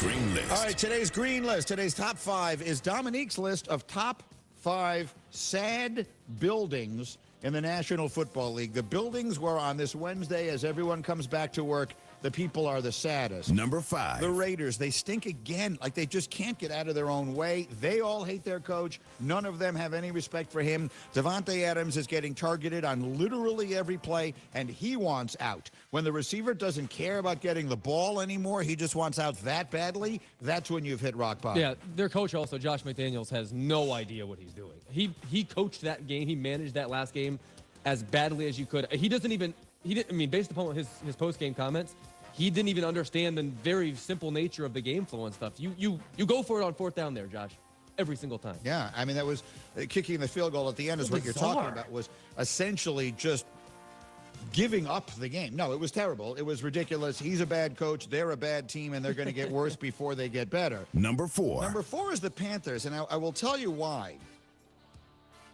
This is another case where, well, I don't care if I was right or wrong about this or not. All through the draft process, if you listened to this radio show when I was doing draft prep, I was saying if I had the first pick in the draft, I would take C.J. Stroud. Now, 3 games into their rookie years is much too early to be making the following or any conclusion based upon what we've seen. But the predictable is happening. Anthony Richardson looks like he's a guy who just wants to tuck it and run, and he's going to get hit like crazy, and he's already got a concussion. Bryce Young is a player who was injury-prone in college and is just too small. He's already hurt. And C.J. Stroud is pro-ready. He's got the right size. He's got the right arm. He's got the right mentality. He is the goods. And I think playing for the worst team of the 3 of them, he's playing the best. I think Richardson's on a better team. I think Young is on a better team. And Stroud is playing by far the best. So if I'm Carolina, I'm sad because I think I missed on the first pick in the draft. In an honest moment, you think that Frank Reich, their head coach, after 3 games would say, I already think we got this wrong? No, I mean, he can't, right? That's one of those that you just can't even allow yourself to go there. You've given up so much. They didn't have the first pick in the draft. They traded to get the first pick in the draft. They did it to get Bryce Young. No, Bryce Young may still wind up being a terrific player. I hope that he is. But the concern with him was never whether he was a terrific player or not. Did you watch his games? I did. You see how small he looks? Tiny, like Johnny Manziel small. I mean, he's that small. And that just, the NFL is not a small person's game. It just isn't. Number 3. And number 3 is the Jets for all the obvious reasons. Number 2. And number 2 is the Broncos because they just gave up 70 points. I can't even fathom that. Like, I've been around, I've seen a lot of terrible losses. I don't know what you say after you give up 70 points. This is not about Russell Wilson. Russell Wilson didn't give up 70 points. And Russell Wilson can't be expected to win when a team gives up 70 points. So they've got to be a very sad building. Number 1. But in Chicago, that's got to be the worst building because they're all looking at each other going, we're fired. Everybody in that building is fired. None of them are coming back. The coaches aren't coming back. The quarterback isn't coming back. The team's getting completely ripped apart. And when it gets rebuilt, it'll be rebuilt with all new players. So they haven't even gotten to the part of the rebuild where they get good yet, and they have to rebuild again. They have to tear it back down to the studs. It is unfathomable to me that the Bears are a 3.5-point home underdog against a team that just allowed 70 points in an NFL game that wasn't trying hard. Like, of all the things that I watched last weekend, the Denver Broncos quit in the second half of a Week 3 game. So that's a big factor to consider here is, are these teams already making business decisions this early in the year? To the Jets' credit, they're not doing that, at least not yet. All right, Greeny presented by Progressive Insurance. Insurance for motorcycles, boats, and RVs. For protection on the road and on the water, see how much you can save at 1-800-PROGRESSIVE and Progressive.com. All right, here's Cam's chance to go on a streak. He's gotten 2 in a row right. Let's see how he does. What is today's Hembo trivia? So Colorado hosts Caleb Williams and USC this weekend. It got me thinking. In the Common Draft era, that dates to 1967, which NFL team has drafted number 1 overall the most times? Since 67, the year of my birth, which team has had the first pick in the draft or has drafted first the most total times? The answer is next on ESPN Radio. Find the top products and quantities you need when you need them. Lowe's knows pros. Some people just know the perfect time to hit the concession stand. Those are the people who know to choose Allstate. Woo! Nice! I never miss a touchdown. Want a bite? Yeah, he knows he's got a sixth sense for a snack break. Just like he knows that switching to Allstate can save drivers $468. Saving $468 is based on the national average in savings for new auto customers surveyed in 2022 who switched to Allstate. Prices may vary based on how you buy. Allstate Fire and Casualty Insurance Company and affiliates, Northbrook, Illinois. On a scale of 1 to 10, how's the back pain now? 22. Wonky work-from-home desks have Dane's Acupuncture booked up. You need to get in, but this week's so full. But finding more practitioners has them on pins and needles. You know, my lunch is in 20 minutes. How fast can you get here? Indeed can help them hire great people fast. I need Indeed. Indeed you do. Instant Match instantly connects you with quality candidates whose resumes on Indeed match your sponsored job description. Visit Indeed.com/credit and get $75 towards your first sponsored job. Terms and conditions apply. Hey, this is the Fat Jack. Another week in the books. The football selections kill it on Saturday and Sunday, turning a nice profit, going 6-2. Absolutely dialed in as we head into October. Are you ready to make money betting the games? Go to FatJackSports.com. Get all the plays. Get the opinions, the selections, the UFC. All of it is going to make you money for less than $100 a week. Only $4.99 through Halloween if you sign up this week. Go to FatJackSports.com. Start winning today. There's no tricks. There's no gimmicks. Just winners. Step up your lunch game at Twin Peaks. Light yet hearty combos put together for you starting at just $7.99. Featuring savory soups like their green chili chicken, crisp salads, and a variety of sandwiches to satisfy your every craving. And don't sleep on their smoked and grilled wings, a fan favorite, the perfect mix of messy and mouthwatering. The perfect companion for some delicious wings? How about a 29-degree ice-cold beer in a man-sized mug? Enjoy your next lunch break with Twin Peaks. Eats, drinks, and scenic views. While the warm weather has you feeling like new, get old with a money market account from Old National Bank and earn a 5.00% annual percentage yield. Whether you're saving up for something big or just for a rainy day, Old National is here for you. Earn 5.00% APY with our limited time 12-month introductory money market offer. To earn the promotional rate, account must be funded with a minimum of $10,000 not on deposit at Old National as of April 14th, 2023. Learn more at oldnational.com or visit a local banking center today. Offer not available online. Member FDIC. Old National Bank. Get old. Tomorrow, join Bud Light at the #1 place for wings, brews, and rivalry. Crosstown Bar and Grill in Batavia. Catch the game, grab some award-winning wings, enjoy an ice-cold Bud Light, and enter to win awesome prizes, including Blackhawks tickets in the Bud Light Champions Club. Crosstown Bar and Grill has 2 great locations in Naperville and Batavia. We'll see you tomorrow at Crosstown Bar and Grill in Batavia from 6 to 8. Brought to you by Bud Light, the official beer sponsor of the NFL, and Superior Beverage. If you drink, don't drive. Decide to ride. Howard, what are the odds a friend, family member, or even me will be injured someday in an accident? I don't know about the odds, Cap, but this is what I know. It's important to be prepared in case you're injured. And that's why I am prepared by putting your number, 312-6-million, in my phone. That's the smartest move, Cap. Anyone can be injured at any time. It pays to be prepared. Hurt? Call me. That's why you're my guy. Howard Enkin is the attorney for the Cap and J. Hood Show, weekday morning, 7 to 10 on ESPN 1000.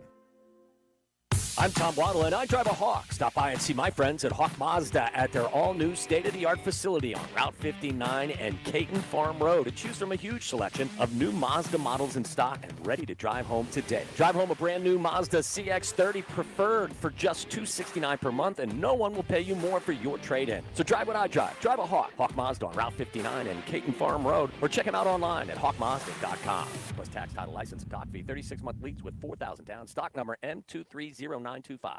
Hey guys, did you know that half of men over age 50 have erectile dysfunction on some level? Whether you have mild, moderate, or severe ED, West Coast Men's Health can help. We don't prescribe pills and hope they work. Instead, we treat the root cause of the problem with acoustic wave therapy, which breaks down plaque, unclogs arteries, and restores blood flow. We have treated thousands of men across our 11 locations nationwide and have established ourselves as a leader in the industry. So whether you have ED, Peyronie's disease, or suffer from chronic pain, such as neuropathy, carpal tunnel, or Dupuytren's contracture, West Coast Men's Health can help.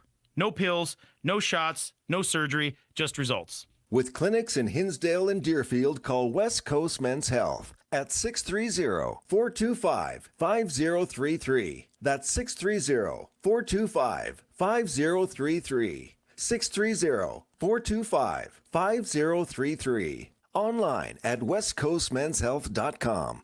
Money saved through energy efficiency can directly benefit a business's bottom line. That's why businesses throughout Northern Illinois are partnering with the ComEd Energy Efficiency Program to find up to 35% in energy savings, resulting in lower energy costs for their facilities. Because at ComEd, we're powering your business's future. Learn more at comed.com/poweringbiz. ComEd, powering lives. Savings figure is hypothetical only. Actual savings will vary based on the measures implemented and on customers' usage and rate. Jeez, did you see that? Another big green Cenobogan scrap machine swinging tons of metal. I saw them before at Alta Equipment.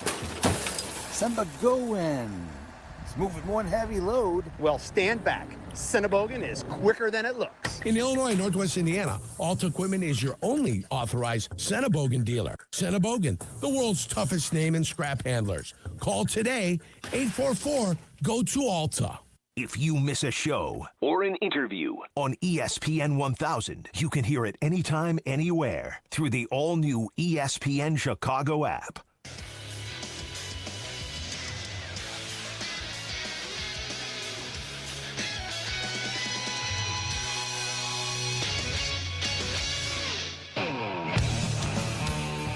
All right, Greeny with you on ESPN Radio. Couple of ways you can catch up with us if you miss any of the program. We're a podcast, both hours available. Hashtag Greeny, available daily wherever you get your podcast. And you can also watch the show on the ESPN app. Click on Watch, look for hashtag Greeny, and enjoy.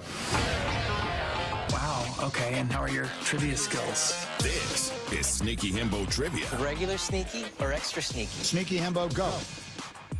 All right, once again, Sneaky Hembo, today's question is... In the common draft era, that dates to 1967, which NFL franchise has drafted number 1 overall the most times? Bubba, what is your answer today? Oh, man, I really agonized the entire break over He these is questions. just groaning and moaning back there. And because most of these questions, I feel like I've heard them before, but I just can't remember. I got a lot of teams. I'm going with the Arizona Cardinals. Arizona Cardinals. That's a pretty good one. Cam, you've gotten 2 in a row right. What do you think? Going with the Cardinals as well. Oh, that's 2 Cardinals. Yeah. Okay, I've already locked in my answer, so I'm not going to change mine now. I do like your pick. I feel like we went through a stretch there where Jacksonville had the first pick in the draft every year, but this goes back to 67, and they've only been in the league for about half of that time. So I'm going to go with a team that was actually out of the league for 3 or 4 years of that time, and that is the Browns. I feel like the Browns have, generally speaking, been really bad a lot for a really long time. So we have 2 Cardinals and a Cleveland Browns. Hembo, what is the right answer? The correct answer is the Colts. Oh, whoa! The Colts have drafted number 1 overall 6 times. That's amazing. Well, once again, the question is not about who had the worst record. It's about who actually made the pick. So I'm trying to think if the Colts actually had the worst record all of those times. The Colts, did they draft Elway and then make the trade, or did they trade the pick? I'm just going back in time. The Colts they drafted him. They drafted Elway. They That counts drafted for Elway, them. so that counts. Yeah, see that. Like Eli would count for the Chargers. For the Chargers, the Colts had, because I thought about that, and they obviously drafted Manning first. They drafted Luck first. There was a year they had the first 2 picks in the draft. I want to say they drafted Steve Emptman. That's right. That's 92. And Quentin Coriat was second. They had the first 2 picks in the draft. How many is that we've named? That's 4. They drafted Jeff George in 1990. Wow. And in 1967, the first year of this, they drafted a defensive end named Bubba Smith. Oh, Bubba Smith. One of the all-time greats. Known that one. Absolutely. What Bubba was the second team? greatest Bubba, What was the team with the second most? The Buccaneers. Oh, I thought 5. about them. Nice. All right, so none of us got it right. Everyone gets that one Streak wrong. is over. We are keeping track. We're all 2 and 5. Yeah, so we're all 2 and 5. Hembo is winning on this game. The scoop. Meanwhile, here's the scoop. Colorado is a ratings monster, and every week our friends at Dr. Pepper ask us to pick the best fans of the month. It's brought to you by Dr. Pepper. It's not college football season without the delicious taste of an ice-cold Dr. Pepper, the one that fans deserve. It seems Colorado football has fans everywhere. Their game against Oregon, which was over immediately, at the end of the first quarter, that game was over, still drew over 10 million viewers on ABC. It was the largest Nielsen-measured audience of the season. It was the most watched college football game of the year. Again, if you didn't watch, it was over early in the second quarter. The 36-point loss averaged a higher rating than Ohio State Notre Dame on NBC, which, for the record, was prime time and was one of the great games ever. I mean, you got Notre Dame and Ohio State, so 2 of the 5 most important and historically significant programs in college football history, going head-to-head on a game that quite literally was decided on the final play, and Colorado, Oregon had more viewers. That's incredible to me. This is astonishing. These numbers really popped off the page. We asked last week if Colorado, Oregon would outrate Ole Miss, Alabama, which was on head-to-head at 3:30. That game on CBS, the SEC game on CBS, again, we had Colorado, Oregon on ABC. We more than doubled the SEC. More than doubled an SEC game in which Nick Saban's team was featured. Yeah. Like, Deion Sanders is a singular force in college football. You compared him last week to Tiger Woods. That is 100% right. You and I have done pieces in the past showing how much higher TV ratings are on Masters Sundays when Tiger Woods is in contention. Yeah. That's happening. 4 of the top 7 college football games this season by TV rating have been Colorado's 4 games. That's crazy.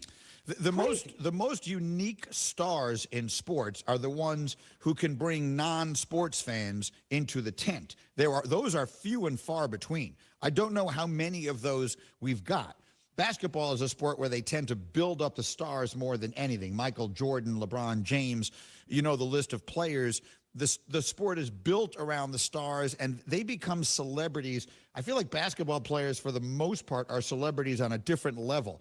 Football players generally aren't celebrities on anywhere near the same level. In recent NFL memory, the only ones who I feel have really broken through that would be a very small handful of quarterbacks like Brett Favre, Peyton Manning, Tom Brady, Aaron Rodgers. It's a small group. Funny as it sounds to say, a person who does it now is Travis Kelce. Travis Kelce has become there were people watching that game this weekend who otherwise would absolutely not have been watching a football game because Taylor Swift was sitting in the stands. And as silly as it may sound, that will help NBC's numbers Sunday night, Jets-Chiefs, if it's a blowout, if she's there. I genuinely believe that. If that game is the blowout we all expect it to be, it will do one number if she's not there, and a different number, a higher number, if she is there. Well, this is my way of leading up to saying Deion Sanders is bringing people to the television who would not otherwise be watching a college football game. Well, let me ask you a question. I really enjoyed and agreed with Dan Orlovsky last week when he said this reminded him of the Fab Five, probably the most culturally significant team ever, or at least in recent memory. But the Fab Five was really good. I mean, they made it to the national championship game in back-to-back seasons. Right. Does Colorado have to be great? Do they have to be good to continue to generate this kind of interest? I don't get the sense that this is like a novelty, like a one-hit wonder kind of thing, but I do wonder if there's like a floor for how good they have to be. There is. I don't know what that floor is. I don't think they have to beat USC this weekend to keep it going. I think if they lose by 40 again, it has to diminish at least a little bit of the excitement. But I think it's also worth reminding the people who don't know sports the way we do, all these fans who are tuning in because of the Deion factor, that what he's already doing is almost impossible. He took over a team that won 1 game last year, and they're going to win 5, 6, 7 games this season. Doing that under any normal circumstance is coach of the year type of stuff. Now we're sitting here saying, well, you got to go beat USC Saturday. That's probably unrealistic. Which is so wild to me is that like, this is a sport for which like tradition and heritage matters like more than any other. Like watching Ohio State play Notre Dame in South Bend on Saturday night was so charming for people of all ages. And Deion Sanders' celebrity coaching at Colorado has already surpassed and usurped any of that stuff. Like he's the only person in the world that I think could do this. And to do it in college football especially, I think is absolutely remarkable. He also, by the way, right now has the worst team he's going to have, which is to say they're going to get better. You're asking me how good do they have to be? I don't know about this year. They're going to get better than this next year and the year after that. Because if you don't think high school kids all over the country are saying, oh, I want to be a part of that show, then obviously you're not paying attention. We'll be right back on ESPN Radio. Isn't that aroma just heavenly? What's with the whispering? Inside this grill is the secret to winning game days. Eckrich smoked sausage, crafted with a perfect medley of spices for a truly rich, savory taste. So easy to prepare, too. Now, hand me one of those buns. Oh, whoa. Keep your voice down. Marty, you're still whispering? Secret's out, buddy. Eckrich.com has dozens of simple, mouth-watering recipes for everyone to win game days this season. Will they find a home? Sponsored by Geico. Sarah wants a yard. My own little paradise. Brad, however, hates yard work. The only thing I hate more than cutting the grass is paying someone to cut the grass. Compromise is tough, but these two won't have to compromise when they bundle home and car insurance with Geico. It's easy, and they could save even more. In the end, Sarah and Brad found a great home with a yard. A very, very small yard. Time to get it done. And I'm done. Bundling without compromise at Geico.com.